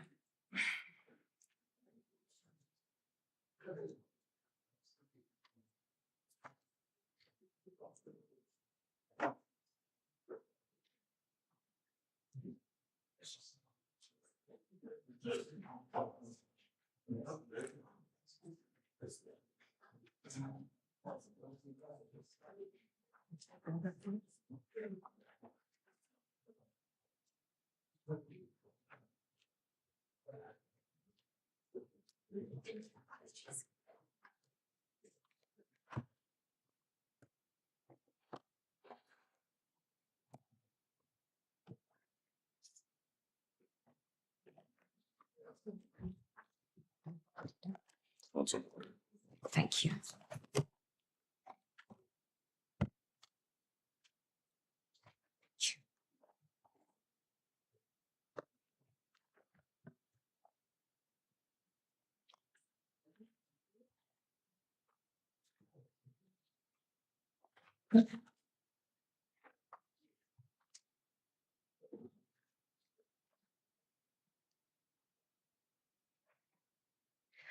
Honorable Vice President, honorable members of Parliament, esteemed guests, colleagues, and friends.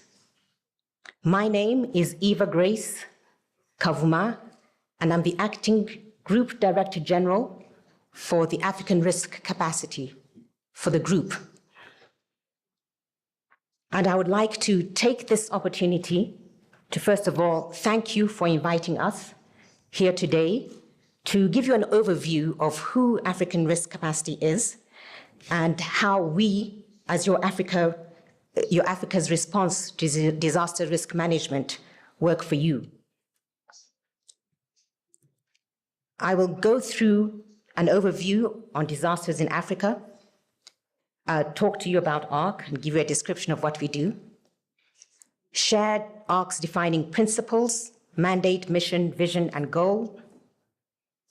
We'll go over our governance, institutional structure, our strategic priorities, strategic pillars, our program life cycle, achievements and challenges, ARC's impact to date, which I think is of real interest, key emerging lessons, and our key ambitions to scale up our service on the African continent. Now, we have all seen the growing incidence of weather-induced and disease threats in Africa.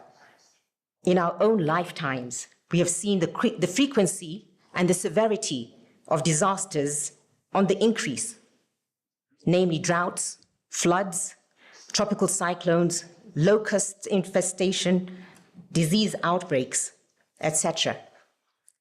These disasters drain African economies and erode development gains.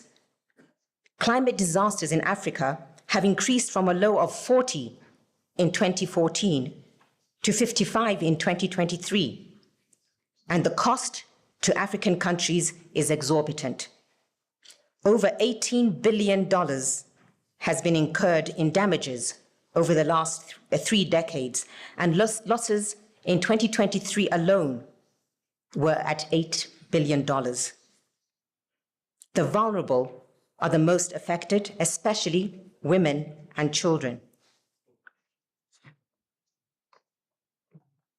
Now, ARC agency was established in 2012 as a specialized agency of the African Union with a mandate to work with African governments to mitigate the effect of weather-induced disasters and disease outbreaks. ARC Limited, the insurance affiliate, was founded in 2014 to provide specifically commercial insurance services. The ARC mandate is to help African member states to plan, prepare for, and respond to the threats caused by climate change. Our services, our key objective is to build resilience, improve food security, and protect lives and livelihoods through the offering of services by ARC, including capacity building, early warning, contingency planning, risk pooling, and risk transfer. As a treaty-based organization, today, ARC boasts 39 member states to date, 14 of which have ratified the ARC Treaty. So I've already mentioned what our mandate is: to help member states plan, prepare, and respond to weather-induced threats and disease outbreaks.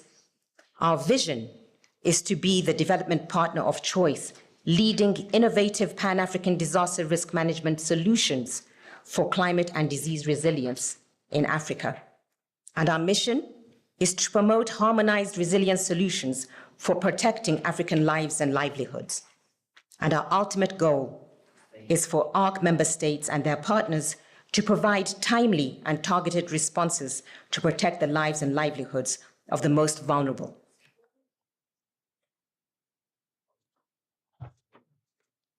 So now I'm going to give you a view of our structure. The ARC group is a two-level institution with two strong pillars to support the ARC mandate, each with distinct functions, bringing together four critical elements to form a powerful value proposition.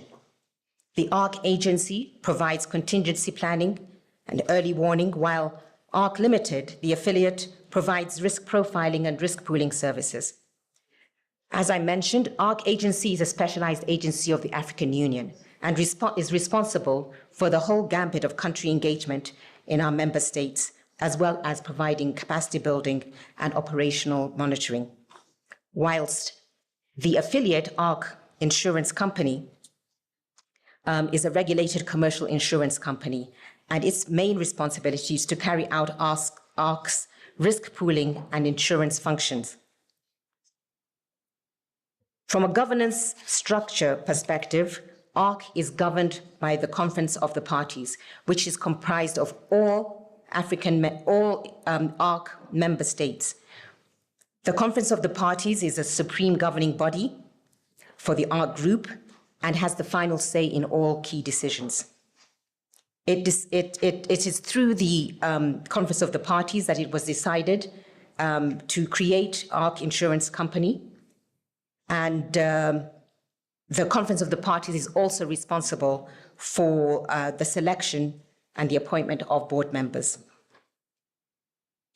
The governing body, the ARC Group Board, reports into the Conference of the Parties, and it is responsible for the strategic oversight of the whole group. And this governing body is supported by the Secretariat, which reports into the board and provides the secretarial services for the board. We'll touch on the ARC model, which is designed to change response to disasters from crisis management to preparedness. If you recall, the traditional emergency response mechanism responds only after the rains fail, for example, and usually takes over 5 months for the response to be finally implemented. And by then, of course, households would be resorting to coping mechanisms and falling below the poverty line. The alternative is the African Risk Capacity Mechanism, which kicks in before the rains fail and is proactive as the estimated impact of the disaster is calculated and is used to provide protection through insurance. And once triggered, the payout is made within weeks, making response time swifter and more efficient, and ensures that the vulnerable households do not have to resort to negative coping mechanisms to make it through the disaster period. I've already spoken to the powerful ARC proposition, so I won't repeat it here, but important to note that across all the key elements of risk modeling, contingency planning, risk financing, across all of these elements, ARC provides monitoring and evaluation, support and services, and consistently works towards the implementation of gender mainstreaming throughout the disaster risk management life cycle. And to talk about the proof of concept, let us have a look at the payouts that have been made by ARC to date. You can see that since the first payouts in 2014 to the most recent in 2023, there's been quite a leap in the amount of payouts, as well as the number of countries that have benefited from insurance payouts. The El Nino driven drought of 2023-2024 resulted in payouts of over 60 million, just to give you an example. And in summary here, and to date, some of the results that we have seen, ARC has paid over 200 million in claims in response to the disasters. We have trained over 1,200 national experts in 23 member states, and over 4 million beneficiaries have received aid through the ARC mechanism. This diagram talks to how we implement the ARC model as a group. And I won't go into all the details, but in brief, we start with the country engagement initiation, which is conducted by ARC agency. Capacity building services are provided by ARC agencies through the contingency planning and research and development teams, and then risk transfer parameters are conducted by ARC Limited. The risk pooling is also done by ARC Limited. And finally, our contingency planning team works with the countries to complete or to refine the final implementation plan, while the payout is actually made by our insurance affiliate, ARC Limited. And as I said, we work directly to ensure that M&E support is provided, and evaluation and learnings are gathered and shared through the monitoring and evaluation team. So I've touched on some of the key impacts that we've had to date, but I'll just add to a couple. ARC is an important instrument in achieving the Agenda 2063 goals and Sustainable Development Goals. Over $1.3 billion in risk cover have been provided by ARC, namely for disasters such as drought, tropical cyclones, and outbreaks and epidemics. The countries have benefited from the disaster risk capacity work that we have implemented and have improved within their risk profiling, disaster modeling, and contingency planning skills and capabilities. We have also developed innovative solutions to overcome challenges that we've experienced along the way. One of them is the implementation of the replica program, which was introduced to broaden our client base and increase country-level insurance coverage. We also have established premium support facilities where ARC has built partnerships with donor partners to help finance country insurance premiums. And as I said, gender mainstreaming is a key part of all ARC's programs, with a goal to ensure gender equality within the organizations and in the disaster risk management landscape. And ARC lends its voice in continental disaster risk management, as well as advocates for sustainable solutions for Africa on global platforms. We have steadily diversified. I'm just going to look at some key achievements. I think it's good to blow our own horn once in a while. So we have steadily diversified the ARC product offering. We're now offering 5 sovereign products and a non-sovereign offering to meet the diverse needs of the member states. We have grown our membership to 39 members, but we still need to reach 55 member states of the continent. We have led gender mainstreaming in disaster risk management. We have a strong affiliate, which is a leader in the space of development insurers. We have built strong partnerships and managed to position the organization as a strong African organization. There is no institution that has no challenges, so we'll touch on those as well to be open and transparent. One of them being limited financial resources. I think this is a dilemma for many institutions that are similar to ours.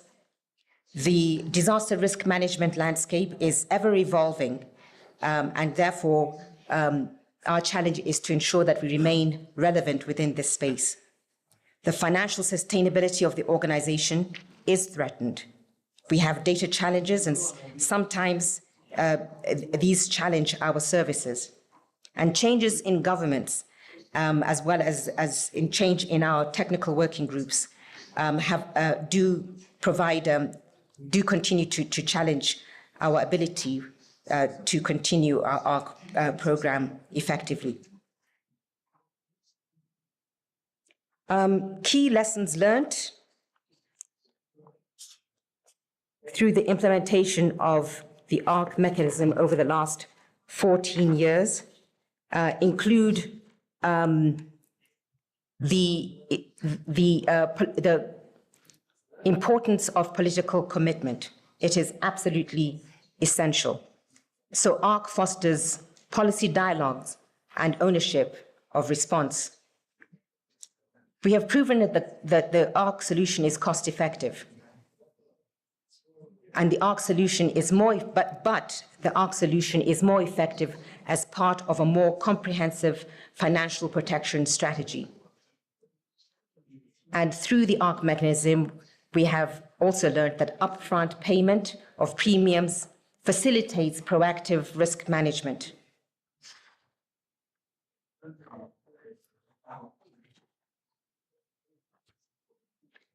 So I mentioned at the beginning that even after 14 years of implementation, at ARC we still have great ambitions.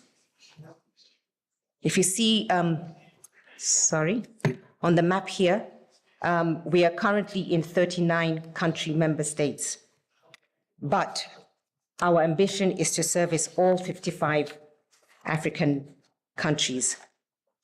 Our scale-up ambitions are to reach 225 million people over the next 5 years.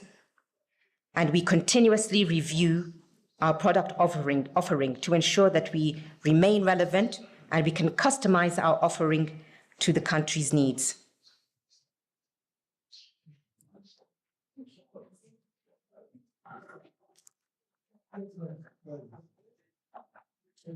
So finally, I would like to focus on some of the key actions that we would like to call to attention for collaboration.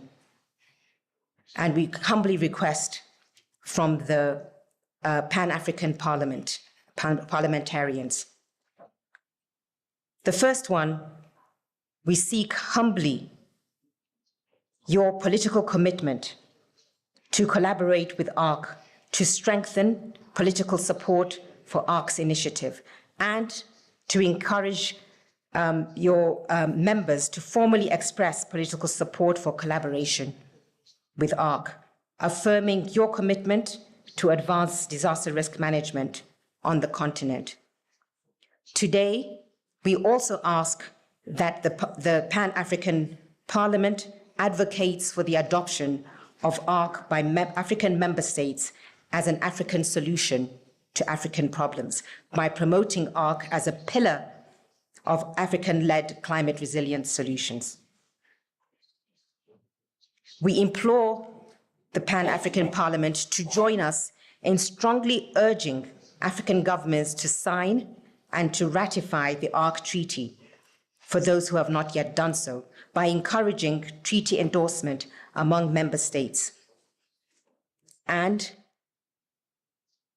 we implore you to advocate for African governments to allocate resources in their budgets to contribute to ARC's work, as well as the payments for premiums to participate in ARC risk pools by supporting budgetary allocations for ARC initiatives. And finally, and importantly, we ask that together we build a strong partnership through regular briefings by establishing ongoing collaborative platforms. I thank you very much for your kind attention, and I am here with a few of my colleagues, and we're willing to take your questions. But before we go into the questions, I would like to re-announce that ARC in partnership with the African Union and the Pan-African Parliament, invites you to a dinner this evening. It will be a networking dinner, be quite informal, but we'll have an opportunity to have a smaller but deeper dive into what we do as ARC. But really, it's for networking purposes, so we can start to build that relationship that we so covet with you parliamentarians. So thank you very much.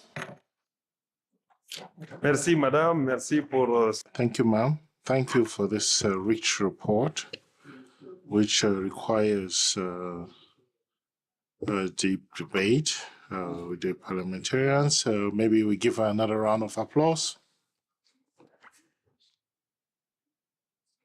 I suggest to this August Assembly that we go to the fourth point because we have a fourth report. And so if you allow me, I would just like to invite the clerk to read the fourth agenda item. And I think that's the last item. Thank you. Thank you very much. Chair, the fourth item on the debate on the agenda is the presentation of the state of industrialization in Africa and proposals for sustained economic growth and development. And thank you. I'll now invite the representative of AUDA NEPA to make his presentation.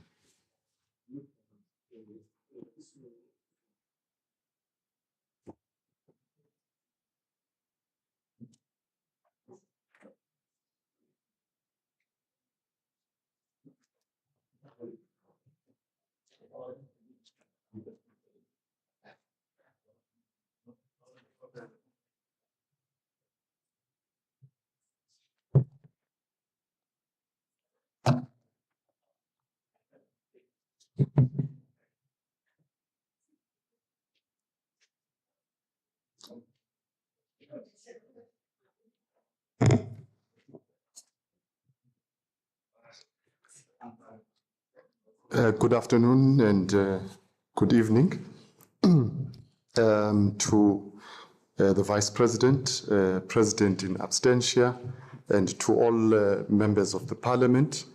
I stand here on behalf of our Chief Executive Officer, Madam Nados Bekele Thomas, who was invited to present to the Parliament on the theme of industrialization and its prospects from a continental perspective.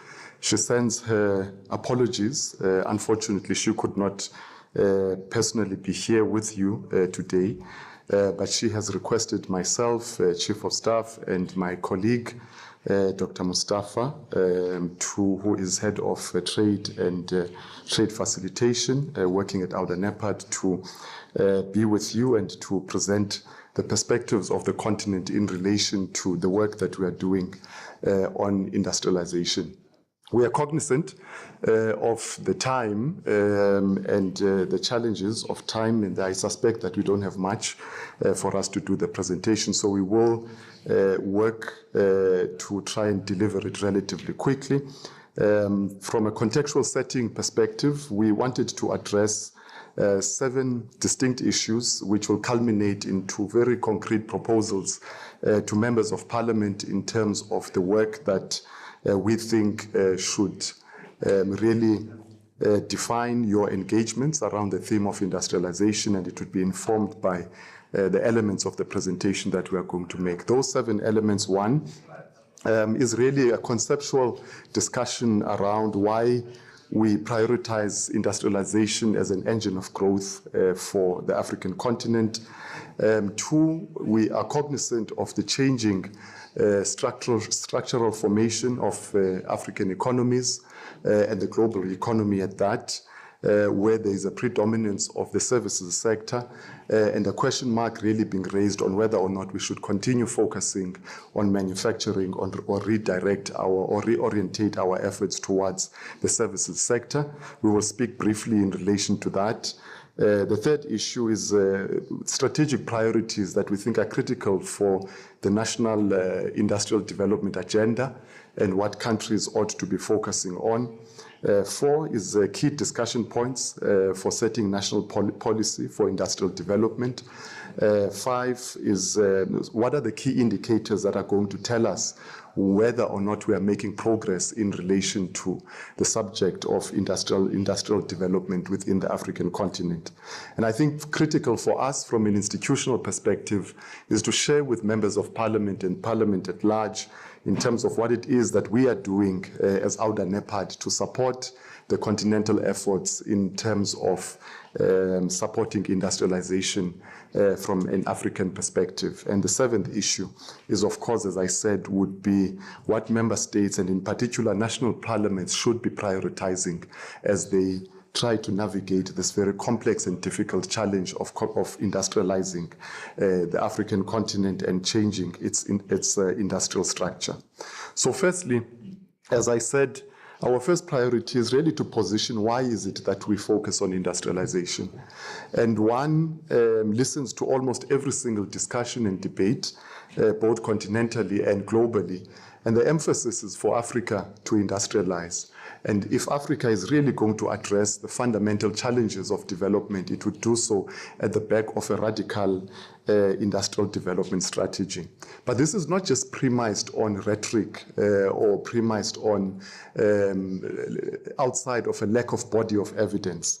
And we wanted to use the opportunity to share with you at a conceptual level why it is that industrialization is absolutely vital for the continent. Number one, there is a direct relationship between the levels of industrializations and the levels of income in developing countries.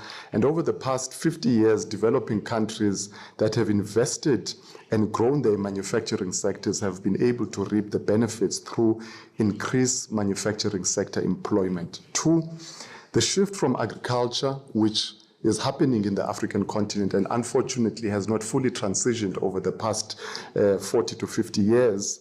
So the shift from agriculture to manufacturing also increases the levels of productivity in countries because the productivity levels in manufacturing are far higher than in the agricultural sector. So as the manufacturing sector grows, there's an aggregate shift in the resources that are invested from agriculture to manufacturing, which results in what we commonly refer to as a structural change bonus for economies. And that is effectively what we are trying to pursue. 3 is many developing countries have been able to exploit the opportunities for capital accumulation that is offered by the manufacturing sector because of its spatial concentration and economies of scales relative to the agricultural sector.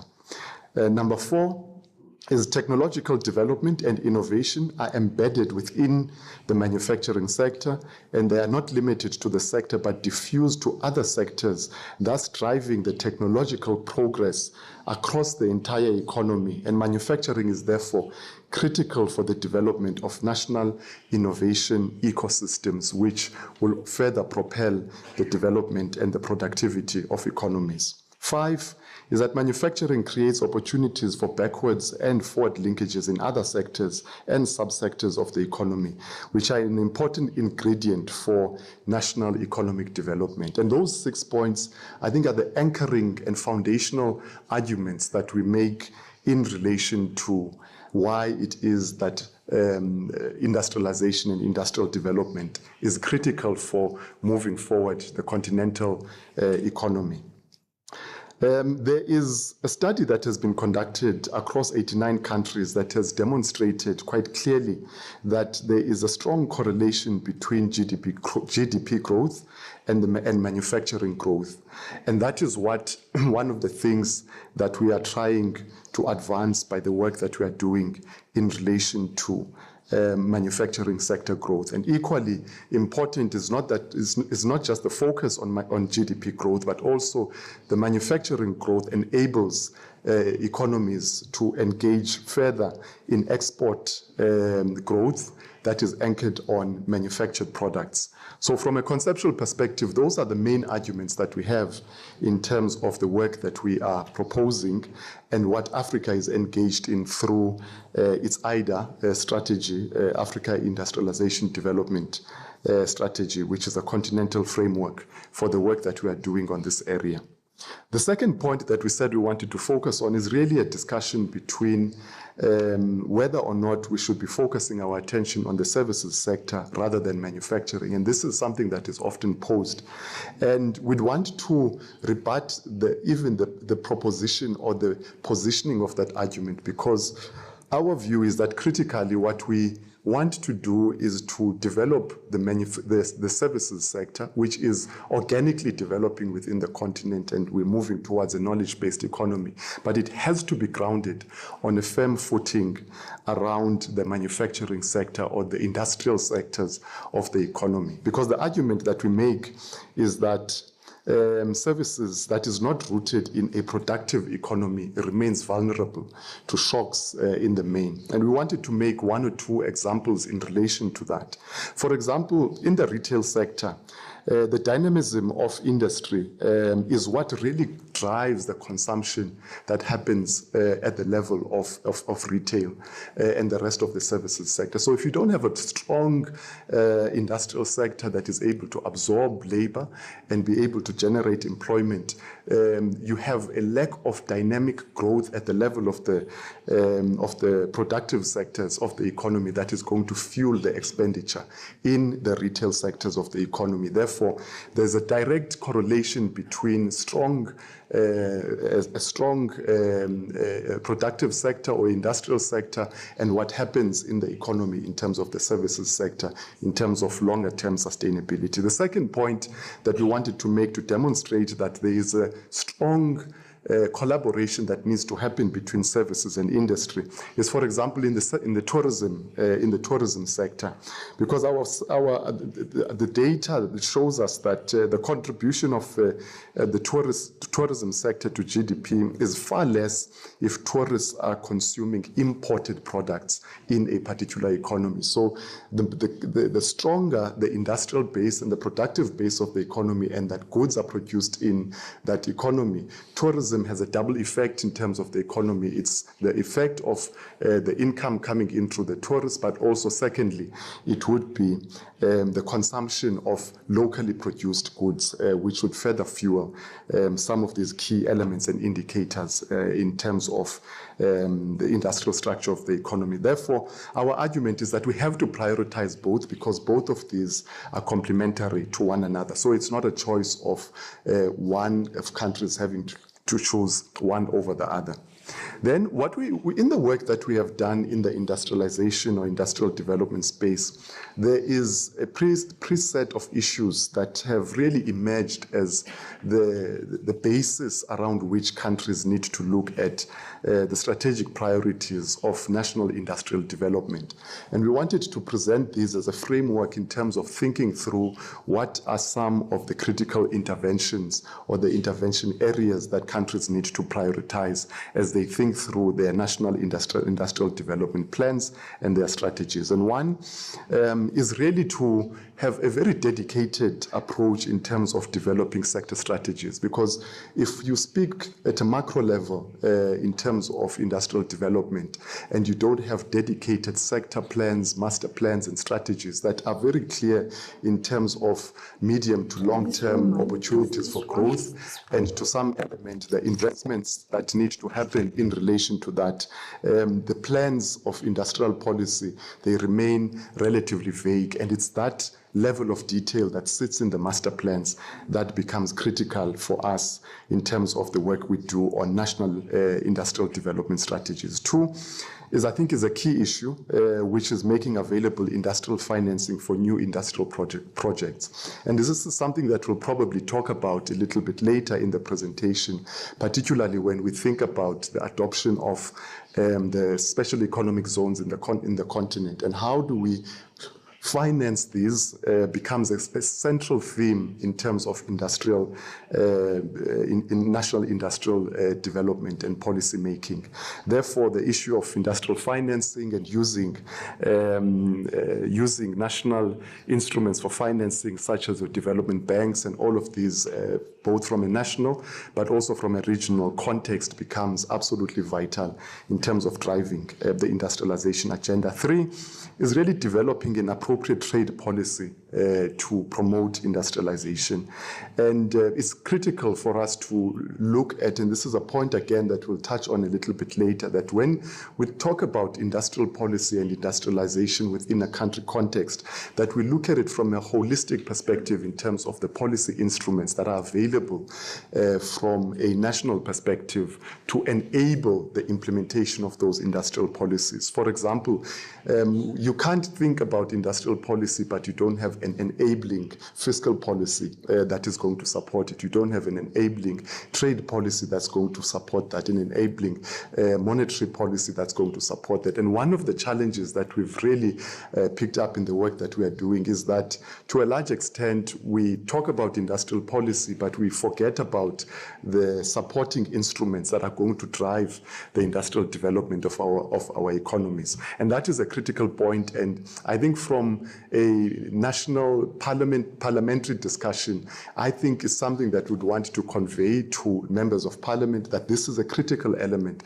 that they would need to look into in terms of really interrogating the progress of national policies in relation to industrial development, that they don't simply look at the industrial policies, but really consider the broader perspective of supporting instruments. So that is point number 3. 4, which I will rush through much quicker, is really the issues around promotion of skills, development and education for industrialization. And this also speaks to questions of vocational training and how do we build a skills base that is going to be able to support industrialization efforts, working with through the investment agenda that is set between both the public and the private sectors. Leveraging of the public expenditure in infrastructure development to promote industrialization and industrial upgrading, and increasing the investment in innovation and technology.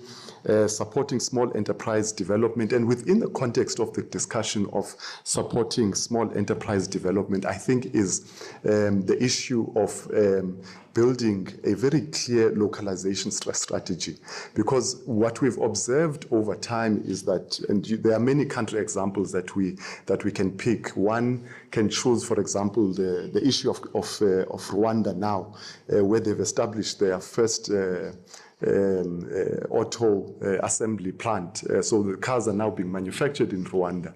And from that perspective, it's an international or global investment that is happening in the country.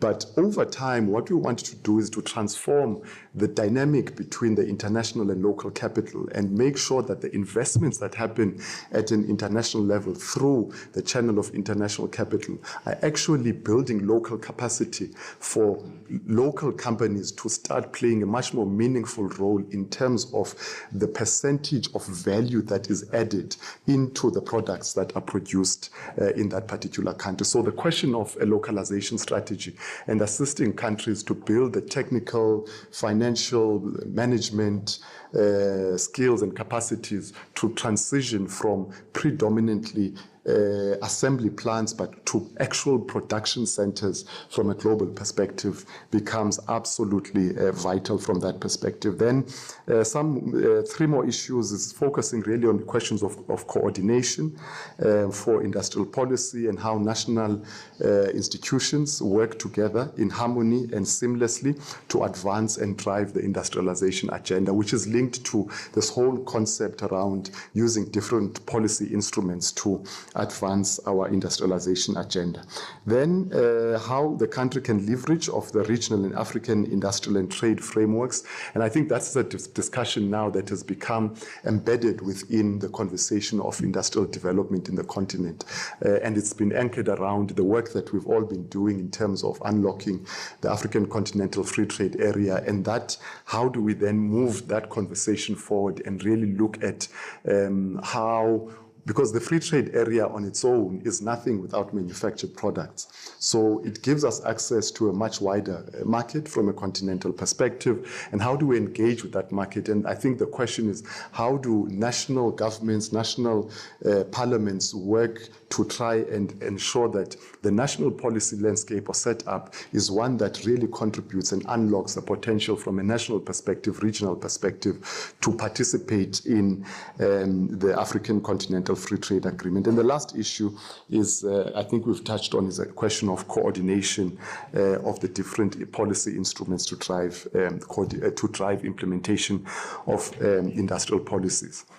There are three core elements which we think are fundamental that our member states should be considering in terms of setting national policy for industrial development. The first is, I've already touched on it, really relates to monetary policy alignment with industrial policy objectives. I'm not going to get into that, but it's an issue of complementarity between monetary policy and other policy instruments to industrial policy. And that is something that we are finding is not happening in national conversations in relation to that. The second is trade policy, which I've touched on, and the third is the issue of localization, which I'm not going to spend too much time on. So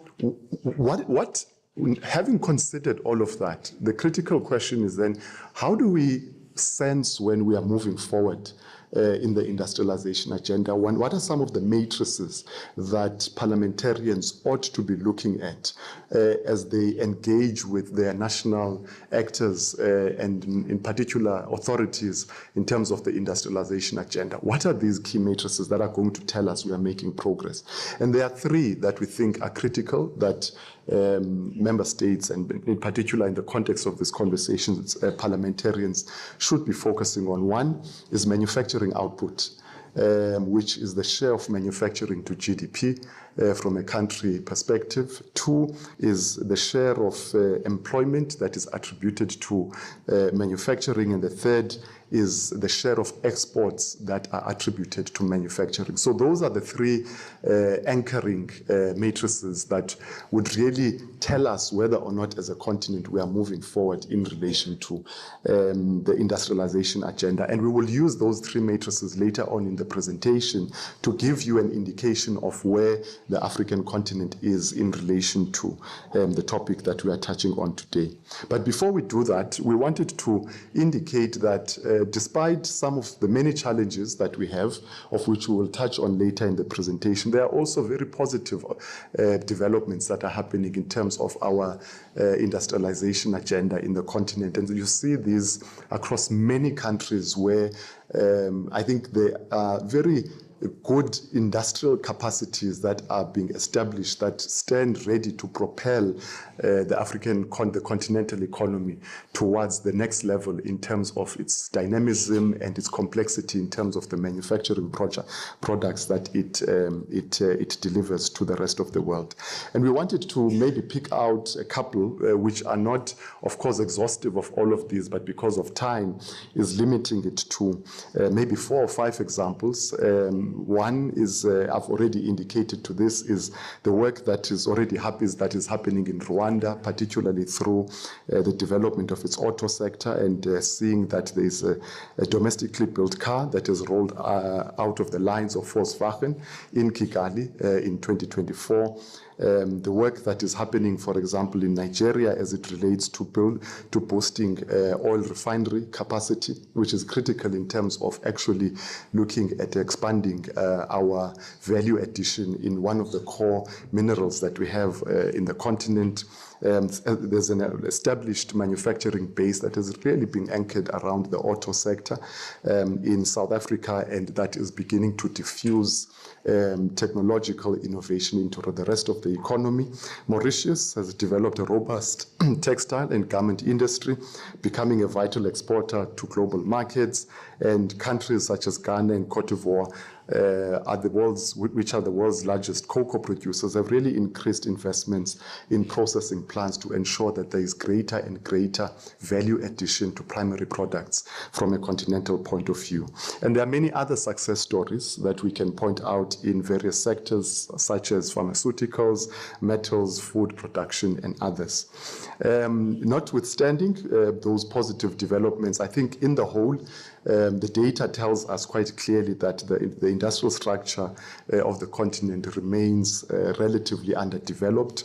There are three core features of our industrial structure. So while the industrialization journey is advancing, the continent's structural transformation remains with three elements. It is slow in terms of structural transformation. Africa contributes less than 2% of global manufacturing, positioning us as the global value chains at the global value chain's lower end. Two, it's uneven. Many countries remain in the early stages of industrialization, with nearly 25 classified as structurally underdeveloped. And then three, our industrial economy and broadly our economy is characterized by a widening productivity gap across sectors. For example, in the agricultural sector, which employs 42% of the workforce, it is 60% less productive than the rest of the economy, whereas sectors like utilities and financial services, which employ only 3%, are over 10 times more productive than the average. So you've got these disparities in terms of productivity within countries, across sectors, but also across different economies and regions within the context. And I think it then lands at a point which we will say in our concluding remarks that we have to concentrate and invest in productivity strategies across the continent in terms of how do we boost economy-wide and sector-wide productivity that is going to reposition the African economy and industrial economy. So where is Africa today? So we presented to you a little bit earlier on three matrices that we said are absolutely crucial in terms of measuring our advance in terms of the manufacturing sector or the industrial sector. And we're using those now to tell you where are we from a continental perspective. And we are looking at it from three dimensions. One, where is Africa? Two, where is Asia? And three, where is the global economy in relation to it? So on the first issue of manufacturing share of GDP, all of us are very aware of the advances that Asia has made over the past 30 to 40 years in relation to building its industrial structure, and that industrial structure feeding into concrete measures that relate to employability of people, but also the absorption of the national economies and subsequently dealing with deep problems of poverty. And it's interesting that Asia is sitting at about 23.5% in terms of manufacturing share to GDP. Within Asia, East Asia is sitting at 28%, South Asia is sitting at about 20%, whilst Africa is sitting at about 10% of manufacturing share to GDP, which demonstrates the lower base in terms of our productive structure. In terms of manufacturing employment as a percentage of total employment, Africa is sitting at 6.4%. Asia is sitting at 22%. In terms of the number of people that are employed through the manufacturing or industrial sector. Within Asia, East Asia is sitting at 26%, whilst South Asia is sitting at about 20%, with the world average in terms of manufacturing employment sitting at roughly between 14 and 15%, which also demonstrate where Africa is with that 6.4% in terms of contribution of employment. Exports of manufactured goods, in absolute terms, Africa is sitting with total export of manufacturing goods at about 146 billion, with Asia sitting at 4.3 trillion, East Asia sitting at 2.5 trillion, South Asia sitting at about 500 billion, and the world, in terms of absolute figures, in terms of exports of manufactured goods, sitting at about 12.2 trillion. Again, another indication of where the continent is sitting relative to the rest of the world on exports of manufactured goods. Passing that is really a conversation looking at the mining as a basis for industrialization across the continent. And this really goes back to the fact that Africa possesses 30% of global mineral reserves and the world's fastest growing population. And those elements should be the basis of us thinking about our industrialization strategy going forward. However, within that context, our concern is that some of the developments that are happening, for example, in terms of what is termed the green minerals or minerals of the future that define energy security from a global perspective, is that the manner in which Africa is being reinserted into that conversation is reinforcing how Africa has always interacted, or how the rest of the world has interacted with Africa in terms of its mineral wealth, which is really moving from digging on the soil and exporting to the rest of the world. And there are many of these minerals that we can point to. And the conversation that Africa needs to have within itself is, how do we shift the investments in infrastructure from simple transport corridors that move our minerals from the mines into the ports and outside, and shift the conversation around corridors to what we can term as growth and development corridors that are going to facilitate investment in processing of these minerals and value addition from a continental perspective. And from that perspective, it's important to understand that it's not going to happen it's not going to be a national conversation, but rather it is going to be regional conversations that are going to be orientated towards driving regional value chains linked to this. I've been given 5 minutes, and I wanted to maybe in that 5 minutes to do two things: outline to you some of the work that we are doing and our perspective at AUDA NEPAD in terms of supporting industrialization efforts in the continent, and those are really anchored around our programming, because our sense is that the industrialization discussion and discourse is not limited to industrialization, because there are enabling elements to that. And from that perspective, there are 5 core areas that we are investing in terms of supporting the industrialization efforts of the continent. One is agriculture, food systems, and rural transformation, because we were saying we need to reimagine the conversation around rural transformation and rural development, that it can't just be limited to agriculture alone. The rural economy is far wider, and there are manufacturing activities linked to agriculture that need to be established within the value chain of agro-processing, which would further build the capacity within the agricultural sector of the work that is done on industrialization. 2 is human capital development, and within the context of human capital development, we're looking at health and education as core areas that support Africa have the workforce and the skills that are going to be able to drive our efforts over the next 50 years in terms of industrialization. 3 is infrastructure, digitalization, and energy.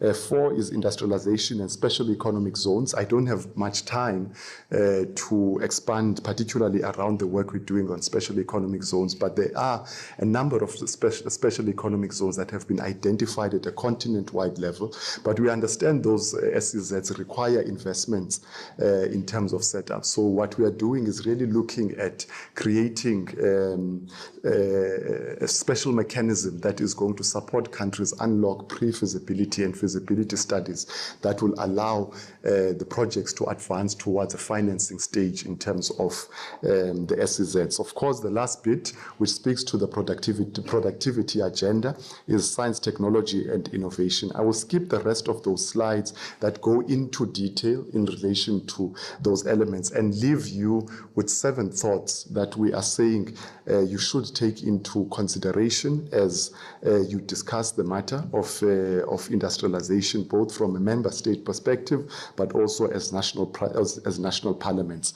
All of these are reinforcing some of the core messages that have come through in the presentation. One is that we have to take a systemic policy framework approach to support industrial policy that includes fiscal, monetary, financing policies. 2, we have to think about how do we better finance industrial activities within a country context, because most of the time the industrialization agenda is left behind and we are financing our social sectors like education and health, but it's the industrial development of industrial capabilities that is going to drive greater inclusion in the economy. 3 is regional cooperation for greater development of regional value chains. 4 is prioritizing measures to boost economy-wide productivity using STI capability as a channel. 5 is prioritizing implementation of PIDA, which will unlock infrastructure in water, ICT, road, rail, etc.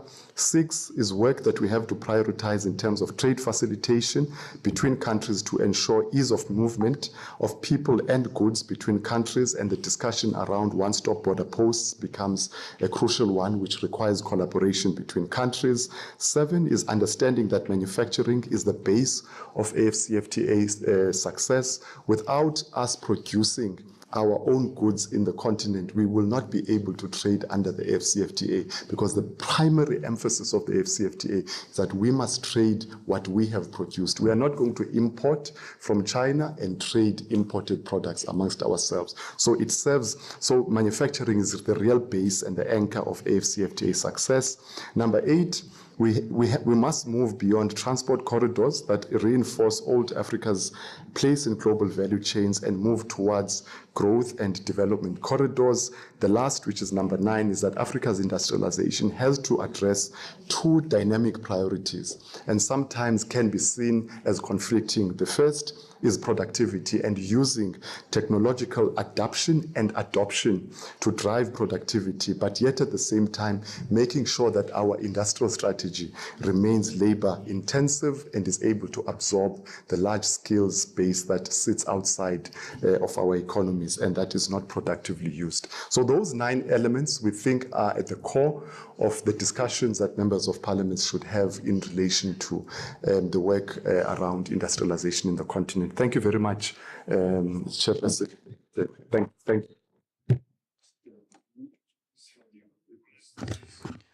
Thank you. I have a list of people wishing to speak.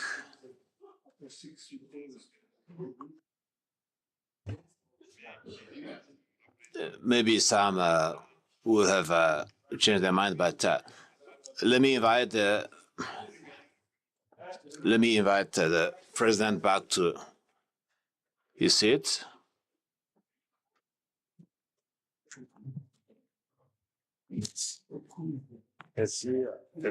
Yes. So, thank you.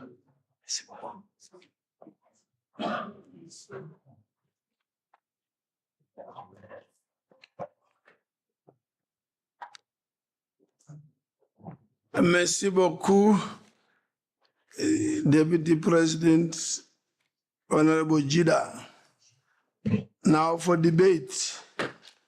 The first to take the floor, Honorable Kuchami Fagnon. Oui, Monsieur le Président. Mr. President, my name is Mr. Fagnon Kochami Nikaz. Thank you very much for giving me the floor, Mr. President. I just have 2 concerns. around risk management. The first,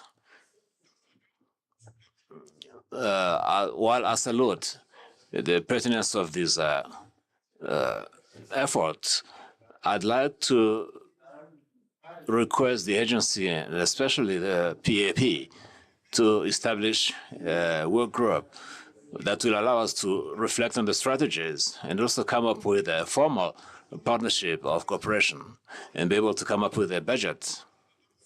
And also to request that we are given out of the list of 39 countries that have which of those have ratified and which have only signed. And also, there's the issue of insurance. How do they manage to cover this risk?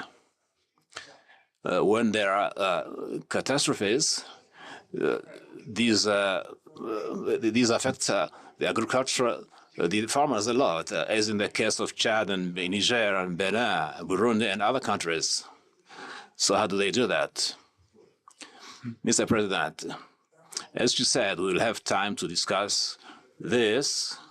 I'd like to get on to the second, communication, and also request NEPAD. Everything they've shown, these some kind of a concept. When are we going to have our countries assisted? Mr. President, I'd like to share with this August Parliament the experience of Benin. Benin is advanced, has done away with the issue of separating the primary sector and the secondary sector. Benin, under the leadership of President Talon, has undertaken an industrialization program supported by modern road infrastructure, the availability of gas. 400 hectares are actually currently being used. We have also a public-private partnership. We have been working with the development banks as well as the local banks. So our role has been to vote a lot of laws, one of which is on development to support the activities of investors. Secondly, a law on the special economic zones, including the one in Glody Bay, 45 kilometers from Cotonou. Today, we transform cotton, and a pool of textile industries is being established. And we'd like to, we started exporting raw materials as well, including cashew and soja and soya, including in countries like Dubai and others. We also voted a law on professional education, and we are equipping a lot of schools. There's also a policy of availing water. Mr. President, 3 years going to the end of this year, we'll have recruited a lot of young people. Many agencies have been created, including a development agency, and we have a framework law on food and food security. I don't want to be very long, but I'd like to say that NEPAD is on the right track. And but they need to get into capacity building to mobilize financial resources for the entire continent, because this is the main problem.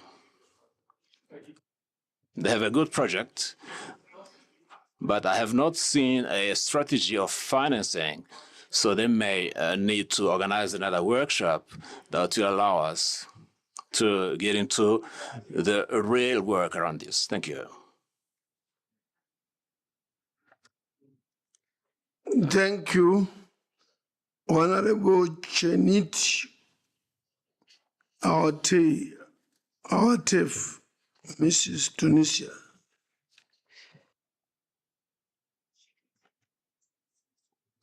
Thank you, Mr. President. I'd like to salute you from Tunisia and salute everyone in Africa. In fact, the African continent has seen a lot of risk like human trafficking, clandestine migration, and other. But today I'd like to focus on climate change.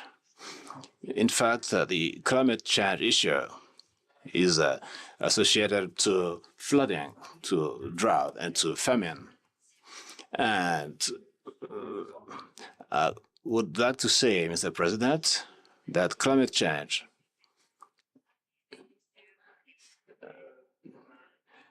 leads me to focus on the issues that affect the crops. Madame Lise said that we need to organize insurance around this, but the farmers who are not rich cannot do this. So can the African Union help the countries to do this? Has the African Union be able to work with Western countries around this? Because they are at the beginning of these problems in the first place. I'd like to ask the following question. Why is Africa always forced to go through the consequences of their action? African countries are the most affected, and for us MPs and governments, we have to discuss this issue, and I'd like to request my colleagues, MPs,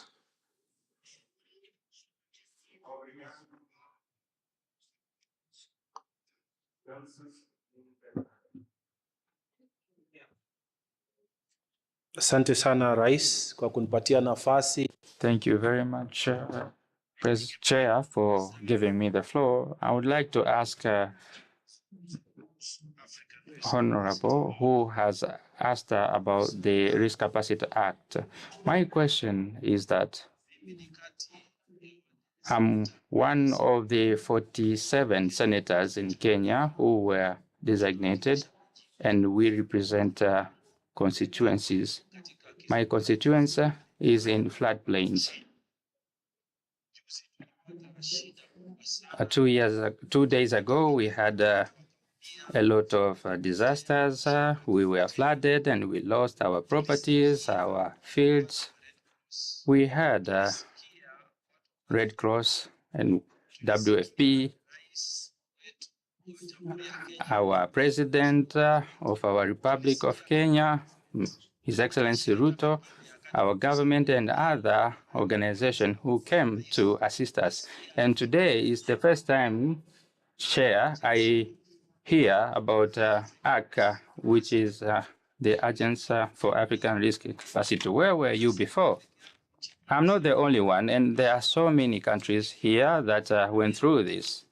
Where were you? And today you stand here telling us that once we go back to Nairobi and we tell our people in Tanarivo, Nairobi and Kenya to contribute to help you.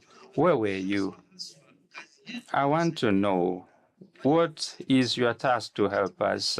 Why are you invisible when we encounter difficulties? We are thankful for dinner, but we would appreciate more your assistance. Thank you very much, Chair.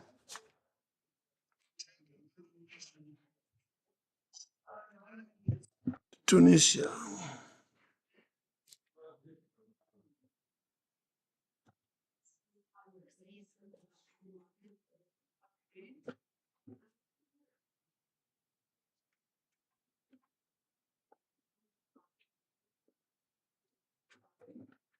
Thank you, Mr. President, for giving me the opportunity to contribute.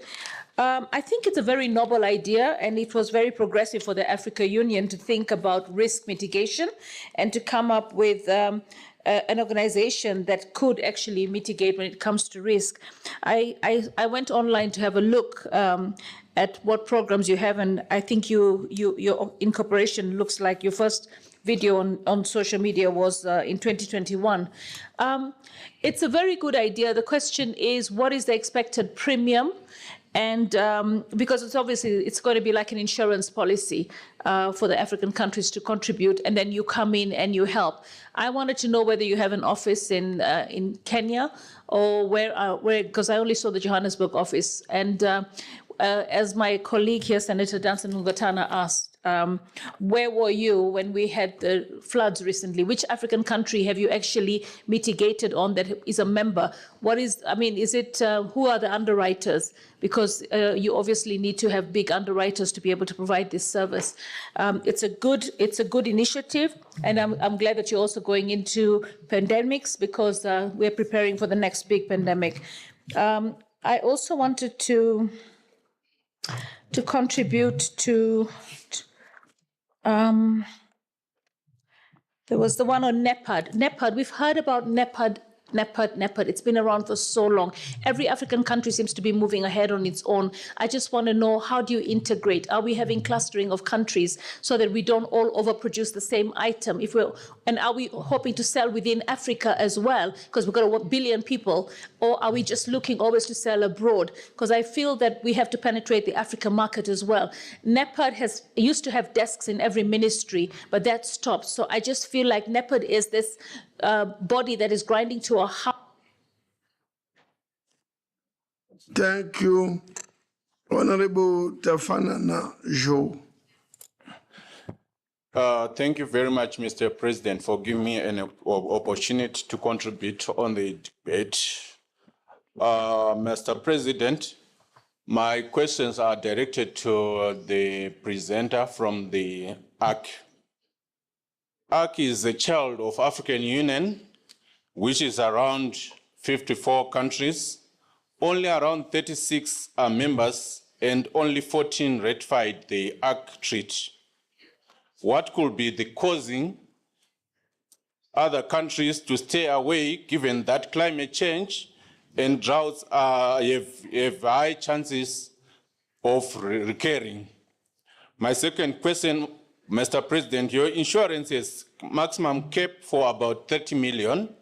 What happened if a country contributed and have a drought in 3 or 4 consecutive years? Will the country get payouts? Because it seems you have a tendency of saying, we have given you this year, next year you are not entitled to get the funds.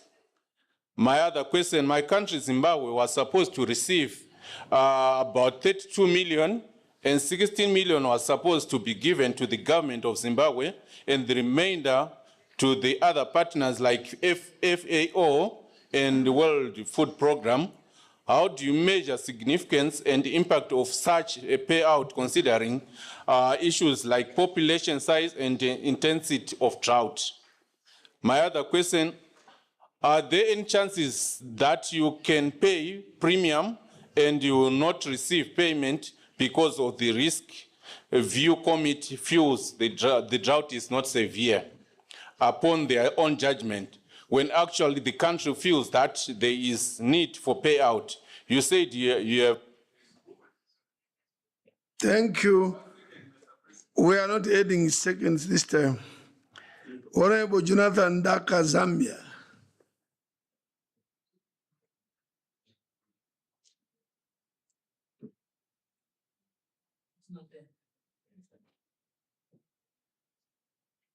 Not in the chamber.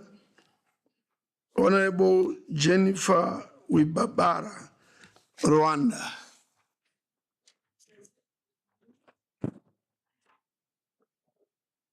Not in the chamber. We can move on, Mr. President. Sorry? Let's move ahead. Thank you. Honorable Senator Professor Abdi Ismail Samata.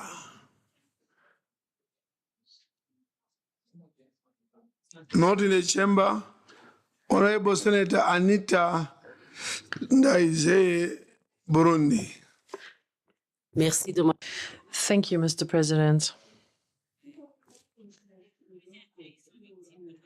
Many countries have suffered from natural disasters, floods, drought, and illnesses that cross our borders, conflicts that also lead to the destruction of property and the loss of life. And this situation requires a holistic approach, and we need to strengthen our readiness to cope with these risks and to provide efficient responses. And we have listened to the presentation on the reduction of risks, and we are convinced that we need to reduce these risks and invest to be able to cope with these kinds of extreme situations, because these natural disasters and other catastrophes lead to people losing their way of life, their means of providing for their families, and it leads to poverty, which itself leads to other problems. So we need to take action on a national and continental level. We have to provide the countries, the least developed countries, with the means to be able to take priority action and for them to be able to have the capacity to respond to these emergency situations. In this context, my question is the following. You spoke about the ARC model, which is part of Agenda 2063.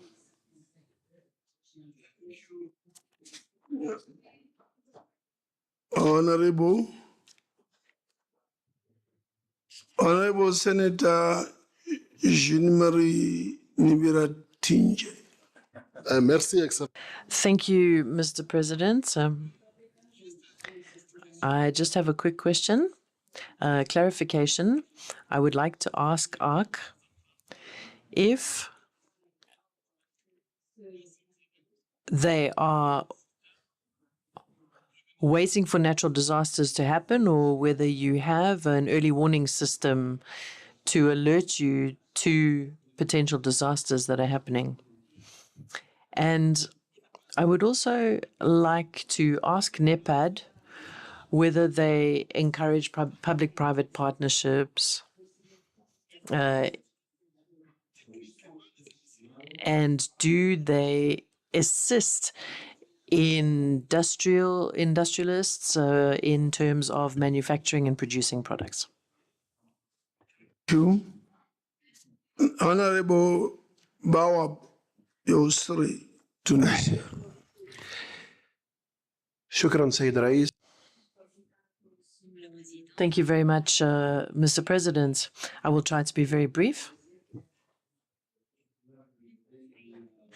Our countries are confronted by many challenges on the road to development and on the road to economic and environmental development.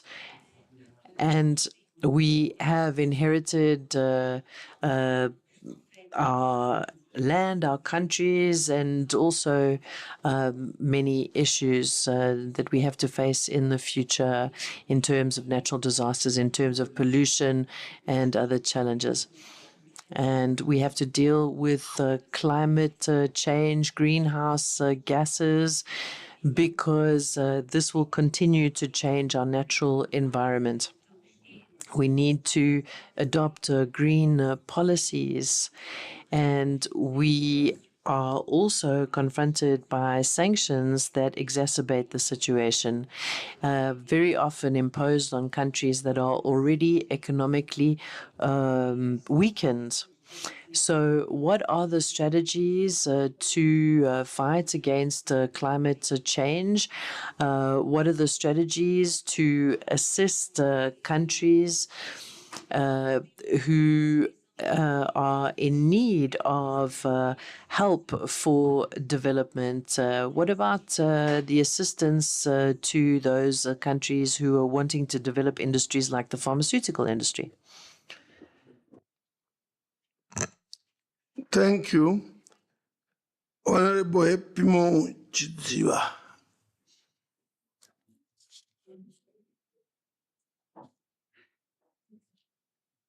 Not in the chamber. Honorable Amina Ali Idris.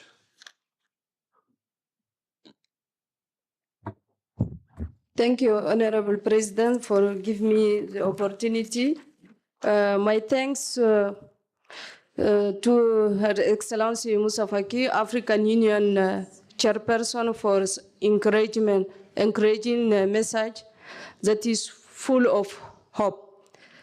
My thanks also go to all experts for today for their very interesting presentation. Dear colleague, good afternoon.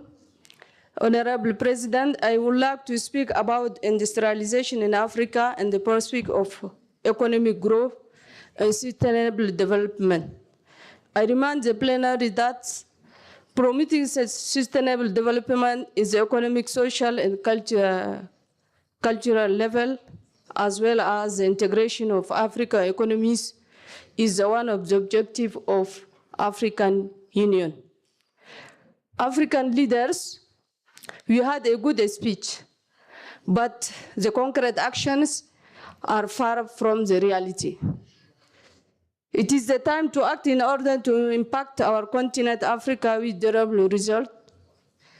And as a representative of people of Africa and laws makers, why do we not come up with a common law forbidding the exportation of all raw materials from Africa? Dear all, it is normal that Africa continue to export its raw materials and import final product come from other continents, which are very expensive. By transforming our raw materials, I think we can accelerate industrialization in Africa and by working together as one Africa and one voice. I know that the level of industrialization for each country is different from us.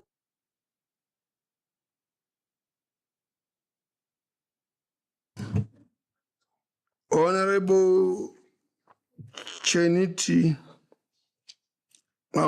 Awatef, Tunisia.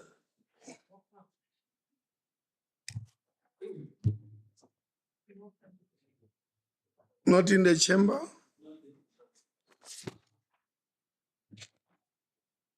Honorable Felix Mpose Riniga, Burundi. Merci. Thank you, Mr. President. Thanks for giving me the floor. I would like to talk about industrialization. We cannot talk about industrialization without making reference to our education systems, particularly with regards to professional development. Industrialization is impossible without qualified and competent human resources.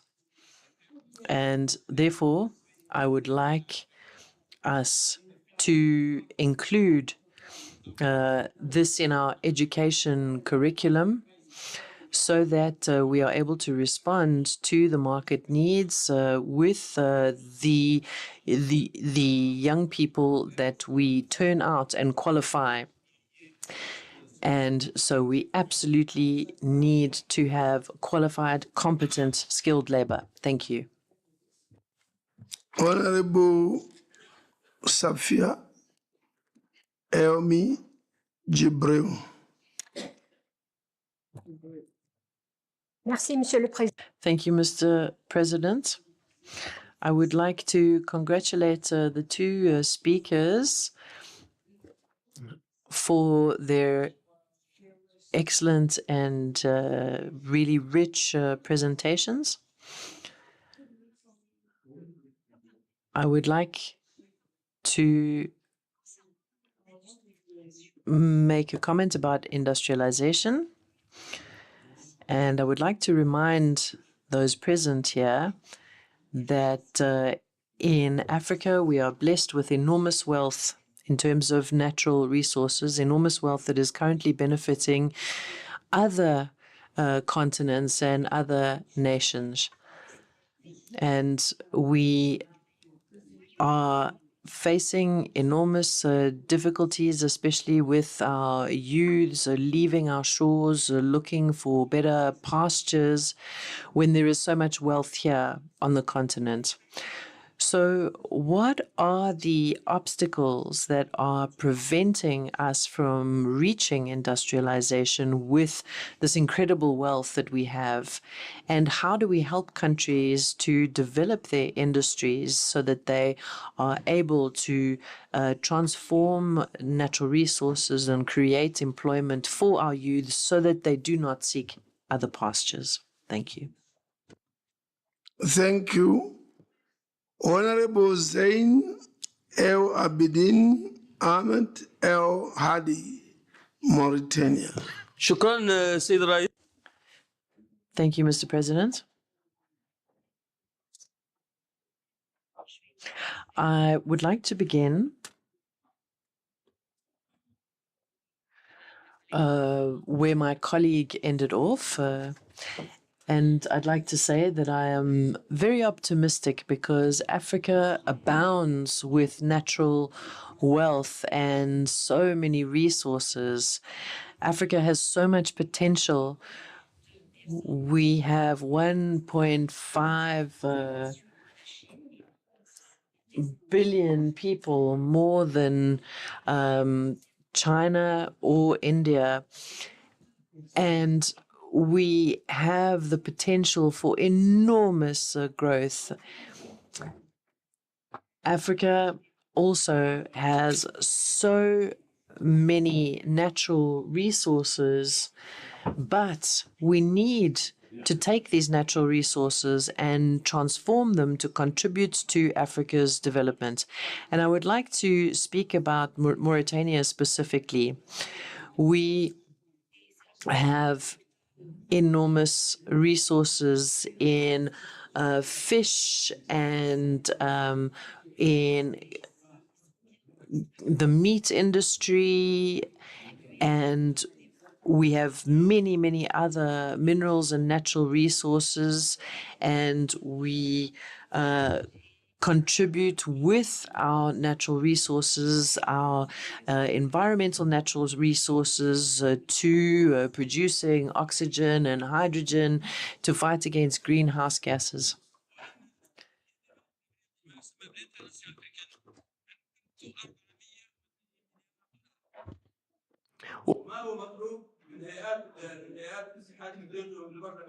Thank you very much.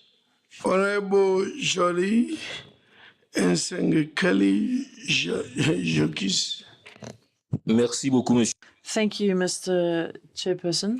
Mr. President, pardon me. I hope I'll be able to finish before being interrupted. I would like to ask a question on industrialization. And the presentation was very interesting. But I'd like to say that NEPAD exists since the early 2000s. In recent years, it changed names to the Agency of the African Union responsible for development. And industrialization is extremely important for Africa's development. And we have the African Development Bank. We have many partners that are working towards the same goal, industrialization, development. And in terms of developing industrialization and the manufacturing or transformation of products, where we talk about billions and billions of dollars worth of investment. Here on the continent, we talk about hundreds of millions. And I would like to know what are we doing with NEPAD? NEPAD is supposed to be the instrument for the development of Africa. And we would like to know why, after all these years of existence, we are still not managing. NEPAD was created for the development of Africa, particularly the economic and development, industrial development. Senator Professor Randa Mohammed Ahmed Mustafa. شكرا سيادة الرئيس على إعطاء الكلمة. الحقيقة استمتعت جدا بمحاضرة حالة التصنيع في إفريقيا. الحقيقة أنها حالة التصنيع في أفريقيا وآفاق النمو الاقتصادي المستدام والتنمية هي مواضيع حيوية جدا لتمكين القارة من تحت. Apologies, Mr. President. We have a technical problem. We have lost some of our interpreting equipment. It's not working. Wait for the interpreters to get organized. Interpreters. Apologies. It's the interpreting equipment, Mr. President. It has a problem. Of course, they've worked long hours. No interpretation? Apologies, Mr. President. It's just one of the booths. It's the Arabic booth, so the rest of the booths are not receiving from the Arabic booth. No interpretation? No Arabic? No. Interpreters, I think in the next 15 minutes we should be closing. So be patient. Tell the equipment. I can translate it in English. I can speak in English. No, I think, yeah. What if she speaks in English, interpreters, is it okay? Yeah. French. Yes, sir. Yes, sir.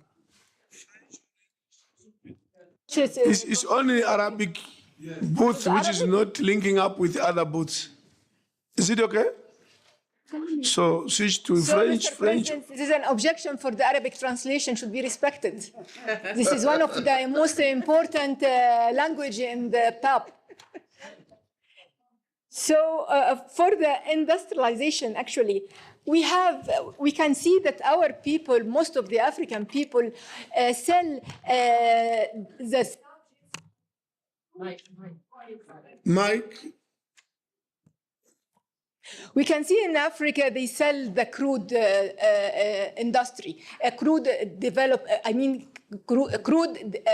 objectives like oil, like wheat, like everything, crude, cotton, crude. Why we don't push for manufacturing all our products in Cairo, in Africa, so we increase the valuability.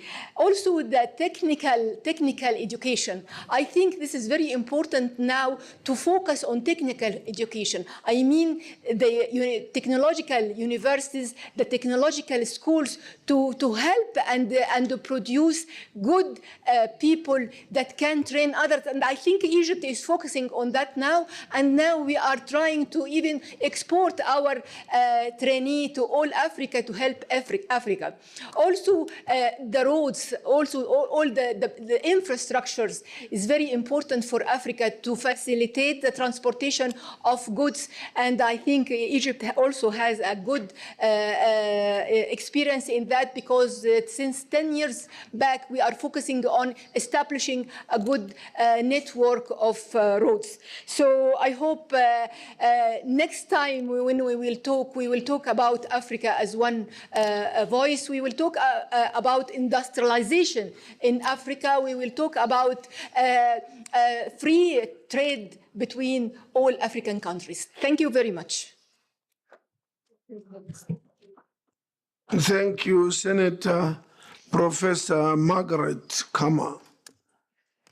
Thank you, Mr. President, and I want to thank the two presenters. I would like to focus on the NEPAD presentation and specifically on the areas of current focus, as they called it, agriculture and rural economy, And I keep asking myself, what are the challenges in agriculture? Why are we not able sometimes to feed ourselves? And the main cause to me is the high cost of production.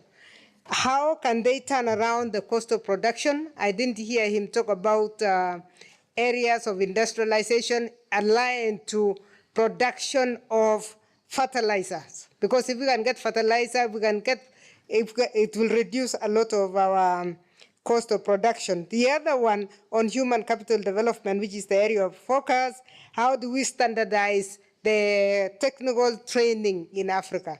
What are they doing now to spread the news of standardizing so that we know that a technician from one country can move to another country, and that will still allow us free movement of persons and free movement of goods, and we can increase the contribution of our industrialization towards employment. As they have said, it is extremely low. The other one is science and technology. Of course, that is one of the key factors that will determine how we industrialize. But I was also wondering why they did not mention about mining. I think he mentioned a little bit about minerals, but he did not. They have not added minerals, mining and minerals in the current areas of focus. And I would like to know why it is not there, because when we talk of agriculture, all of us are producing the same food. So it's only if we reduce the cost of production that will not be flooded by. Thank you, Professor Honorable Dr. Bettini.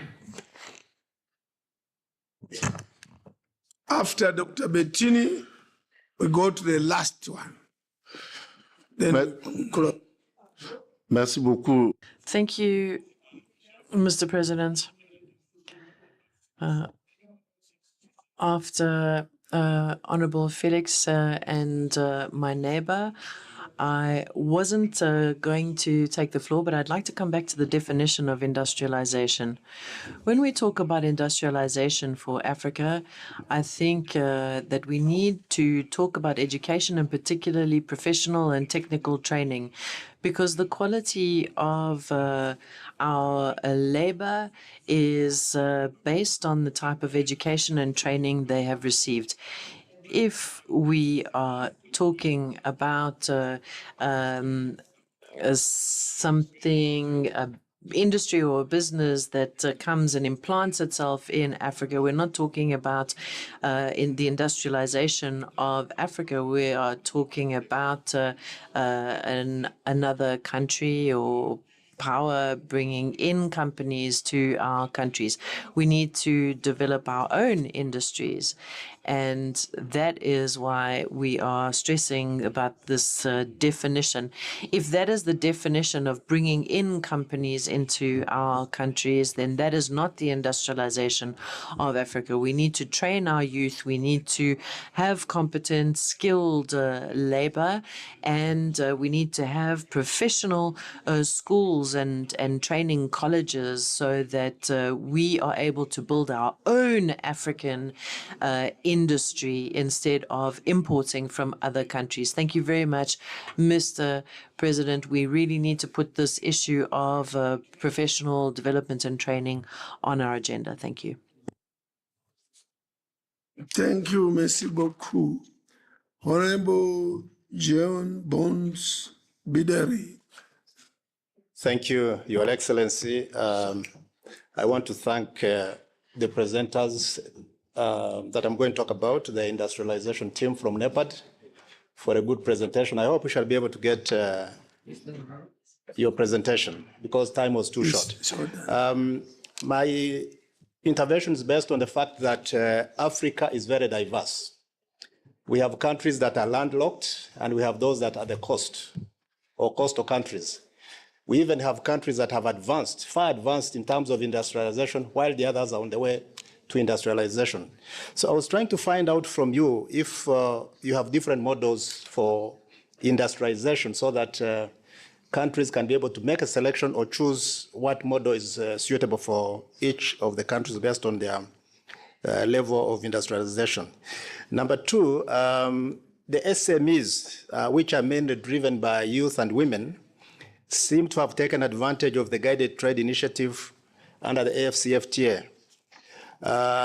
Why wouldn't you also focus on that rather than on the large industrial conglomerates? Because I think that's where the future for Africa lies. The last one is about the centralization and decentralization of economic zones. They tend to be established where there are infrastructure, and therefore most of the industries tend to be located in the capital cities, denying opportunities the rural areas.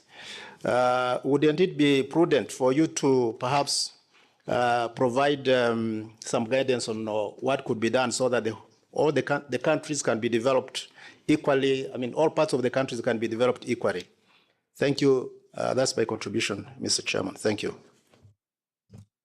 Well, thank you, Honorable So Moussa Mauritanie. Merci. Thank you, Honorable President. My question goes to the first presenter, the ARC. So, like Kenya said, I was somewhat surprised.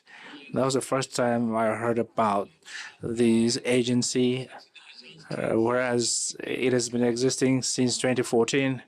And the first disbursement was done in 2014, and the second was done 10 years later in 2023. I'm wondering if there were no disasters during this period, or what accounts for this gap. I would also like to know how do these agency, how do we can contact this agency? Because just barely 2 months ago, there were a flood all over Africa, Guinea, Mali, Senegal, Niger, Mauritania, everywhere. The people who were carried away. So I'd like to know how we can get in touch with this agency, or is there an observatory? Is that how we go about it? An observatory on meteorological information. Secondly, he talked about agricultural insurance. In the agency, do we have any agricultural insurance in case of floods? Who can contact the agency? Where is it based? Is there an observatory? Secondly, human resources.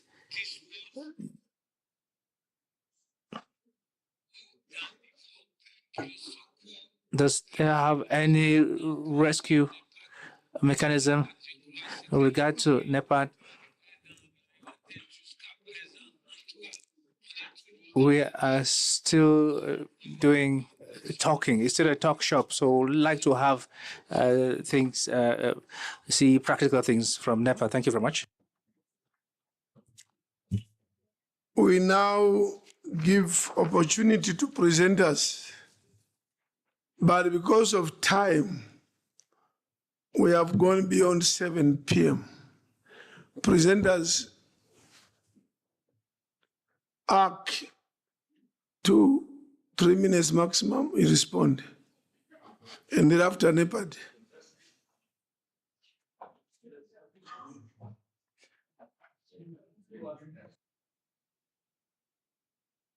NEPAD, ARC is not yet prepared. NEPAD, proceed. Excuse me, okay. Your Honourable President, we are actually ready. We're just trying to succinct our response in 2 minutes. Thank you very much, honourable members, for your questions. Luckily, we have prepared 2 additional presentations this afternoon. So questions on the number of members and those who have ratified the treaty and the challenges that we have faced will be presented to you this evening by our head of legal over dinner. And further questions on the ARC mechanisms, our tools, early warning tools, contingency planning, etc., will be talked about in a presentation also this afternoon. For more country-specific questions such as Kenya and Zimbabwe, we do have our head of country government services here for East and Southern Africa. He can talk to all of the questions. But on the question from Mauritania quickly, I did present the payouts to date, first being out in 2014 and the most recent in 2023. But between that, there were several payments. And for Mauritania specifically, has had 2 payouts in 2019 as well as in 2021. So they are very active members in the ARC program, but we can also discuss that over dinner. Yes, so we will be available. And as to where we are here today. We have our cards, we have a website, and we're very available to continue these engagements. Thank you very much. Thank you. NEPAD.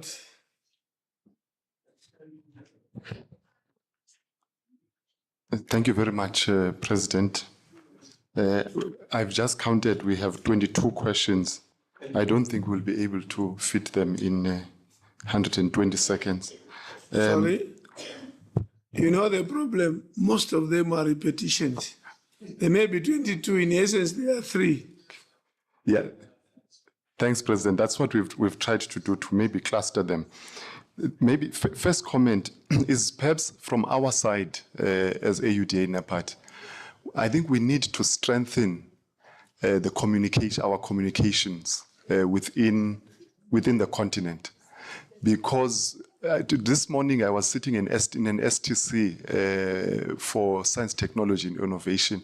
There's a lot of work that we are doing on STI. Our member states don't know that work. Today, I'm sitting here in the evening and equally on industrialization and the broader context of the work that we are doing. Our member states don't know it. So maybe that we must take the responsibility for strengthening our own communications to member states. The first action that I think we can do from that perspective is looking at the members of the parliament who are here, is maybe to work with your team to make sure at least the annual report of AUDA NEPAD 1 of 2023 outlining the specific activities that have been delivered by the agency on behalf of the union is delivered to you so that you see it, but we find a mechanism going forward 2024 and beyond to make sure that that annual report lands with you so that members of parliament are aware of what is happening in relation to that. So that's point number 1. And I think that point is really it responds to the many questions about what the agency is doing on all of these areas, whether it's on agriculture and rural economy and the value chain, education, etc. So there's a lot of detail that is sitting there. That was also in the presentation. Unfortunately, we could not cover that. That's point 1.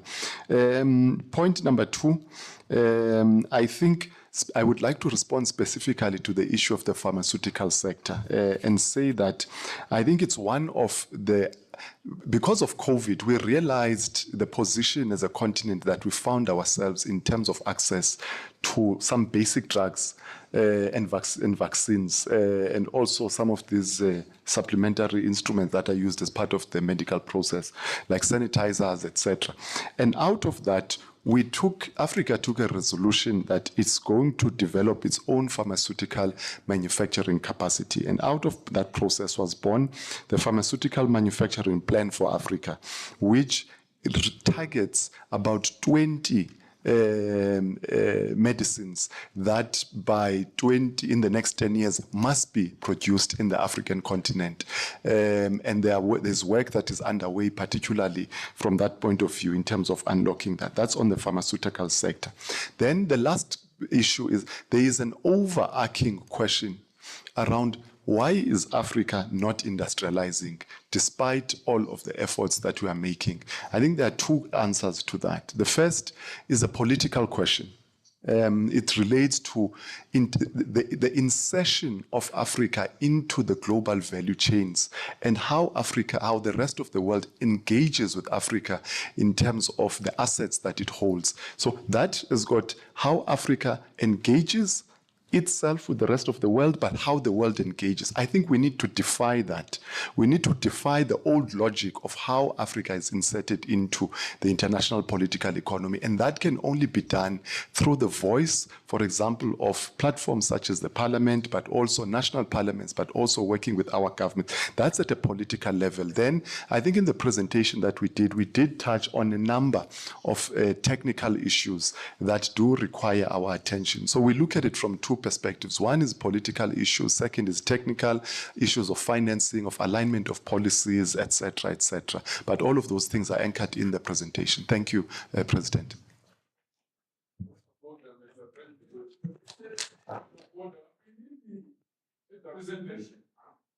We know what we did in this chamber is to avoid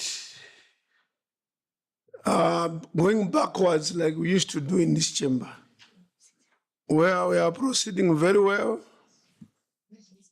Then we have this point of orders, which more like, but I want to understand, if it's a point of order, that would help us fine, proceed.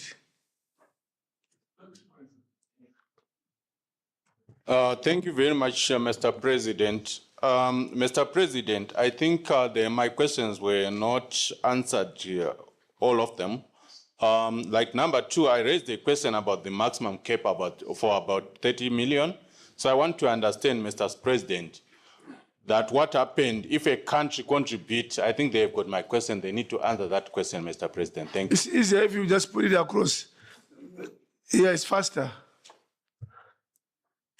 Do you understand the question? The cap of 30 million? They do. The guys from ARC. Oh, this side? Yes, Mr. President. Okay. Thank you very much, Honorable Mr. President. So for these questions, yes, the cap is 30 million. But again, what we also encourage that insurance is not a standalone product. As we engage, we also encourage member states to have other instruments available to complement insurance, meaning that as ARC insurance, sovereign insurance could be one instrument to respond to disaster risk financing, then countries also need to think of their national budget or contingency fund so that all together can complement to respond to the disaster efficiently in case, for instance, disaster occur and is beyond that's 30 million. That's what I can say for the sake of time, but during the dinner, I can engage the colleagues with more information. Thank you very much. Thank you. Does that satisfy you, Honorable Joe? Mr. President, I'm concerned, Mr. President, about, remember, you'll be like paying... Let's do this. They've promised that the dinner is also meant to provide more information. So I think between now and dinner, they may research. My own last one myself, Auda Nepad, you are in agriculture, you are in health, you are in everything. How do you differ with the commissions in Addis? Commission on Agriculture, Commissioner Agriculture, Auda Nepad is also doing agriculture. What are the boundaries like? Thank you very much, President, for that question. It talks to also the work that is happening under the reform exercise that is being led at the level of the AUC, where there are very specific mandates that have been defined for the AU system. One, policy development, policy monitoring, resource mobilization, coordination, implementation, etc. Now, in the context of those capabilities or those areas, the definitive area that the AUC is identified as being responsible for is policy development. And therefore, all of the other elements within that value chain that talk to implementation, resource mobilization, coordination is what is the mandate of Auda Nepad and it is ingrained in its statutes in terms of what we do. Yes, I do acknowledge that in certain instances you may have, from an implementation point of view, an overlap, but those are some of the processes that the process that is led by the Office of the DG is trying to clean up in terms of who does what, and also influencing the nature in which the budgeting process is done, so that there's no duplication of funds of member states that are allocated. Thank you, Chair. Thank you very much. You have very good diplomatic skills in the way you have answered the question. But the truth is that Auda NEPAD and the commissioners are doing the same thing. And the streamlining is very, very important. And we're witnessing some meetings where Auda NEPAD says, this is our area. Who is responsible for the G20 agenda, for example, for Africa? Thank you very much. I think we've come to the end of this sitting for today. May I request Mr. Gali to make any statement if there are any announcements. Merci, Excellence. Thank you, Honorable Chair. I have 3 announcements to make. The first is about the dinner. So right after this meeting, MPs and guests are invited to dinner at the Galaga. I also like to say that the unit in charge of transport of establishing passports is there, and those MPs who have not already yet renewed their passport or have them issued can be attended to tomorrow for dinner, and the protocol services are available to participants to take them to the Galaga.